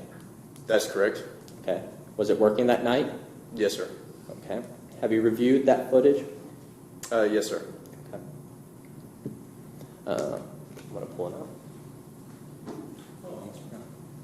You viewed him driving. Did you watch him drive past? I observed him drive past me. I turned on my lights and got behind him, my headlights, and got behind him. I believe it was the first right turn. He immediately took that turn because he saw me. I'm not saying it's because he saw me, but I was behind him. He took that first right turn. And as he took that turn, he took the turn very wide, a right turn very wide, and entered the opposing lane of travel while he took that turn. So at that point, to me, that's reckless driving. If there was a vehicle there, he would have hit it. He went that far into the opposing lane of travel. Okay. What did you do next? I continued to follow him, and you'll see it on the dash camera. He again hits the center line and crosses the center line. At that point, I'm radioing in the traffic stop, and I'll begin to conduct a traffic stop at that time. So he makes a wide turn, he goes into the other side of traffic, and then he hits the center line again, and then you light him up. Did your dash cam catch that first wide turn? Unfortunately, it did not. The dash camera only goes back 30 seconds from the moment I turn on my blue lights, so the dash camera did not capture that first right turn where he turned wide into the opposing lane of travel. However, again, that's just me following him to continue to observe his driving, and it did capture the second part that I described to you. Okay, Trooper, I'm going to ask those questions again. Your patrol vehicle has a dash cam. That's correct. Okay. And it was working that night? Yes, sir. And you've reviewed it? Yes, sir. Have you been injured in an accident? Have you been hurt by a doctor? Have you suffered from a dog bite? Have you lost a loved one due to someone else's negligence? Call us, 1-844-774-HURT. Get a trial lawyer to get you the most money you deserve.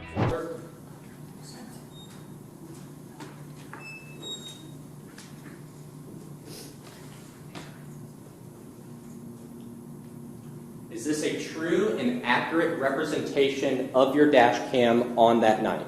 Yes, sir. Your Honor, the Commonwealth moves to admit Trooper Grant's dash cam as Commonwealth's Exhibit 1. No objection, Your Honor. And we'd also move to publish it to the jury as well. Okay.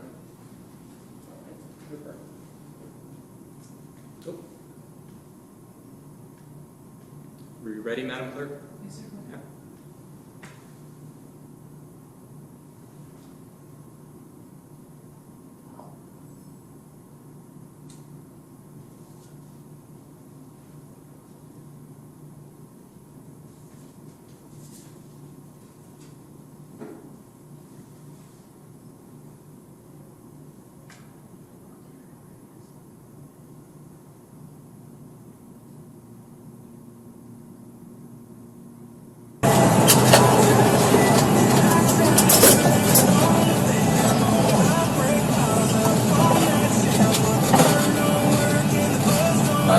We're going to be stopping at Stubble Church Road near Decker School Road now. 10-1.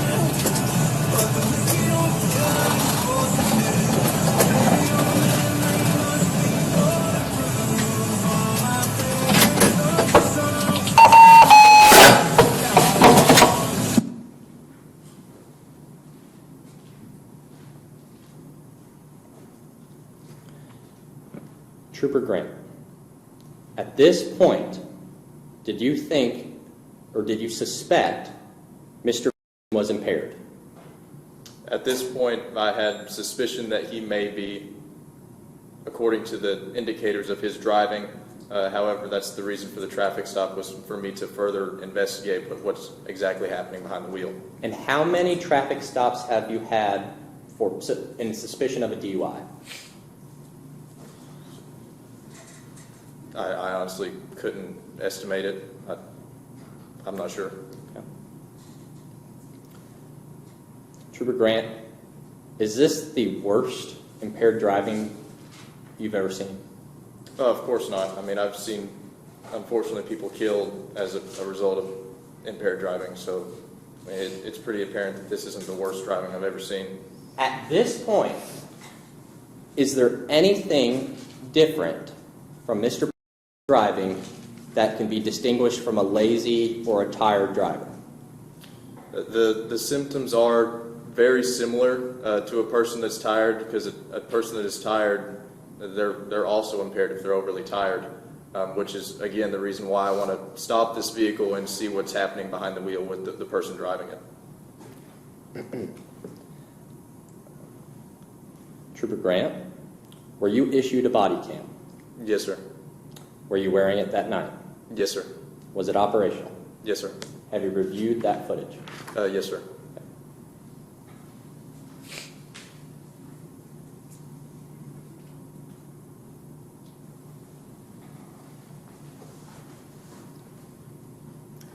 What you see on the screen here, Trooper Grant, is that a fair and accurate representation of your body cam on the night in question? Yes, sir. Okay. Your Honor, the Commonwealth moves to admit Trooper Grant's body cam as Commonwealth Exhibit 2. No objection, Judge. Also move to publish it to the jury. All right, so, shall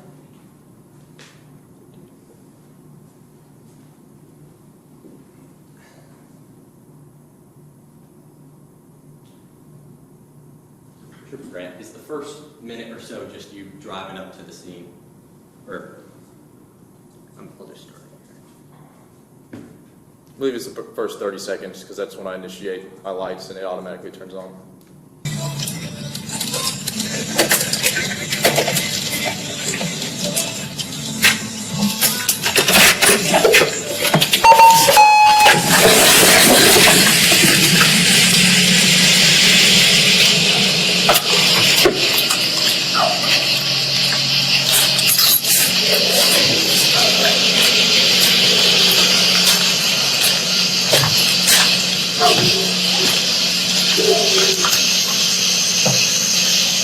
Hey, what's going on, sir? Doing great. How about yourself? Not too bad. So the reason I stopped you, okay, for one, you don't have any insurance coverage on file for your vehicle, okay? When I got behind you back here, you crossed over, jerked over the center line there, and came back across. Okay? Is that the reason why you stopped me? Yes, sir. So I don't have no insurance cover on file? That's correct. And when I was behind you, you jerked across the center lane. Okay? I also see you're not wearing your seatbelt. Okay? Where are you heading to tonight? I'm heading to pick up my wife. Pick up your wife? Yeah. They just came back from Florida. The house is burning up down here. Yeah. The house is burning up down here. And that's where I'm going to pick up. Okay. All right, well, do you have your driver's license and registration on the vehicle? Now, I don't know where the registration is at. If I can look. Yeah, you can look. Okay, but I don't know where the registration is at. This is my son's car, so I don't know where the registration is at. I have to make a phone call and call my wife, but this is my son's car. Okay. Now, I can look up the registration for you if that makes it easier for you. Now, I just need to see if you have insurance. And it's not on file with your vehicle, but if you have it, if you actually have it, I just need to see it. Okay? That's going to be a problem. You see, if I actually have it, that's going to be a problem because this is, like I said, this is my son's car. This is not my car. Okay. I don't know if he has it or not. Okay. But I'm looking in the vehicle, inside the vehicle. Yes, sir. That's perfectly fine. If he has it or not. Okay. And where are you coming from tonight? I'm coming from Louisville, Kentucky. Louisville? Do you live up there? Yeah, I live. You do? Okay. Is your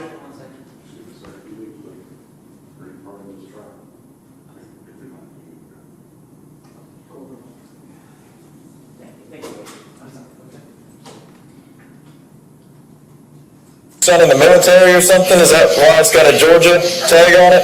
Man, he's from Georgia. He's from Georgia, okay. All that stuff right there, I ain't got nothing to do with all that. Okay. I'm from Georgia. And my wife got his car. I'm picking them up from a church convention. And so that's where I'm heading. Okay. Here's my license. Yes, sir. Okay, now I don't know if you can text them and see if they got some sort of insurance, okay? But I'm gonna run your information real quick and just, if you can get some sort of,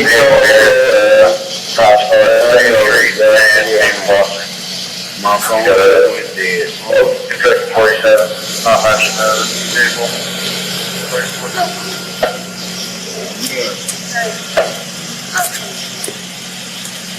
you can not there, 790. Yellow Dodge Dakota.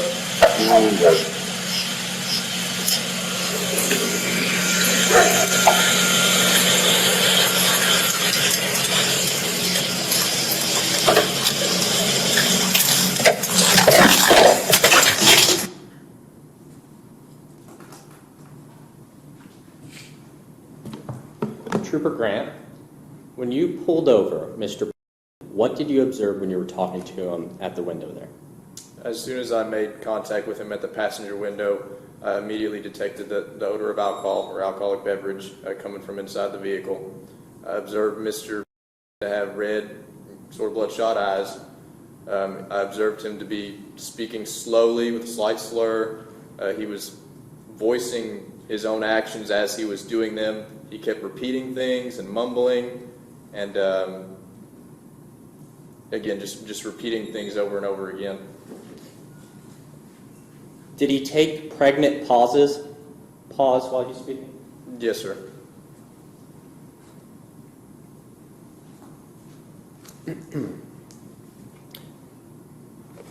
Mr. Trooper, when you walked up to the car, you mentioned only 2 reasons: the insurance and the driving for the initial stop.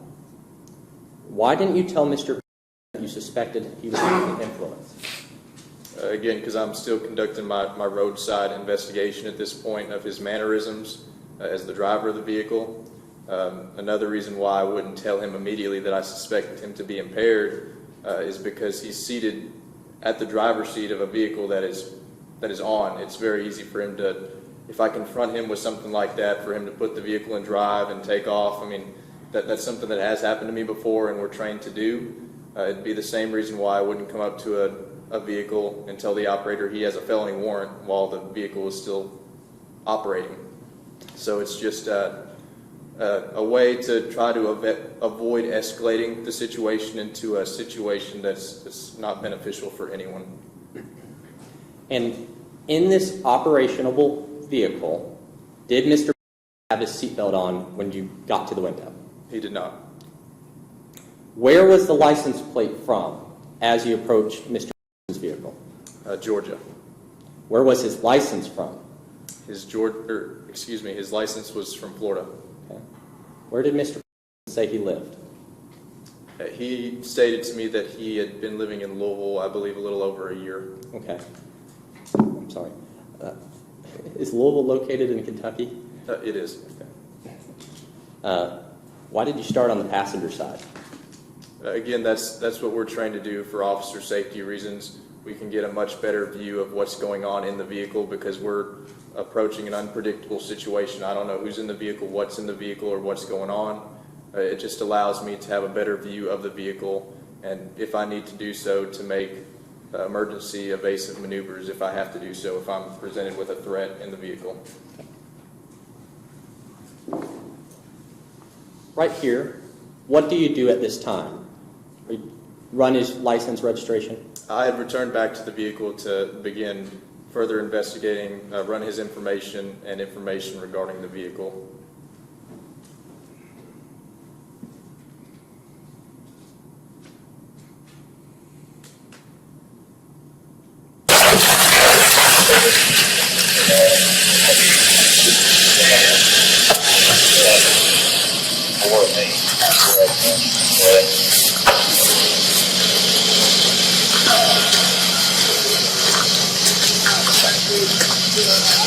The lane right here. But if you come out the back way right there, then I'm gonna be right here. But the officer just came back up. But I'm trying to get to you, but I can't get to you because I'm already, you know what I'm saying? I'm already stopped. Well, the fire department and everybody's already here. The fire department, everybody's already here. we need you. If you need me to come, I can show him the insurance. This insurance on the car. I took a picture of it. It should be in the glove. Do you need I'm looking in the glove box. I don't know where the insurance, the stuff is at.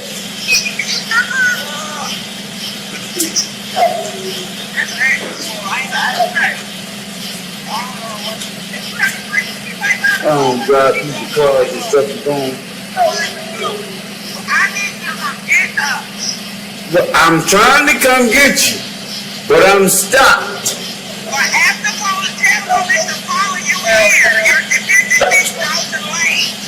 Okay, I'm trying to get you out of here, okay? If you can just hang up real quick. Or you don't have to hang up if you don't want to. I just need to step out of the car so I can talk to you out here. For what? Because I'm asking you to step out of the car. Oh, Lord.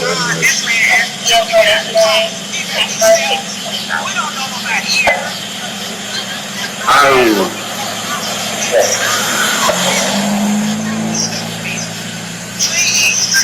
Sir, just step out of the car for me, and I'll try to get you out of here quick.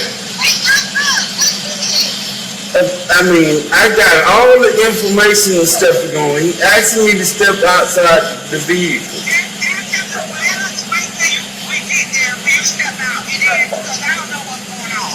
I don't know what's going on either. Why you asking me to step out the car? No, I'm sorry, no, yeah.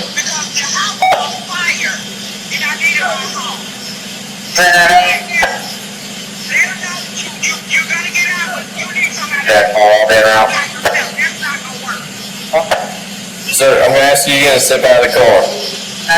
Listen, I'm not from here. 65, that won't be not quiet. I'm not from here. I don't feel safe getting outside the vehicle. Sir, Pennsylvania versus Mims say if I order you to step out of the vehicle, you have to legally, lawfully step out of the vehicle. So I'm going to ask you again to step out of the vehicle. Say that again? Pennsylvania versus Mims, Supreme Court case. If I ask the driver of the vehicle to step out of the vehicle, the driver has to legally step out of the vehicle. Okay?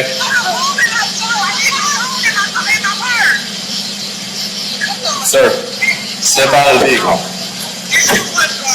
Oh, Lord have mercy, man. Let me put all this stuff back inside the vehicle.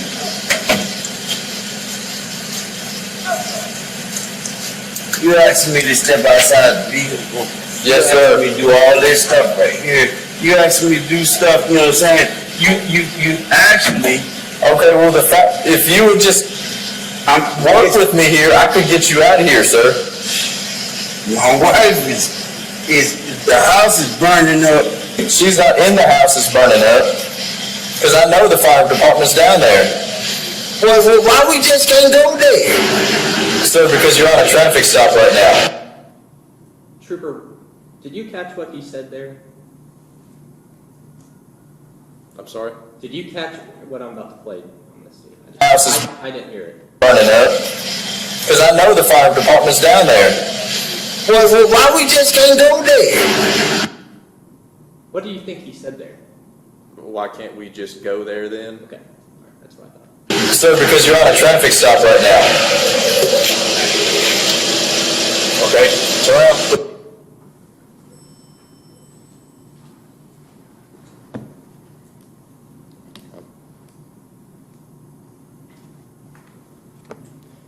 Trooper, why did you ask him to step out of the car? So that I could further my roadside investigation to deem whether I was comfortable to allow him to leave that scene or not, to judge his impairment. Okay. Did he step out when you first asked? He did not. Okay. Did he step out when you asked again? No, sir. How about the third, fourth, or fifth time? No, sir. Okay. You mentioned that you told him the fire department was there, and what did he respond with? It was what I asked you to clarify just a moment ago. Oh, he responded with, why can't we just go there then? Or something along those lines.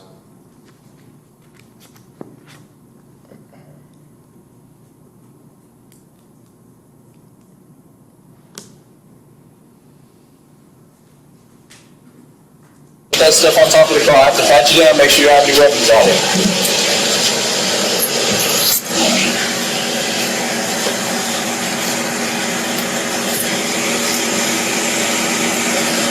Have you any weapons in the car or anything? No, sir. Is your body camera on? Yes, sir. It's always on. Okay, come back this way for me. Stand right there. Face me. Now, have you had anything to drink tonight? No, sir. You haven't had anything? No, sir. Okay. So, because of your driving and the way you're acting, okay, I have to run you through some tests to make sure you're okay to drive. Oh, no. Yeah. What are these tests you're referring to? That would be standardized field sobriety tests. Okay. And how many of these tests are there? There are 3. Okay. What are they? You have the horizontal gaze nystagmus test, the walk and turn test, and the one-leg stand test. Okay. And approximately, in your experience, how long do they take to administer? If it goes smoothly, maybe 10 minutes, a little over 10 minutes, give or take. Okay. Why did you pat him down? Just to ensure that he didn't have any weapons on him that were going to harm me. Okay.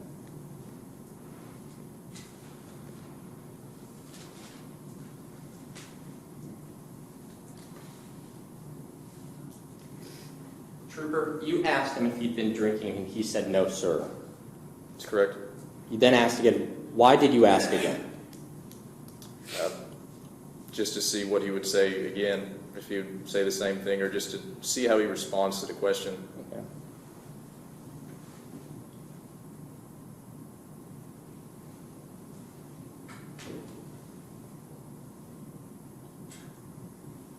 Yes, sir. Now, are you willing to do that?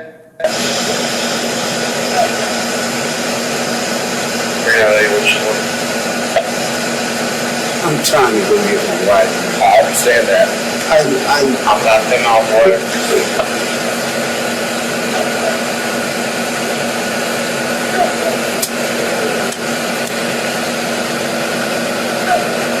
I'm trying to go get my wife. I understand. The house is burning up. Her house is not burning up.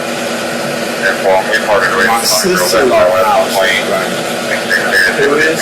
My sister-in-law. My sister-in-law. Your sister-in-law. Okay, that's the first time you've mentioned that. Okay? They went to Florida for a church convention. Yes. They went to Florida for a church convention. She called me to come and get her. She said that she was going to get somebody to bring her home. To bring her home in the morning. Okay, me personally saying that I'm I'm going to come get her now is because she would do the same thing for me. Okay, all that is fine, okay? The purpose of this stop, okay, I have to make sure you're good to drive out of here based on the driving behavior that I witnessed, okay?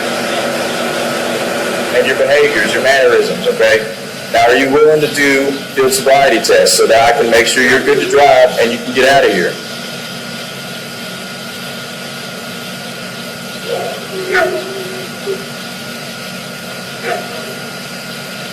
Okay, because this isn't my first time doing this. I could smell the odor of alcohol beverage when I was at your window. This is not my first time. Okay?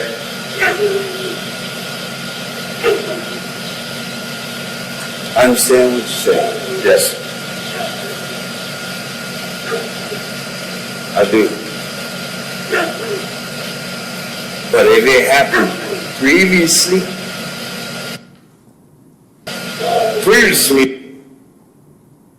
Your Honor, may we approach? Yes.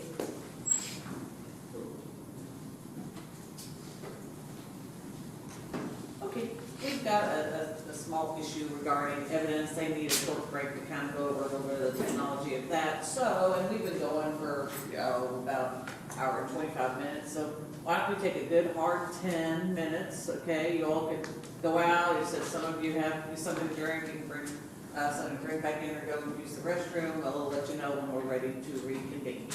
Thank you.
start here again just a second.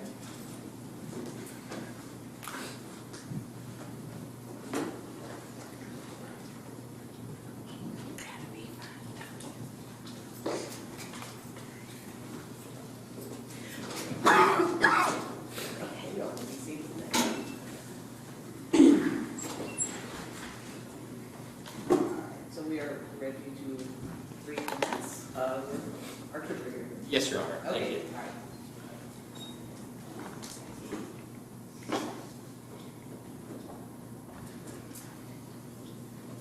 Trooper Grant, you asked Mr.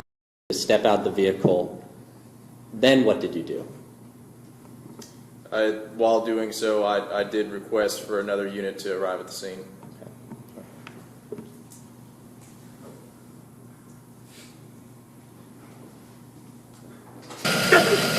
But if it happened previously,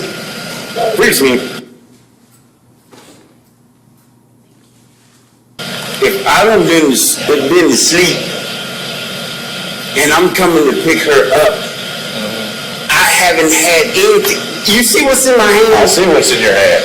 Yes, you just got that up there at the gas station. I saw you at the gas station. I also saw you when you pulled up to the gas station. You noticed us. You went up, wrapped around the gas station, parked there. Then you stood outside your vehicle and watched me drive down the road before you even went inside. I watched all of it. I've been watching you the whole time.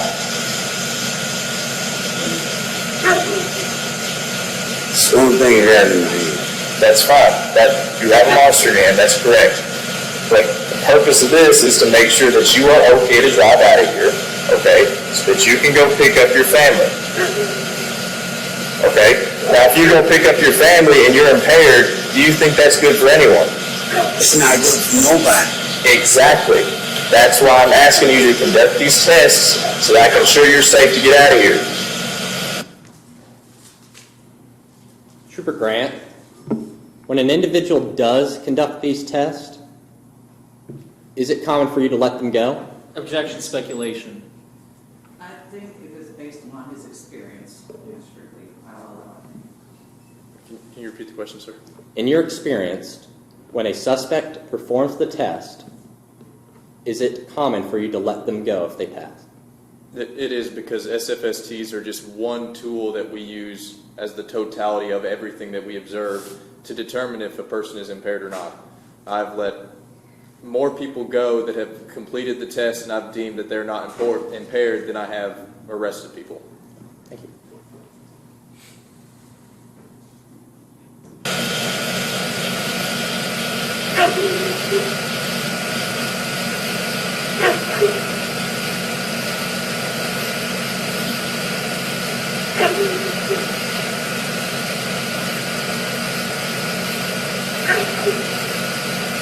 I'm not giving you a hard time. Well, you kind of are giving me a hard time. You kind of gave me a hard time since this whole started. Your name is Trooper Grant. Trooper Grant. Yes. Mr. Trooper Grant. Mr. Grant. Mr. Grant. Yes. I'm not trying to give you no hard time. Okay.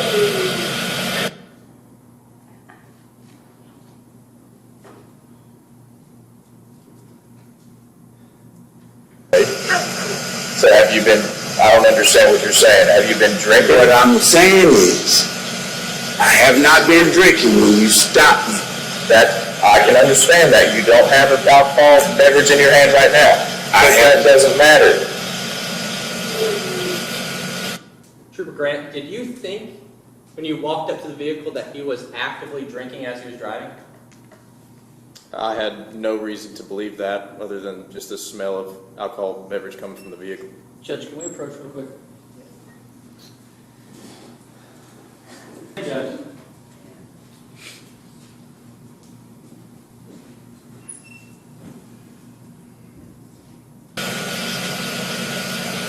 Mine. Mr. Grant, I promise. Okay, who is this? Hey, y'all stay in your car. Y'all stay in your car. That's my wife. 65, I just had another vehicle pull up. That's my wife. I'm trying to go. That's fine. I thought you were trying to go pick them up, so what are they doing in a car? They just got in the vehicle to come and get me, to make sure that I'm okay. We're not from here. Okay. I moved up here from Florida. That's fine. So why would you be in any danger right now? I want an area. What you mean any danger? So what are you worried about? You're worried about making sure that you're okay. Why would you be in any danger with a police officer? Mr. Grant, a lot of police officers is not really in our best interest. What I'm saying is, a lot of police officers is not really in our best interest. What I'm saying is, that's your opinion, but okay. Okay, well, that's my opinion, but what I'm saying is, that's fine. I just want to make sure that I'm safe. Okay. I got a Georgia tag. Okay. Me. Okay. And you stopping me. I understand what you're saying. I understand what you're saying for us. 65. I understand what you're saying for us. You know what I'm saying? Why you stopping me? Yes. I really do. But the reason why you stopped me, I'm only trying to go get my wife. Okay, but your wife is right there. Now? Yes. So why were you going to get her if she already had arrived? Stuff is not making sense. Your behaviors, your driving. Okay, so are you going to do the field sobriety test or not? When was the last time you had something to drink?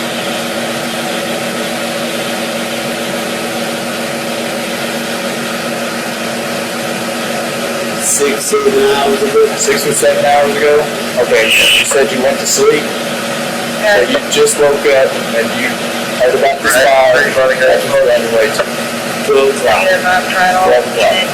Can I show you the phone? Yeah, it's right there.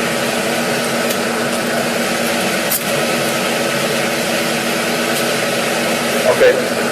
You still have not answered my question. I'm listening. Okay. Are you going to do field sobriety or not? I'm trying to make sure you're good to drive so that you can get out of here and I can get out of here. Okay? Yes. If it takes for them to drive for me, if you feel like that I'm impaired, if it takes for them, and the only thing that are you going to do field sobriety or not?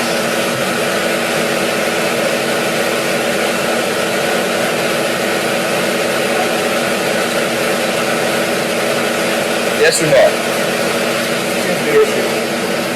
Well, you go talk to them and see what's going on with them to make sure they're okay. There's maybe 3 people in that car.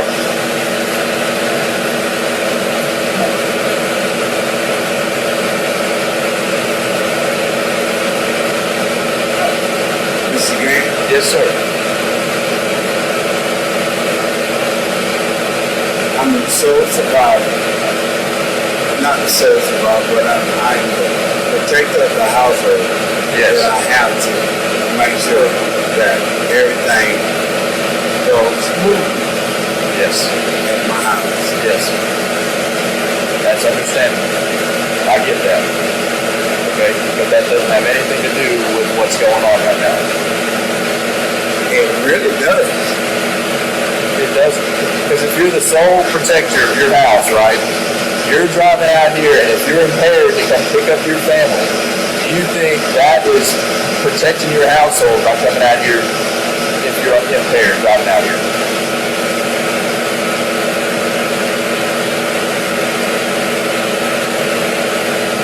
I'm listening because when you say impaired, I mean, it's 6, 7 hours ago. Okay. Yeah, 6 or 7 hours ago.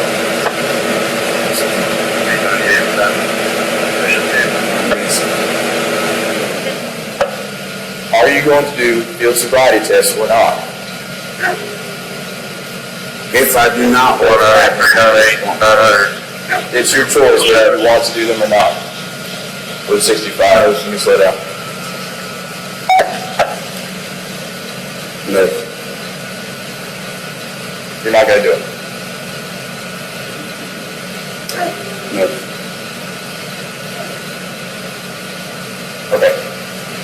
Turn around for me. What you doing? Turn around, you're being detained. Right now you're being detained. Turn around. Lord. If I'm being detained, what I'm being detained for? Sit up. I'm being detained. Right now. I don't know what detained means. You have not explained this to me.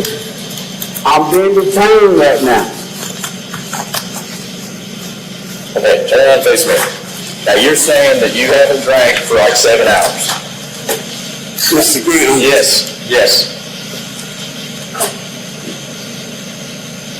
Okay, I can clearly smell the odor of alcoholic beverages coming from your vehicle as soon as I walked up to the car. This isn't my first time. I understand. You the truth. I understand, Mr. Green. I understand. I do understand all that. But Mr. Green, I'm telling you exactly what's going on.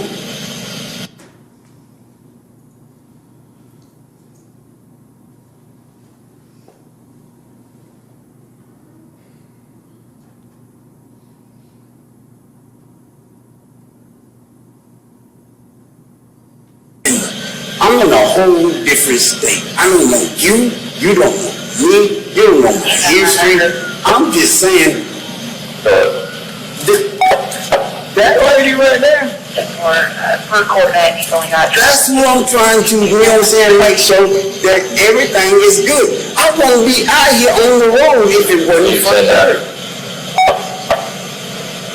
Per court act, only has to be traffic.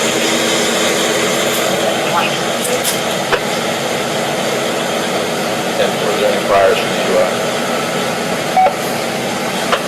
No, that he has to do.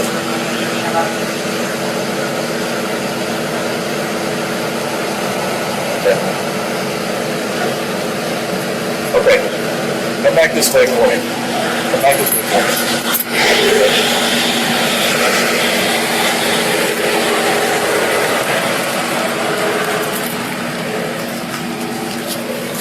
So you putting me in the car? I'm sitting in the car.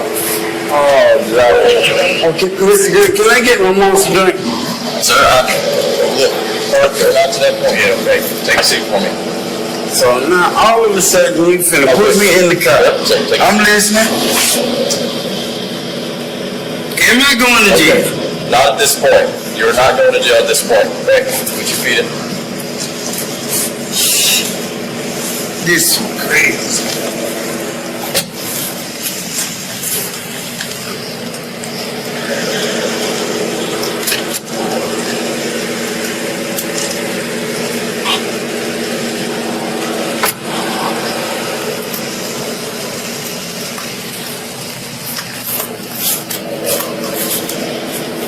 Okay, now this is just for me and you, okay? Since you are detained, I'm just gonna read you your rights. You're still just detained, you're not arrested, okay? But you reason me all right? Yes, sir, yes. If you're detained, I still have to read you your rights, okay?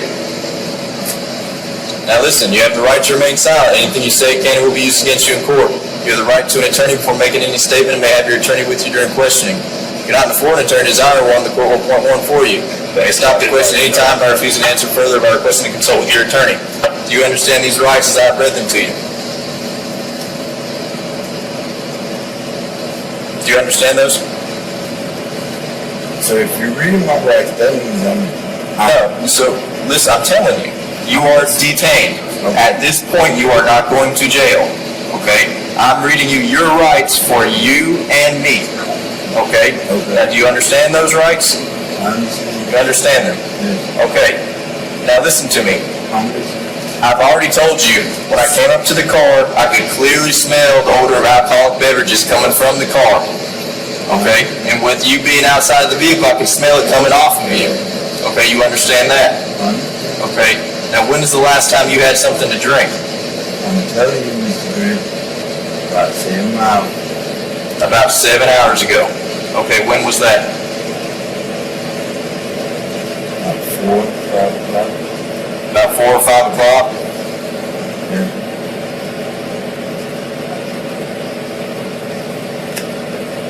Okay. Now, is there any alcoholic beverages in the vehicle? or anything illegal in the car? Because it's my son's car. Yeah. Anything that's inside of the vehicle, I can't tell you that's, you know what I'm saying, that it's in there. The only thing I got is the monster drink. I would love to finish my monster. Okay, that's fine. I understand that. 10-4, go ahead.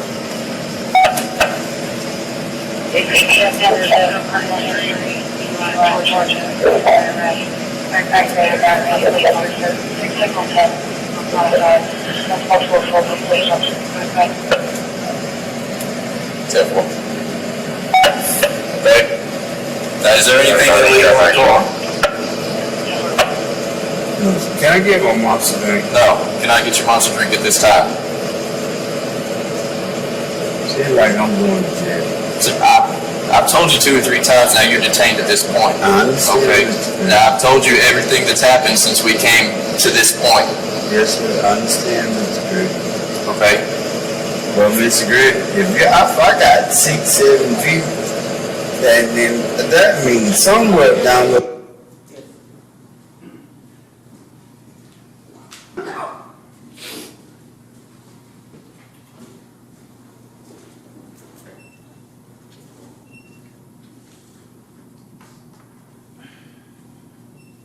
line, Mr. Grigg. I'm not going home. That's not true. So the reason these cars are here right now is because I asked for them to come here because you were being non-compliant to me at first. You were refusing to get out of the car. Yes, sir. Does that make sense? So that's why everyone's here right now.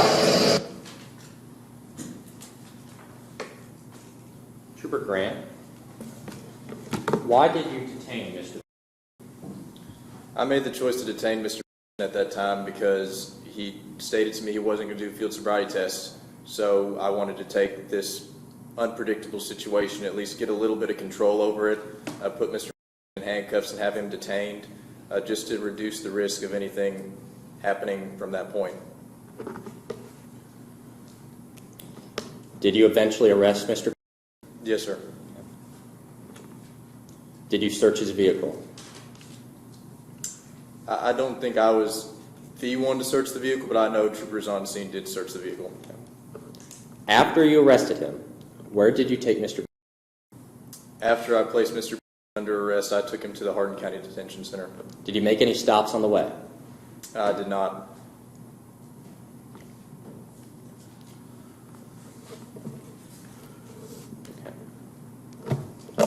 Trooper, when you got to Hardin County Detention Center, did you apply for a search warrant for Mr. Blood? That's correct. Did you call a judge in the middle of the night to get it? Yes, sir. Which judge? I called Judge Shoemate in order to apply for the search warrant. Is Judge Shoemate presiding over this case? No, sir.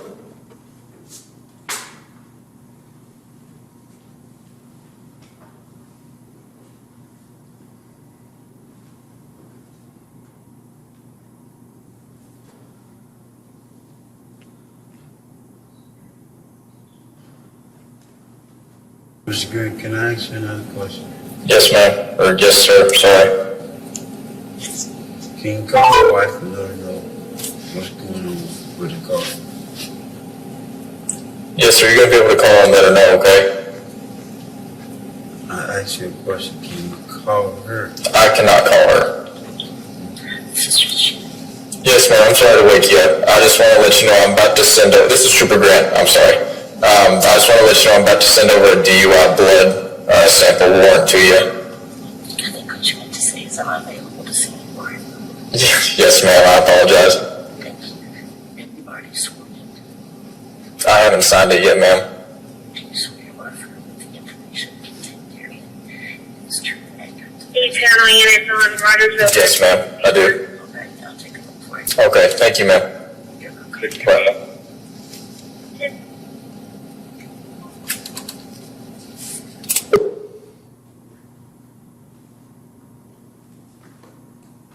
Trooper Grant, did Judge Shoemate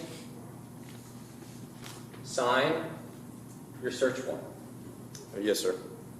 Judge, Your Honor, may I approach the witness? Yes.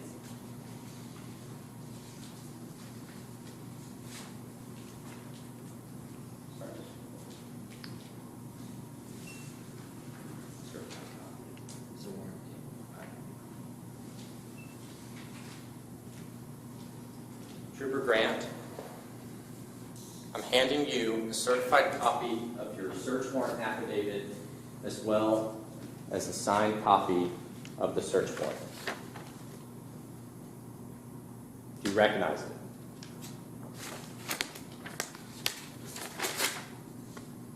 Yes, sir. Is that a true and accurate copy of the search warrant that you submitted to Judge Shoemate that night? Yes, sir.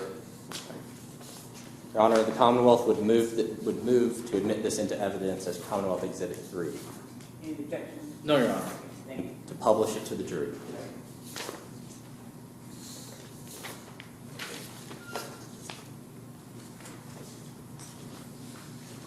Thank you, Madam Clerk.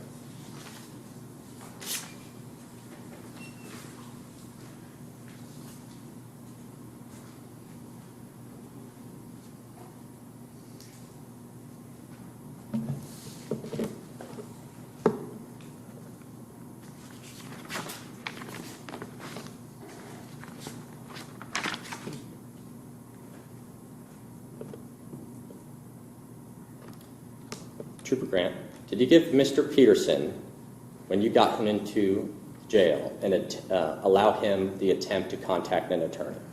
Yes, sir.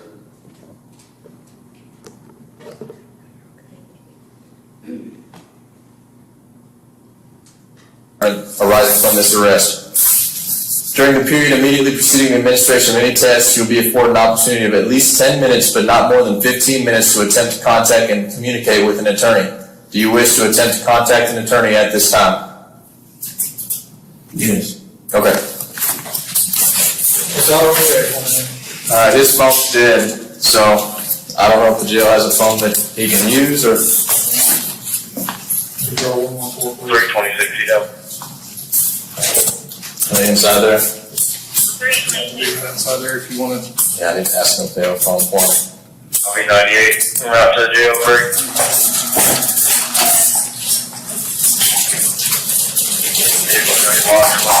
He wants to contact an attorney, but his phone's dead. Do you all have a phone he can use? In the booking area? The booking area? Yep. Is he able to use that? I think they was able to let him use it. Yeah. Okay. All right. Just had to walk him in there. All right.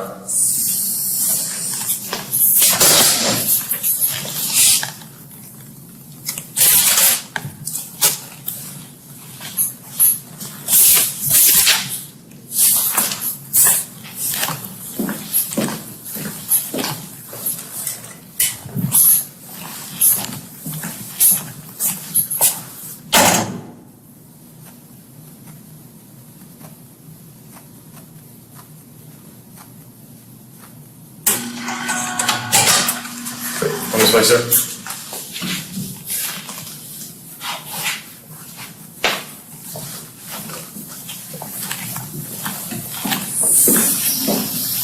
So we're there.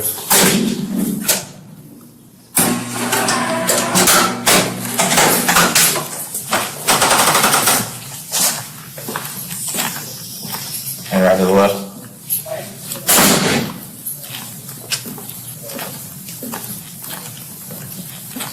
Okay, take a seat on that bench right there. His phone's dead. He wants to contact an attorney. Use the phone in there. Yeah, I mean, does he know the number? Do you have a phone number for an attorney? No, do you have a paper slip or something that I can call an attorney or something? I'm not from here. I keep telling y'all, I'm not from here, so I don't know who to contact, to call, or nothing like that. The only thing that I was Is there a going phone to book in here? is pick up my wife. That was No, I think there's a phone book in that area over there. I can grab a phone book and give it to him. Right. But, and, I can check. I don't know. I've seen a phone book. It's all from office. It's locked up. The only thing I can do is Google. I mean. No, I mean, not the, like, the initial area we come in, like the scan. Oh. In one of those drawers, there's a phone book. I'll go look. I don't think Usually there is. I told Bud. What's that? He wants to contact an attorney, and he's got 15 minutes to do so. He just doesn't have a phone to do it. I mean, I'll let him use the phone in here. I mean, if he wants to talk, I mean, they can call him up. Yep. It's not gonna go. Basically. The only thing, I don't even describe anything, it's just very, just looks like a platform. Oh, yeah, I got it. What's his name? That's it. Yeah, yeah.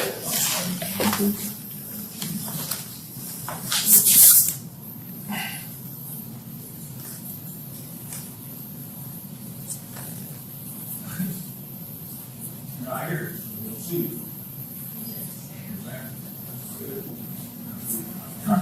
Thank you.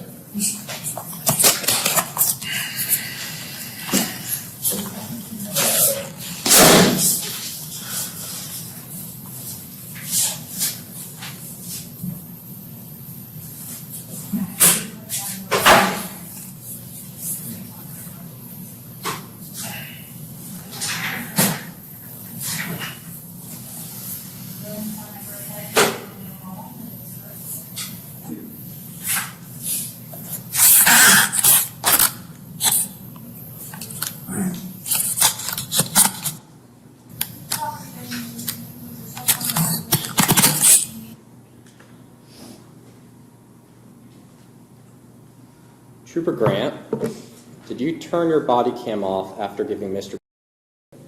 a chance to contact an attorney? Yes, sir. Why? The thought process at the time was to allow him to be able to consult with an attorney in private without being recorded. Did you turn it back on that night? Yes, sir. Was it still operational? Yes, sir, after I turned it back on. You mentioned that Judge Shoemate signed your search warrant for Mr. Blood. Did you convey that information to Mr. Yes, sir. How did he respond when you told him that? He declined to abide by the search warrant. Is to contact an attorney. I even looked up phone numbers for you to contact an attorney. Okay? Now, what I have here is a signed search warrant for your blood by a judge here in Hardin County. Now, you can either submit to this search warrant, or you're going to tell me, no, you're not going to submit to this search warrant signed by a judge.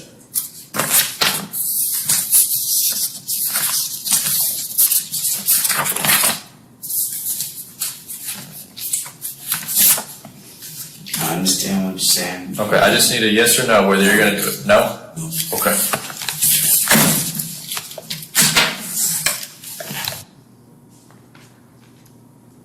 No further questions, sir. Thank you. Okay, Mr. Forman.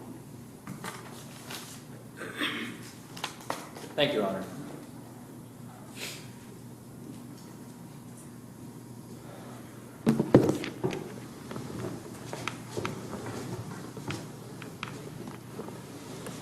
Can y'all see me okay? All right. Trooper, good afternoon. Good afternoon, sir. I'm going to make this as short and sweet as possible. Okay? Sir? So, just to recap, because I don't want to rehash all the details you've gone over. I just want to focus on very, very specific points in time. So just follow along, and if you get lost at any point, please stop me. I'll re-ask the question, and I'll pinpoint you to where I'm at. Okay? Yes, sir. All right. So first and foremost, simple question. At the time of the stop, when you stopped Mr. initially, you were a trooper for a grand total of about 11 months. Is that fair? I think that's correct. Yes, sir. You graduated the academy, well, you entered the academy in February of 2023. Correct. And you graduated about 6 months later in August of 2023. Correct. And then this stop occurred July 15th of 2024. Yes, sir. So almost a year, but not quite a year. Yes, sir, about 11 months. Okay. So at the time of the stop, all that training in the academy was kind of still fresh in your mind, and I imagine it's not too, sometimes things get forgotten over time, but I imagine it's still pretty fresh in your mind, your training? Yes, sir. Experience builds up upon that, of course. Of course. So do you remember in the academy you were taught how to write citations?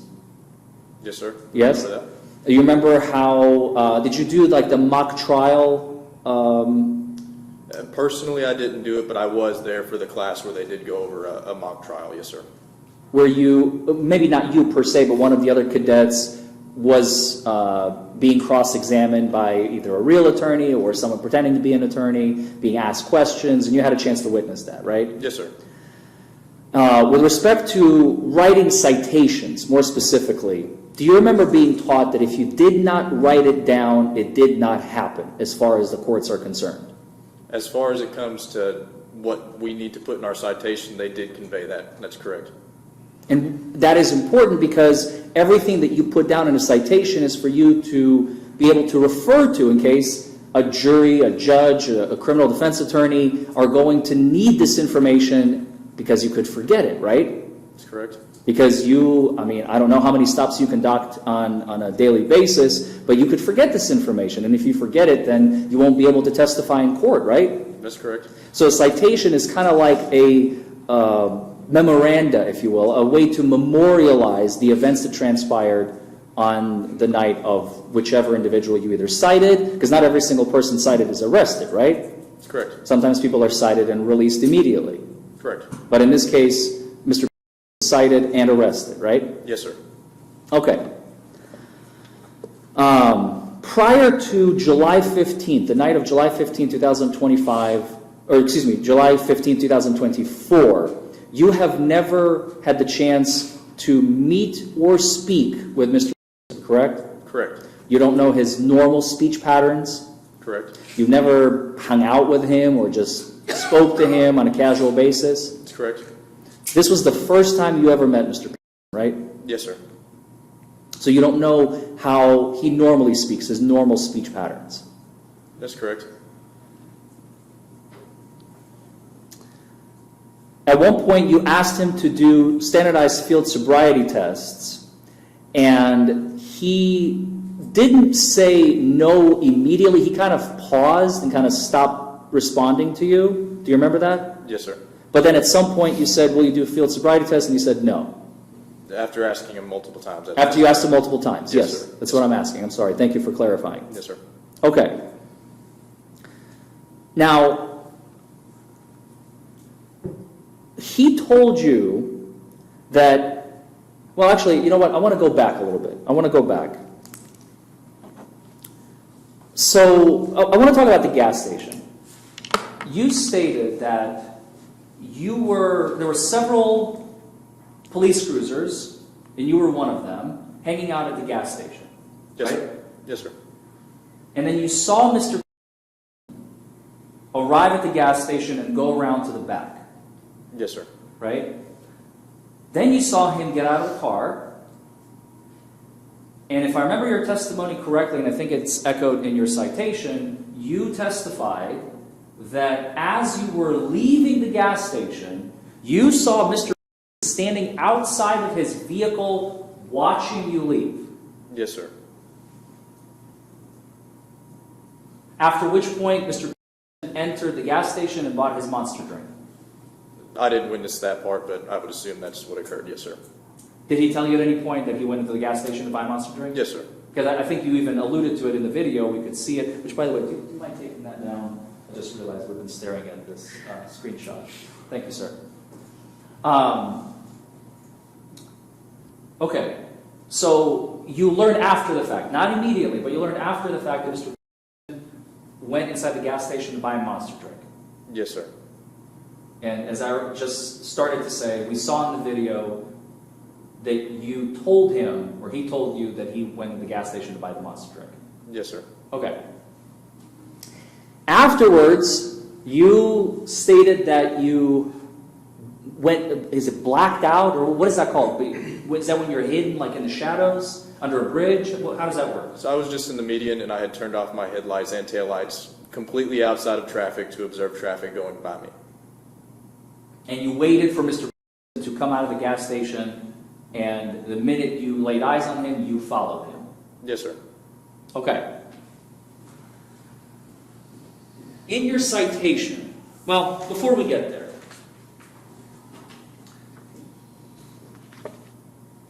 In your testimony today, you stated that the first traffic violation, let's call it, which I believe you referred to as Mr.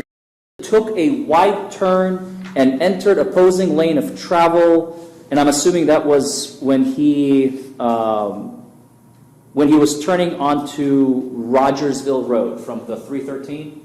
Correct. Where is that in your citation? Is it okay if I refer to the citation to take Absolutely, Your Honor, if I may approach. All 3 pages are right here.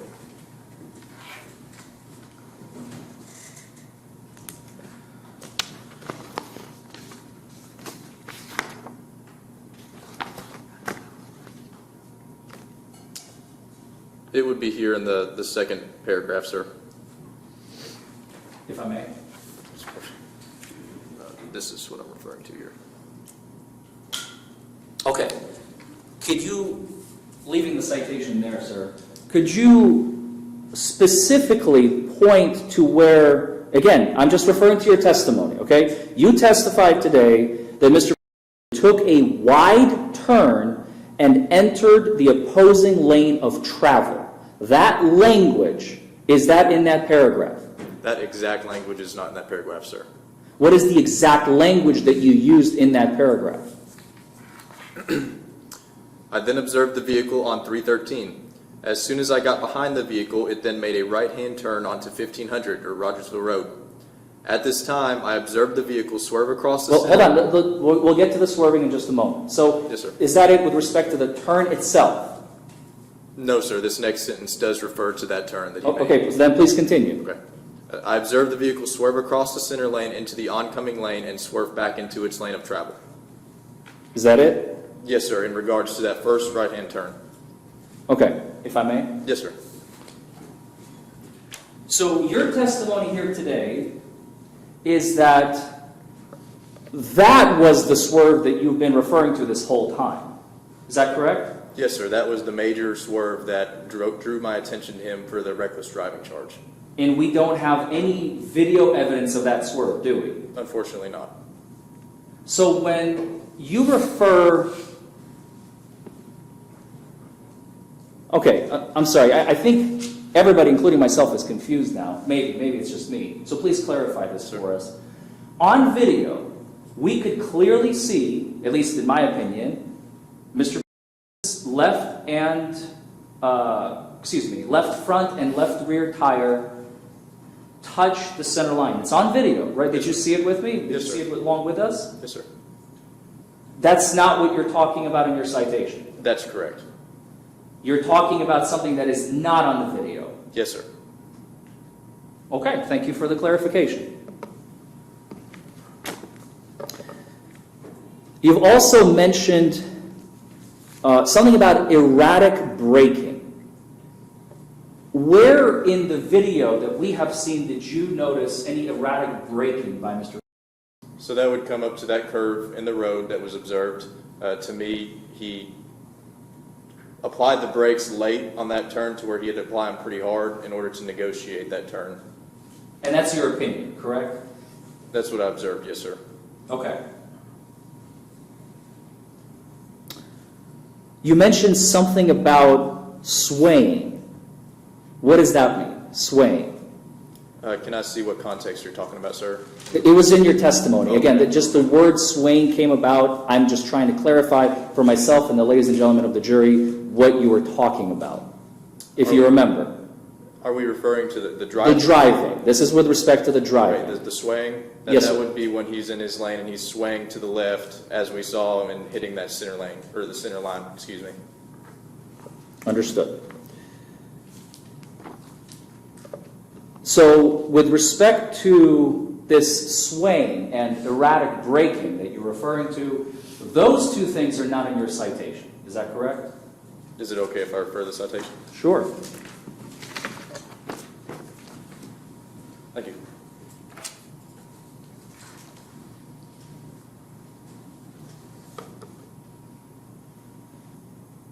That's correct. If I may, Your Honor? Thank you. So you did not list swaying or erratic braking as reasons for stopping Mr. correct? Not in the citation, that's correct. But you testified to them today, correct? Yes, sir.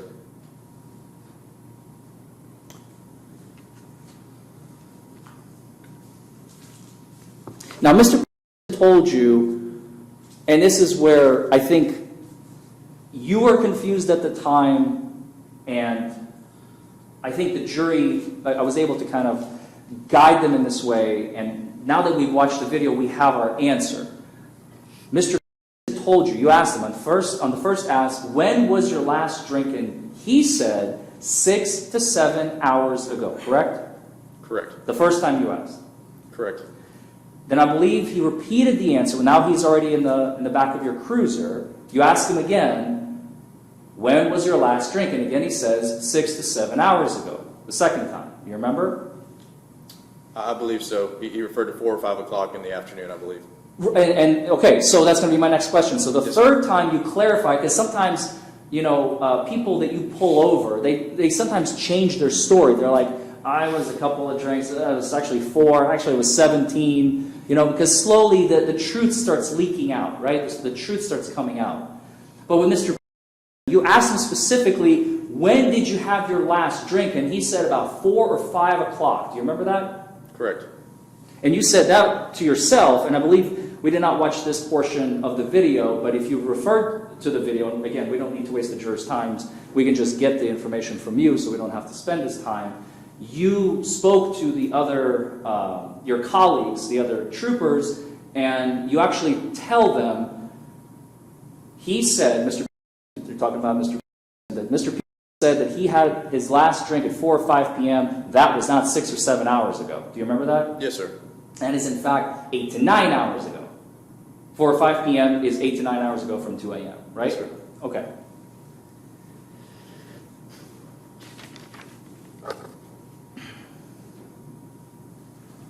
Now, when you initially stopped Mr.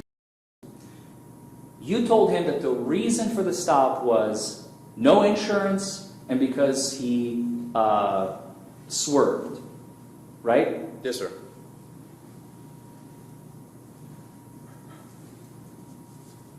And you indicated you did not want to, if I'm quoting you correctly, and please correct me if I'm wrong, you did not want to tip him off in case he decides to flee the scene. That's correct. It can escalate the situation because, again, I don't know Mr. I don't know his intentions.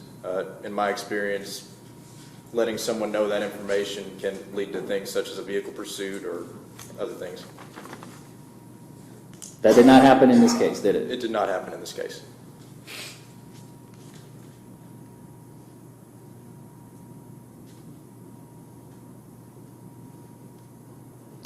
There was one point that the prosecution even kind of paused and went back to make sure that they heard what Mr. said. Mr. told you that he's on his way to an emergency, right? He conveyed something about a fire involving his wife. A fire involving his wife and his sister-in-law, her sister. He eventually did tell me it was his sister-in-law. At the time, at the beginning, I didn't know that's whose fire it was. Right. So there is a moment when you are, well, by the way, real quick, I believe even on video you said to Mr. that you are aware of the fire and the fire department is taking care of it. So you were aware of it independently of Mr. right? I believe so, yes, sir. Because I imagine you guys radio each other like, hey, there's a fire over there at such and such. It wasn't on our radio channels, but I do believe I was aware of a fire that was taking place in Vine Grove. Because there were Vine Grove units at that gas station at the time. Would you estimate the location of the fire about no more than 5 to 10 minutes away from where you stopped, Mr. I can't testify to that, sir. I don't recall. Okay. And remember, and this is the point that the prosecution was making, and I just want to clarify something, or I guess ask you a question. Why can't we just go there then, was Mr. response as you were getting him out of the vehicle. Do you remember that? Yes, sir. He was asking you, as an agent of the government, a law enforcement officer, hey, there's actually an emergency. Do you mind coming with me to help me out? Why can't we just go there then? Do you remember that? Yes, sir. He even asks you, as you get him out of the vehicle and you pat him down, Mr. asks you, is your body camera on? Do you remember that? Yes, sir. And he says that because he's afraid for his safety. Do you remember that? He did allude to that, yes, sir.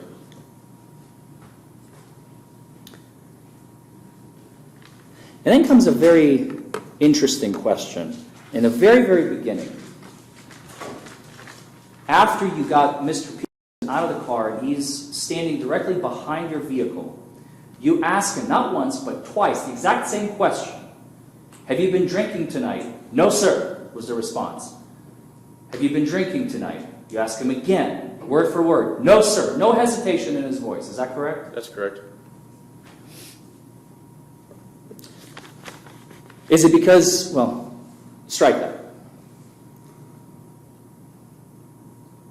And you later learn that he has not been drinking tonight, quote unquote. You learn that he has been drinking the previous afternoon. Is that correct? Later, he did tell me that he had drank previous, the day before that afternoon. That's correct.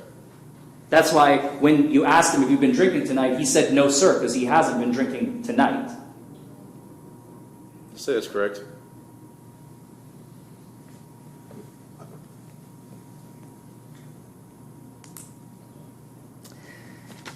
After your brief back and forth with Mr. he asks you, after you put handcuffs on him, okay? Let's jump to that point real quick. Okay. You're putting handcuffs on him, and he asks you, why am I being detained? Do you remember that? Yes, sir. To which you provide no response. Correct. Do you remember that? Yes, sir.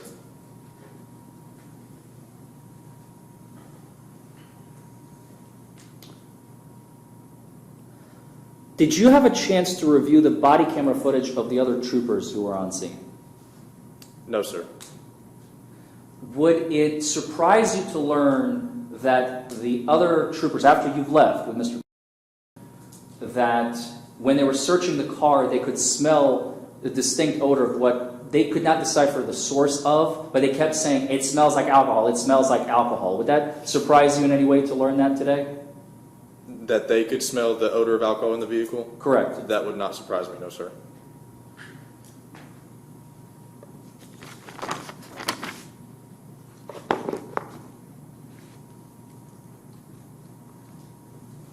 If I may have just one moment, Your Honor.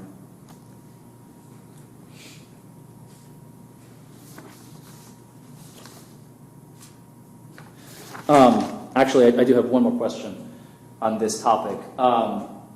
Mr. also explained to you that this was not his vehicle, correct? Yes, sir. That it was his son's vehicle. Yes, sir. Okay, I have one last question for you. Yes, sir.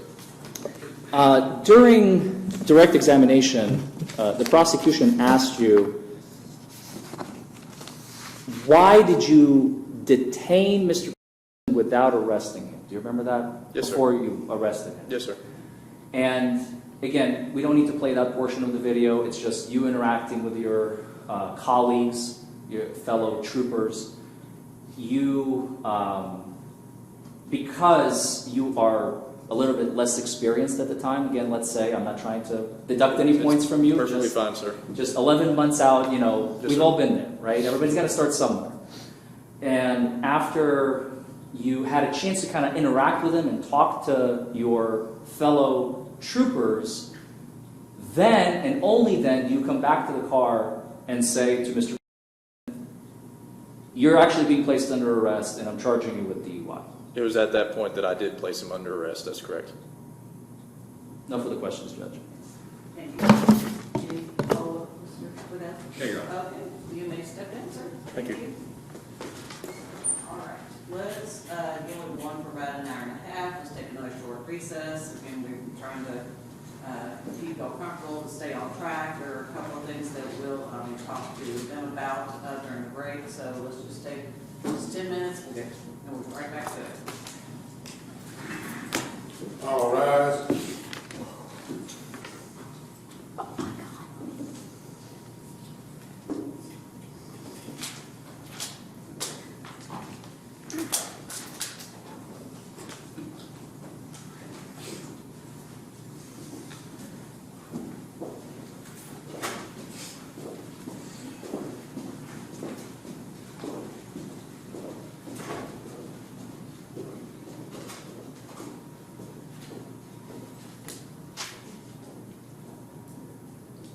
Are we back on the record?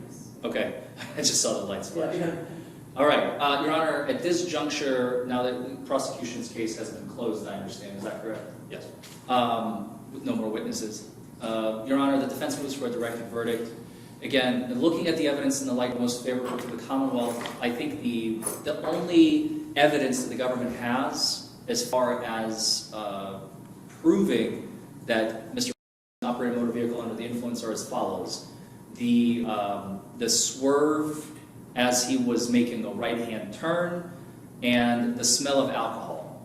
I don't think even watching the video as a plain viewer, as a juror would watch the video, there is no other evidence to indicate intoxication. There's no slurred speech, there's no swing, there's no tripping, there's no falling, there's no any behavior that indicates intoxication, and I would ask that the court take the case from the jury and issue a directed verdict for the defense. Okay, thank you. Your response? Your Honor, we would just factually disagree with Mr. Forman. We believe that Trooper Grant got on the stand and testified that he heard slurred speech, that Mr. eyes were somewhat red, although not disastrously so, that he did make that wide right-hand turn, got into oncoming traffic, and then, of course, walking up to his car through the totality of the circumstances based off his experience and his training. We believe not only in a light most favorable to the Commonwealth, but a reasonable jury could find Mr. guilty of DUI. And I think there's a good bit of case law out there. I think there's enough, yes, to absolutely get it to the jury. I think it is a question for the jury. Thank you. Thank you, Your Honor. Okay. Jury instructions? Jury instructions. Let's go back here. We come to the finale, the conclusion of my case in Hardin County on November 5th, 2025, where my client was charged with reckless driving, failure to notify Department of Transportation of address change, no insurance, failure to wear a seatbelt, operating a motor vehicle under the influence, and the big one, where he was looking at up to a year in jail, obstructing government operations. In this video, you're going to hear the closing arguments. I go first, and the prosecution goes last. Don't forget to like this video, comment below, subscribe to the channel. Let me know what you think in the comments below, what the verdict is going to be, because the verdict is going to come at the end of the video. I hope you all enjoy the show. So, does the defense desire to call witnesses at this time? No, Your Honor. The defense rests. Okay, thank you. All right, then we move now to jury instructions, which is one of the things we were working on while you all were waiting on us. So I'm going to ask my bailiff here to hand these out to each of you, and you're going to follow along as I read them to you.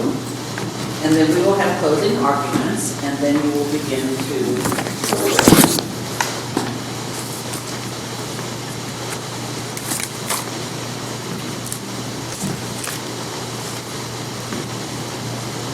when you all walk out the door here in a few minutes, you'll see that we've kind of got a construction zone going on back here. We're undergoing a major HVAC renovation project, so just be careful when you go out here.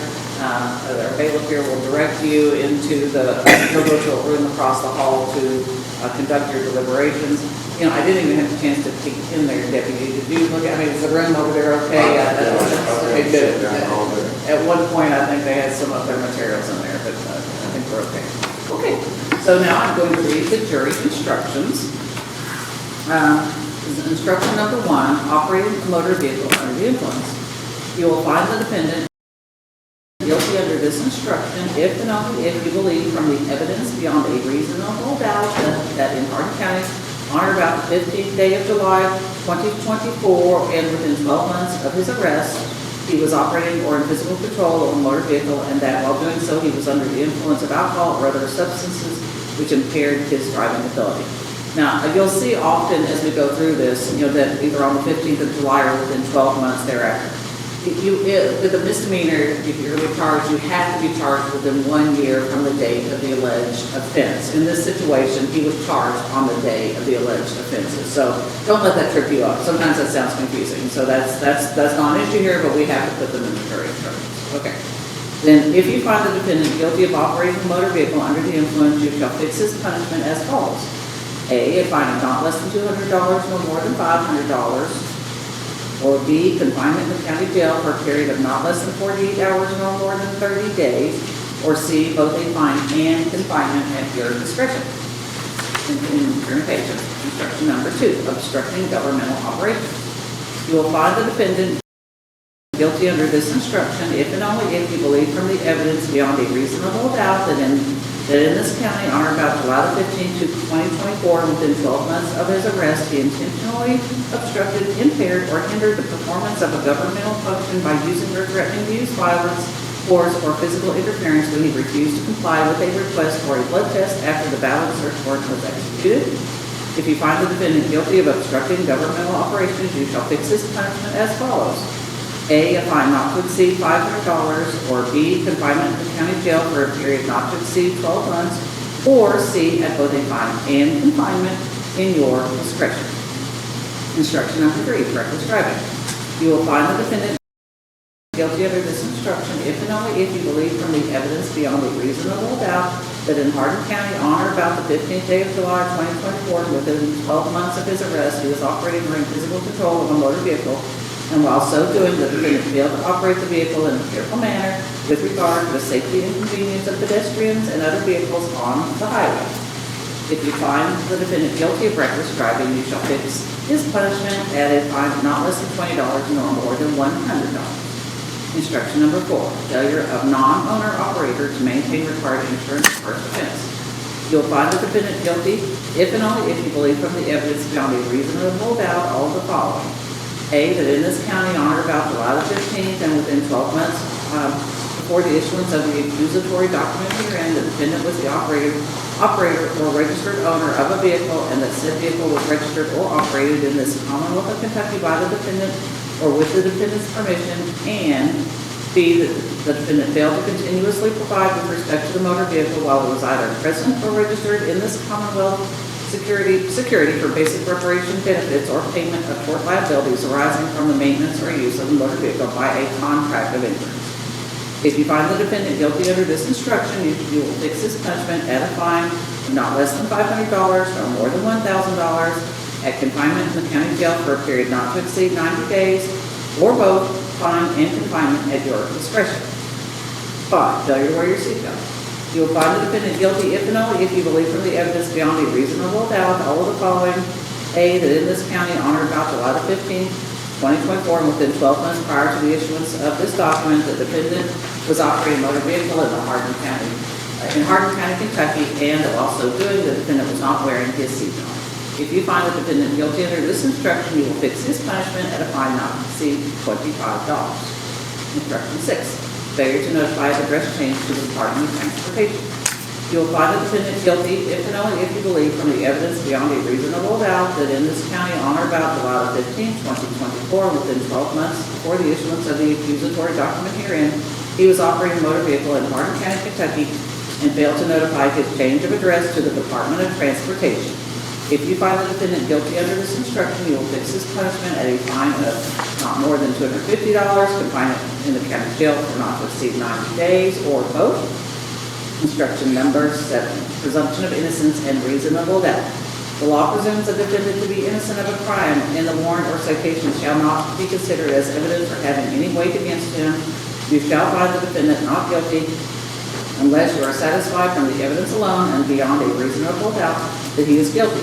If upon the whole case you have a reasonable doubt the defendant is guilty, you shall find him not guilty. Instruction number 8, unanimous verdict. The verdict of the jury must be in writing and must be unanimous and must be signed by one of you as foreperson. You should use the form provided at the end of these instructions for your verdict. Instruction number 9, the right to remain silent. A defendant is not compelled to testify, and the fact that the defendant did not testify in this case cannot be used as an inference of guilt and should not prejudice him in any way. This 5th day of November, 2025. Okay, so those are the instructions, and then as you deliberate, you'll turn to these verdict forms. And there's a verdict form for each of the 6 charges. So on verdict form A, we, the jury, find the defendant not guilty of operating a motor vehicle while under the influence. And if you find him not guilty, you sign the foreperson signs there. Or we, the jury, find the defendant guilty of operating a motor vehicle while under the influence and fix the defendant's punishment as follows. And you choose either 1, a fine in the sum of blank, not less than $200, no more than $500. 2, confinement in the county jail for blank hours/days, not less than 48 hours, no more than 30 days. Or 3, a fine in the amount of blank, not less than $200 and more than $500, and confinement in the county jail for a period of blank hours/days, not less than 48, no more than 30. Again, that will be signed by the foreperson.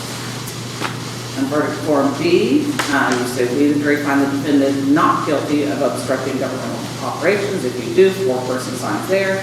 Or below that, if you find the defendant guilty of obstructing governmental operations and fix the defendant's punishment as follows. Either A, a fine of blank, not more than $500. 2, confinement in the county jail for blank, not more than 12 months. Or 3, both, a fine of sum of blank, not more than $500, and confinement of not more than blank, of not more than 12 months. Again, signed by the foreperson. C is the reckless driving. At the top, if you decide and find him not guilty, or if you do find him guilty, you fix the fine at a sum of not less than 20, nor more than 100. Verdict form B, you either find the defendant guilty, not guilty of the offense of failure of non-owner operators to maintain departed insurance and sign there, or you find him guilty of that and fix a fine at an amount not less than 500, nor more than 1,000. Or confinement in the county jail for a period not to exceed 90 days, or both. Verdict form E, we the jury find the defendant guilty or not guilty of failure to wear seatbelts, either sign there, or if you find him guilty, a fine not to exceed $25. And then F, we the jury find the defendant not guilty of failure to notify the dress change. If it's not guilty, you sign there. If you do find him guilty of that offense, a fine of not more than $250, or confinement not to exceed 90 days, or both. Okay. All right. You will, and again, when you'll go back to deliberate, the first thing you'll do is to elect the jury foreperson, and that person will sign you to the appropriate places as you all determine, as to whatever your decision may be. Okay, so we are going to have our closing arguments, and we will start with Mr. Forman. Ladies and gentlemen of the jury, we finally come to the close of the case, the end of the trial. I told you at the very beginning that I can't really fault Trooper Grant for what he has done. He has done what he has done. The facts are what they are. He made a mistake. He made an error that night. He arrested an innocent man. And unfortunately, my client had to hire an attorney. We had to come here before you today and present our side of what happened that night. Again, I don't want you, and I already alluded to this, because we're all humans. We all make mistakes. Things happen. I don't want you to personally hold anything against Trooper Grant. But he's not the one on trial here.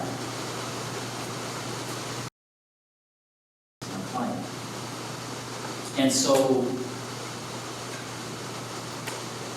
Trooper Grant's error in judgment should not cause Mr. freedom as a result of a mistake. Trooper Grant's mistake.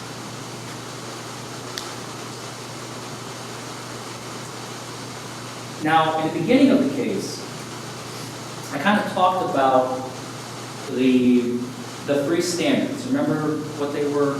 Beyond a reasonable doubt, clear and convincing evidence, and preponderance of the evidence. Well, there are actually two other standards that we're going to talk about right now that are also part of our criminal justice system, but these two are more for our troopers and police officers on the street. This has less to do with the court system, because reasonable and articulable suspicion, what is that? That is the standard that police officers use to determine whether they have enough to just stop somebody. Whether they're in a vehicle, whether they're a pedestrian, whether they're walking, it doesn't matter. Driving or walking, reasonable and articulable suspicion is something that the law enforcement agent must have in order to approach you and start asking questions. Next up, we have probable cause. Probable cause is higher. That is the standard that is required for police to determine whether or not they can arrest you for the offense that they're claiming to be being charged with.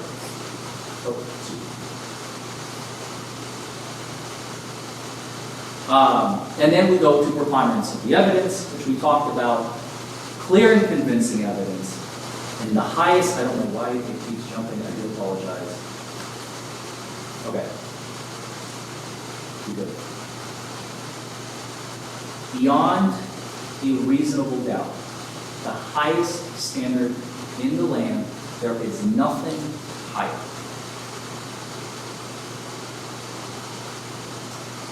Let's go over the instruction real quick. I think it says instruction 2, but in this case, it was actually instruction 7. So I do apologize. I had these PowerPoints prepared, obviously, ahead of time. But presumption of innocence and burden of proof. The burden of proof rests entirely upon the Commonwealth. And you may not have this instruction, and I do apologize. They do vary. But essentially, the burden of proof rests entirely upon the Commonwealth to establish beyond a reasonable doubt every fact essential to the conviction. And this is instruction 7. This is the one you do have. If upon the whole case, this is what the judge just read to you. If upon the whole case, you have a reasonable doubt that he is guilty, just all it takes is one for each offense charged, then you shall is a must, you are required by law to find him not guilty. This is the standard we've been talking about this entire trial, since voir dire, since opening. Well, now it's time to put it to the test.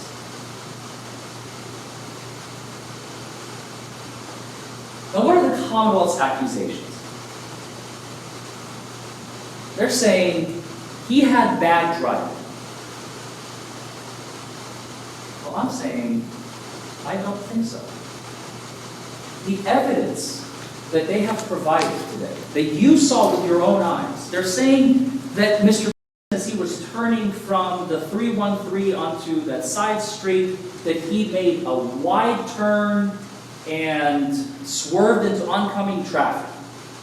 Okay, where's the video? Anybody can say that. What we did see, we saw good driving. What we actually saw with our own eyes on video was Mr. traversing down the limited access highway, and we saw his tires kind of veer into the center lane for a moment. He applied his brakes as he was going into the turn. The trooper may disagree. It doesn't matter what the trooper says. Pay attention to what you, remember I told you in the beginning, what you see and what you hear. Because people will have biases. Video is completely unbiased. So we have good driving. That's reasonable doubt. The fact that he pulled over immediately at the first available spot. He didn't try to pull into the grass. He saw a driveway coming up, and he pulled in. You could see there's a mailbox, I think, and a few trash cans, as you could see on video. He pulls over into that driveway without any issue. The first available spot for him to pull over, he pulls over. And like I said before that, he applies his brakes, which indicates, remember, circumstantial evidence is part of the things that you're looking at the whole time, because you don't have everything. You got to fill in the blanks somehow. He is driving like a sober person. He's applying his brakes on a turn, and he slows down in that turn. So we have good driving. That's reasonable doubt number one.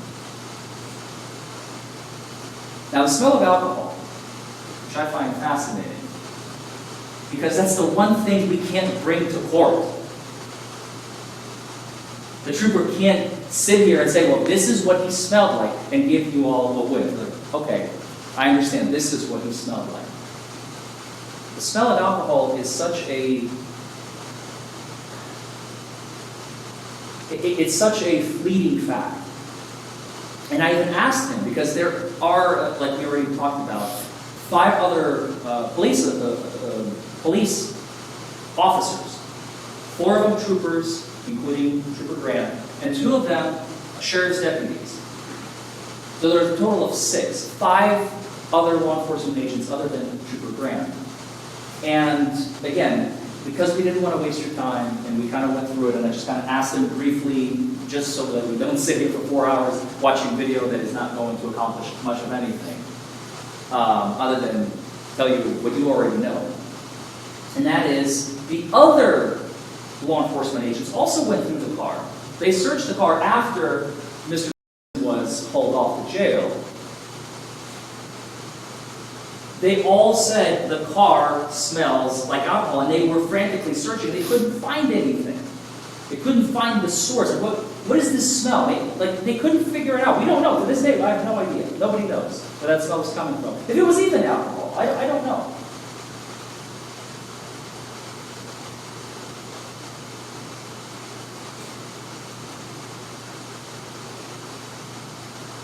Then he says it was coming from his breath. He smelled it. I clearly smell it on your breath.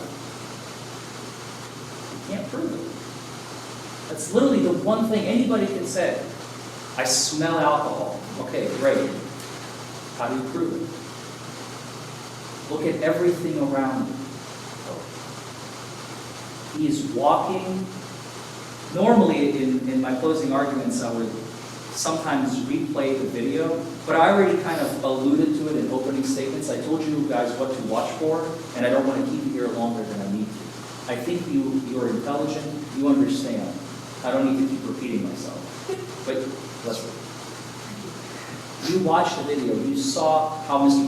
was walking, you saw how he was interacting with Trooper Grant. He was walking like a sober person. He was standing like a sober person. He was not swaying. There was not a single second where he would be swinging forward, backward. He was literally standing still the entire time. There are a couple of moments when he is leaning up against the car. I will grant you that, absolutely. But then when his wife arrives with the nephew, he kind of turns. And then for a long period of time, he is standing, this is the car, and he's pointing to the car. And he's just standing there, and he's no longer leaning on the vehicle. He's just standing there on his own 2 feet. He's not swaying. There's zero indication of intoxication. So he's walking sober. Slurred speech. When you don't know the mannerisms of how a person normally talks, how they normally converse, sometimes they're going to make assumptions. Was Mr. cooperative? It depends on your definition of cooperation.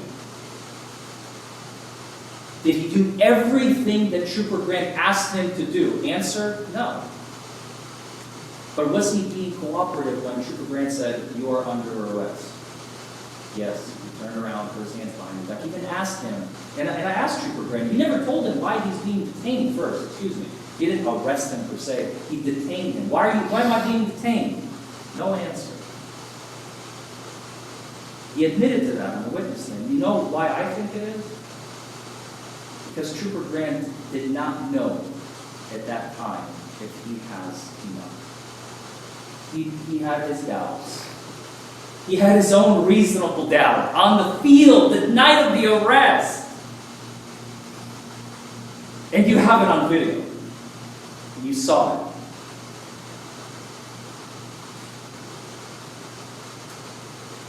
He never met Mr. before. He doesn't know how Mr. speaks.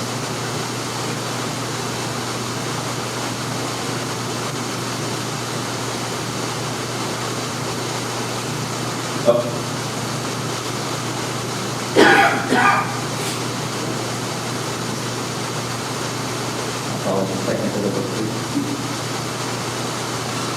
One second.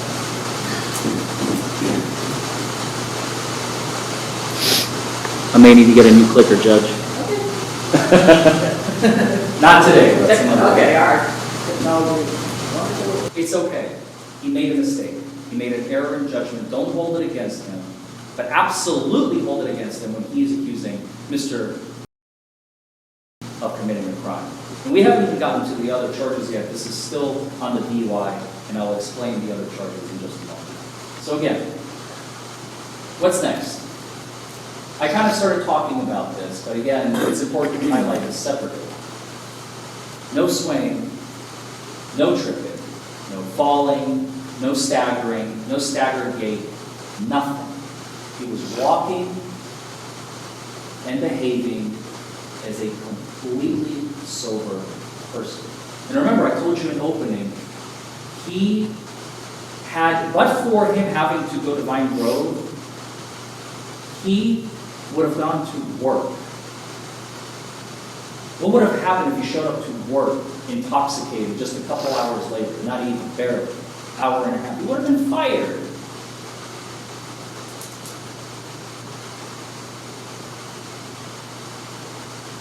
Bloodshot eyes. Trooper said that Mr. had bloodshot eyes. Now, I believe, I don't know if you all have seen it, but I don't know if I have it with me. The booking photo, which I do apologize I don't have it for you, but if you look at the booking photo, and it's hard to see it, and that's why I didn't really care too much for it, because it's grainy and it's a very bad shot. But you could see no bloodshot eyes in the booking photo of Mr. But again, unfortunately, I don't have that evidence for you. I don't think it would help you in your determination, so I decided to exclude it. But again, bloodshot eyes, we couldn't see it on video. Once again, another piece of evidence. And what about a flushed face? Normally, when a person is intoxicated, you know, the veins expand, your blood veins expand, and more blood flows. That's why you have bloodshot eyes. That's why you have a flushed face. So here we have bloodshot eyes without a flushed face, which is an interesting miscombination. You either have you either have both or neither. To just have one, okay, so maybe Mr. didn't have enough sleep because he was awoken ahead of schedule to address the emergency. No flushed face. And we've talked about slurred speech, and I have it on here twice, because I think, in my humble opinion, that is what led to Trooper Grant's ultimate mistake in arresting Mr. He believed, without knowing who he is, how he talks, his normal, regular speaking patterns, that was the pauses, the pregnant pauses I told you to look out for. The stops in when he was speaking, just generally with Trooper Grant. I think, and I hate to say it like this, but if he spoke any different, maybe we wouldn't be here today. Maybe I wouldn't be talking to you. Maybe he would have never been arrested. It's really, really disappointing to think that way, but I can't put it out of my head. Just because of who you are and how you talk, you end up in court. Here they are. You don't need 8. You don't need 6. You don't need 4.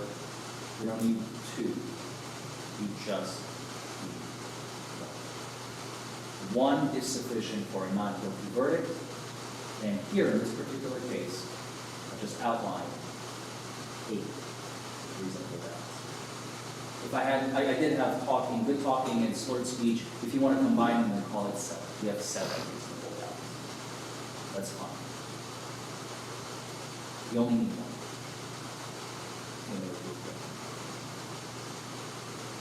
Please ignore that.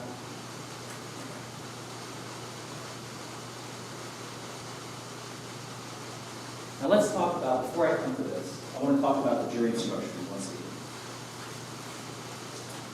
So the first instruction, operating a motor vehicle under the influence. Again, I don't think the government has proven their case beyond a reasonable doubt. They don't have the evidence. They don't have the facts. They don't have enough. Even if the standard was lower, they should lose. But the standard of beyond a reasonable doubt, they 100% have no shot. Because they have not proven their case, because Mr. was operating sober that night. Because he was going to an emergency to help his wife, waking up 2 hours ahead of schedule when he was due to be at work. assembling parts for semis. Peterbilt and Kenworth is what the factory works on. Instruction 2, obstructing government operations. Now again, this is one of those charges where, when I looked at it at first, I'm not the prosecutor here, I'm just a defense attorney. But if I were the prosecutor, I would ask myself, should I even keep this in? Because, again, on its face, if you just read the title, ignore for a second, ignore the language. Obstructing government operations. Sir, I have a warrant from a judge. Will you give me your blood? No. You're obstructing my governmental operations. Okay, so let's charge him with it. But then the language that the judge read to you, you will find the defendant guilty under this instruction if and only if you believe from the evidence and beyond a reasonable doubt, again, there's that language, that in this county on or about July 15th or within 12 months of his arrest, he, and here it begins, intentionally obstructed, impaired, or hindered the performance of a government function. Yes, he did. Oh, wait, we're not done. By using or threatening to use violence, force, or physical interference. Remember, I told you guys this in opening statement. Violence, force, physical interference when he refused to comply. You saw the video. He's sitting there on the bench with his head down. Are you going to comply? No, sir. Tell me that's violence? That's physical interference? Again, the title is great, but when you get to the meat, what the judge read to you, it falls apart instantly. Reckless driving, instruction number 3. If you believe he was operating or in physical control of a motor vehicle, and while doing so, he failed to operate the vehicle in a careful manner with regard to the safety and convenience of pedestrians and other vehicles on the highway. I don't think there are any pedestrians that we need to be concerned with, but there's the hypothetical pedestrian, if you will, that could be, even though it's a very dangerous road to be on, I think at 2 o'clock in the morning, but that's completely irrelevant for our purposes. Again, the trooper testified as to offenses that we have no independent verification of. He testified about making a wide turn, almost going into the opposing lane of traffic, then braking erratically, which was not mentioned in his citation. All he did that we saw, that I saw and you saw, is he crossed the center lane one time before he got pulled over, and a second time after he was blue lit. If you guys think that's reckless driving, then that's your prerogative. I don't think it is. They have to prove beyond a reasonable doubt, and they failed to do so. Number 4, we're halfway there. No insurance. They didn't have insurance. Number 5, failure to wear a seatbelt.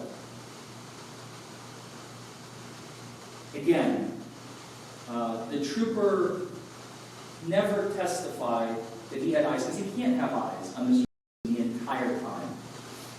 Did he take the seatbelt off as the trooper was coming in? Did he never have it on? I submit to you that he had his seatbelt. He was wearing it. He needed to take it off to go into the glove box to retrieve any documents that maybe it's not his car. He doesn't know what sort of documents may be in there. Again, I leave it up to you to determine whether or not the government will prove their case beyond a reasonable doubt on Mr. failure to wear a seatbelt. And last but not least, failure to notify address change of the Department of Transportation. This one, again, there was testimony. I think it's clear that Mr. was living in Louisville, and the license was out of Florida. I think that was uncontested. So he did not notify the Department of Transportation of an address change. So be it. And the rest, the presumption of innocence, unanimous verdict, the right to remain silent, all that stuff. Folks, like I said, other than no insurance and the Department of Transportation failure to notify, they just don't have this. They have a duty before you today.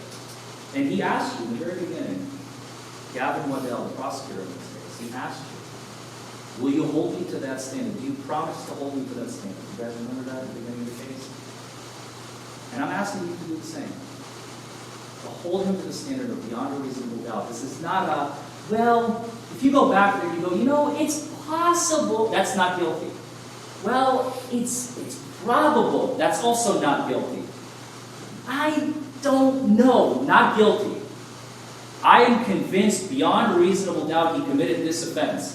That's the only variation of guilty that is permitted by these jury instructions and while you're sitting in this court. So folks, I urge you to find Mr. not guilty of DUI, obstructing government operations, reckless driving, and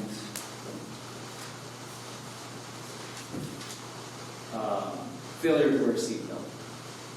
And as far as the no insurance, again, I think it was not his car. I'm not trying to use it as an excuse. Facts are facts. If you believe that he should be convicted of that, that is absolutely your prerogative. And as far as the failure to notify the Department of Transportation of address change, again, I leave that all up to you. But the other four, they just don't hold enough water. They just don't pass that muster of beyond a reasonable doubt. And again, your instructions, what do they say? If, and this is instruction 7 then, I believe. If, the last sentence on that page, instruction number 7, if upon the whole case you have a reasonable doubt that Mr. I'm just going to change that from the defendant. If upon the whole case you have a reasonable doubt that Mr. is guilty, then you shall find him not guilty. Right there in the instructions. So folks, I appreciate your time. Thank you. And when you go back to deliberate, remember, any thought that gives you pause, and if somebody tries to say, well, you know, maybe don't worry about it, let's just do this and get out of here, remember that it's Mr. future, his life, and his freedom at stake. Thank you. Thank you, Mr. Forman. Mr. Waddell?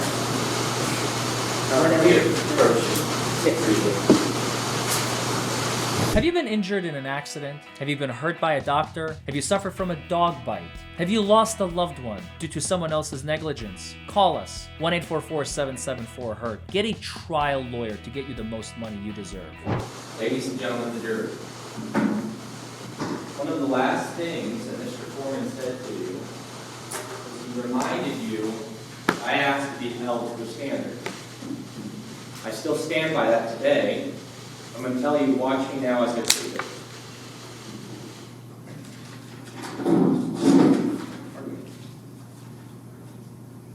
There is somebody in this case who made a mistake, but it's not Trooper Grant. And there is someone in this case who has been mischaracterized, but it's not Mr. I would ask you to flip, and I'm going to follow exactly what Mr. Forman did, to instruction 7. And I promise I'll be brief. I know we all probably want to get home.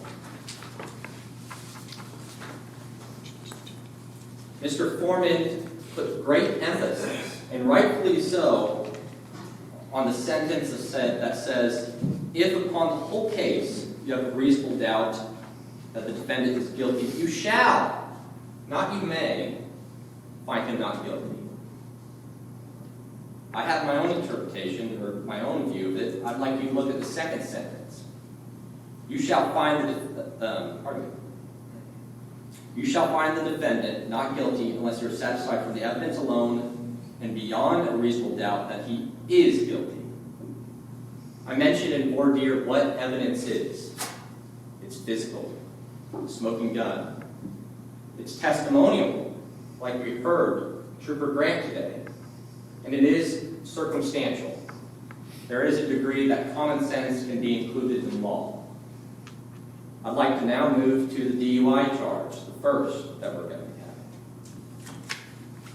This is not a case in a vacuum in which one night Trooper Grant pulled over Mr. out of nowhere. We started at a 5-star gas station where Trooper Grant was before any of this happened. It is then when the defendant, Mr. pulled up, saw the officers, corrected himself, went around back, and then pulled into a parking lot. Admittedly, Trooper Grant found that suspicious.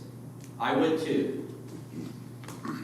But then he ran his plates and saw that he had violated the law.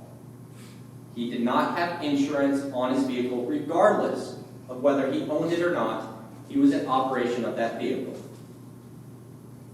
Mr. gets out of his car. We're told that he's patting his pockets looking for $10. I didn't hear that on the stand. Did you? All I know is that Mr. Grant, Trooper Grant, left the gas station, blacked out his car, and as he was leaving, Mr. watched him like a hawk. There is no slapping of the pockets, the rummaging of his pants. There's not even testimony, besides after the fact on the cross, what he did in the gas station, when he went, if he filled up his car with gas, or how long he was there. Just that Trooper Grant left the station and then watched. From there, Mr. pulled out, and it's testimony. We admitted to you, we don't have dash cam footage. Why? Because it turns on when the lights go off, and it goes back 30 seconds. You heard Trooper Grant say that he saw the defendant, Mr. make a wide right turn into the other lane, and then get back after erratically braking, correcting himself. That is reckless driving, and that is also a clue to impaired driving. We did not start at the dash cam footage. If I could, I would give you dash cam footage of what Mr. did before then, but I do not have it. And instead of speculating or telling you that it did not happen, I let Trooper Grant, the only man besides Mr. today that was there that night, testify. We then talked about the smell of alcohol. I don't have a smell-o-vision. I don't have much to say, unless you want to discredit Trooper Grant, who you've seen in the entire video be fair and pretty reasonable with the defendant, and had said nothing but the truth that he smelled alcohol. The defendant wants to state that his co-workers, that the other troopers, the officers, they swarmed in, and then they searched the vehicle, and then, like a prophecy, they smelled this alcohol, but couldn't find it. I didn't see any evidence introduced. If we want to talk about dash cam footage or body cam footage, I didn't see any. I didn't even hear testimony about that fact. The only way was a wraparound in which you acted a leading question to Trooper Grant. Would you be surprised if they did this? And Trooper Grant said, I can't testify to that. Who knows? Walking sober. Mr. Forman said 4 times, I don't want to repeat myself. Mr. was walking sober. The only time that he held on to the car was to point out to the officers about his wife coming. It's not our contention today that he was slipping over himself. It's our contention today that he was swaying. Mr. Forman catapulted off that one fact and stated, you don't need 8 reasons, or 8 reasonable doubts to find him not guilty. You just need 1. I'd like to submit a counterfactual for you. If somebody calls you and they're slurring, they can't even make sentences. You haven't seen them fall over. You haven't seen their red eyes. Would anyone on this jury today say that they weren't inebriated or impaired? Would any of you feel comfortable in telling, yeah, I can't see you, I don't have the number. Why don't you get in the driver's seat? Talking sober, I'm just going to respectfully disagree. I think saying, Mr. Grant, I think the pregnant pauses are indicative of impairment. 100% right. Before that night, Trooper Grant did not know the defendant. I don't know the defendant. Do you? I do know that on that video cam, he sounded pretty drunk to me. Not in blackout, but I wouldn't want him on the roads with me. No bloodshot eyes. Can you bring up the booking photo? Once again, we're not saying he's Count Dracula with blood eyes and red shot like you're about to paint your wall maroon. It's something that Trooper found in experience, in his training, something that Mr. Forman does not have, that he witnessed that night. Lastly, a flush face. I'll punt on that one. I'm not an expert on what constitutes having a flushed face. I'm a pale you'd be able to tell with me. But at that night, 2 a.m. in the morning, pulling someone over, I'm sorry, I failed you on that one. Slurred speech, I'm not going to repeat myself on that one. Let's move on to obstructing governmental operations. I went up to the judge just now because I didn't get this instruction and because I wanted to read it to you. That's got to be number 2. I know you want to get home.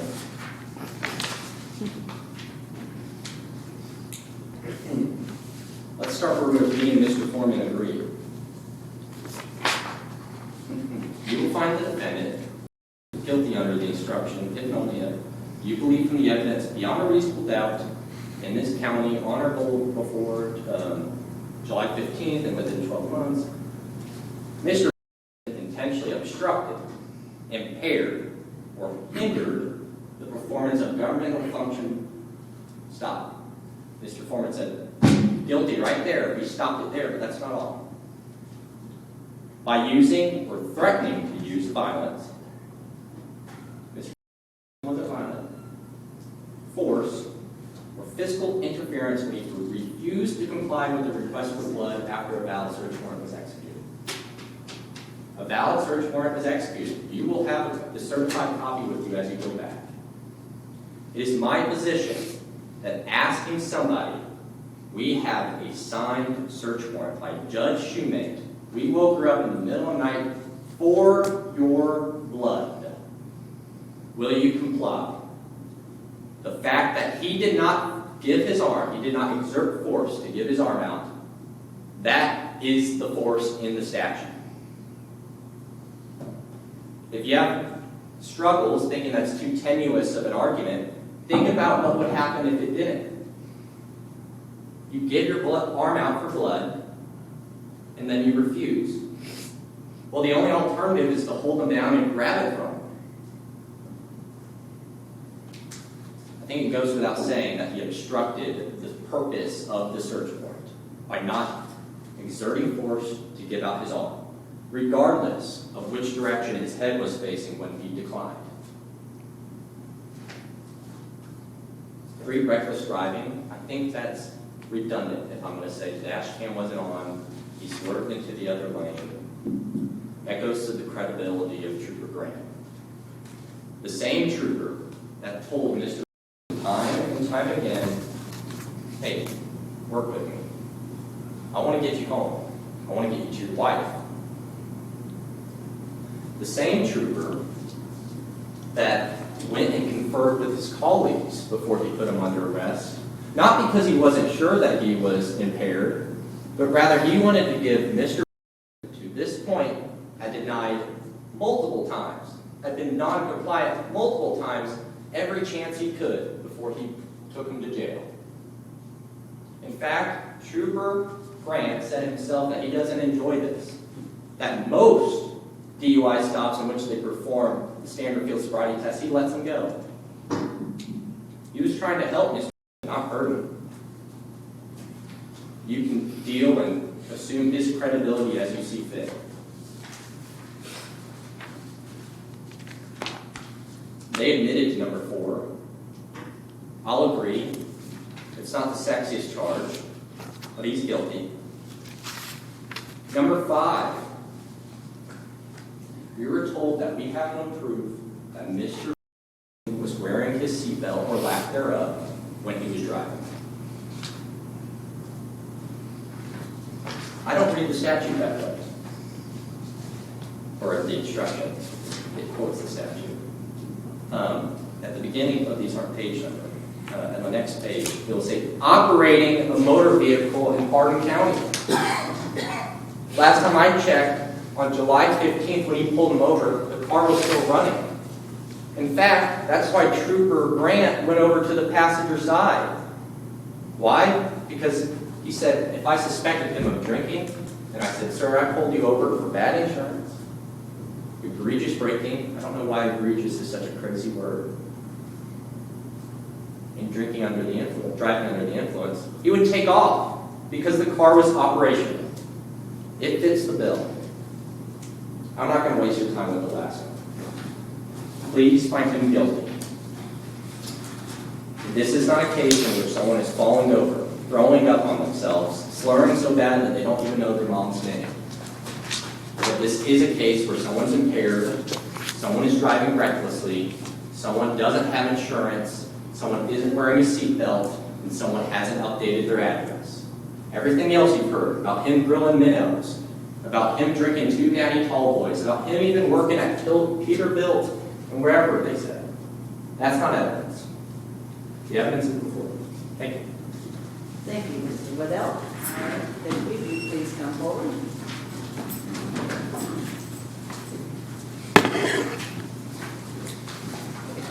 Do you swear or affirm that as a bailiff in charge of the jury of the Hardin District Court, you shall not allow any communications to be made to a jury under your charge, nor make any yourself, except to ask them if they have agreed upon their verdict unless by order of the court?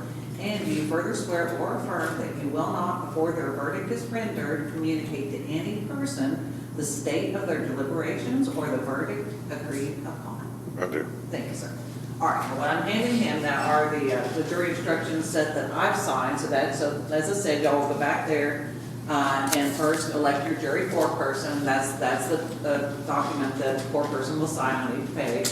I've also handed you the search warrant, which was made a part of the evidence. Now, the other pieces of evidence were the videos that you've already seen. If for some reason you get back there and you think you want to review those again, you need to knock on the door, let the bailiff know, and we'll all gather and come out here and watch them together. Same as if you get back there and you have a question, knock on the door, the deputy will convey to me that there's a question. Again, we'll gather everybody and we'll discuss the question.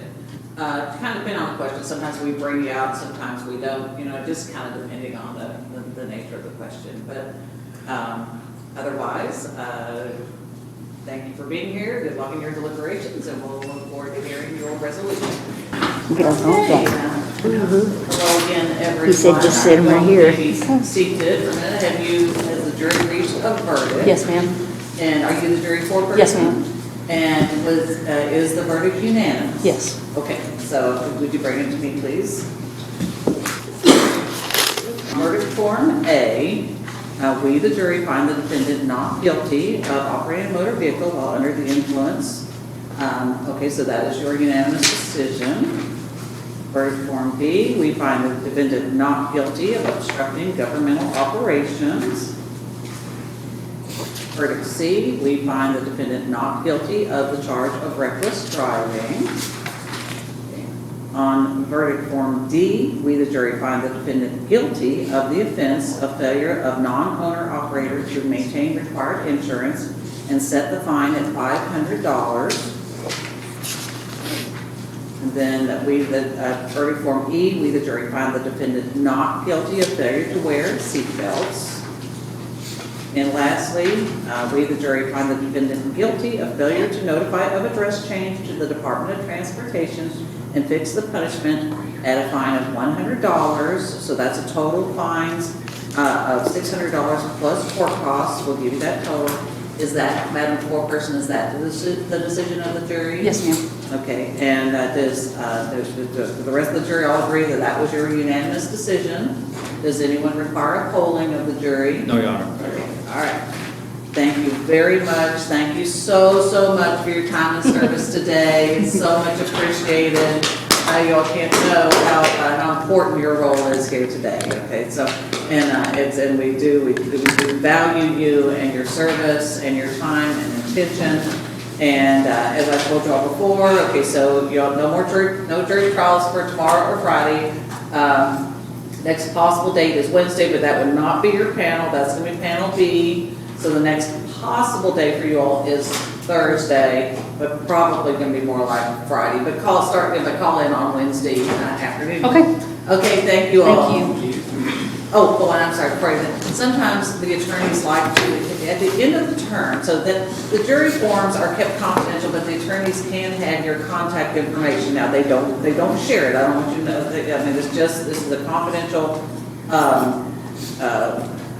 agreement, with the attorney. So they may, one or both of them may reach out to you after the end of your term, which is after the end of November. You are free to talk to them or not. If you don't feel comfortable, that's fine. But just so you know, our attorney, we do call those of us as practitioners that it is the practice of law. So it's nice for them sometimes to say what was meaningful to you, what wasn't, what did you think was what could have been done better, or what presented better. But so anyway, so you might just be thinking about that in case you get that phone call. And again, if they call you and you can just say respectfully decline. I don't want to chat any more about this, but that's up to you. Just giving you a little heads up. So anyway, thank you all so much. You all have a great. So the jury has found you guilty of the charge of failure as non-owner to maintain insurance and set your fine at $500. They have also found you guilty of failure to notify of address change and set your fine at $100. So those total $600 plus court costs,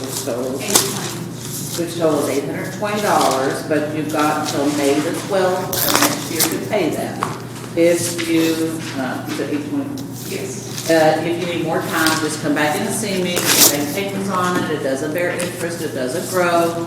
But if you need more time, that's just fine. Just come back in and talk to me about it, and I'll give you at least another 6 months, and just tell me you're making the steps. Okay. All right. Thank you, Ron. Thank you.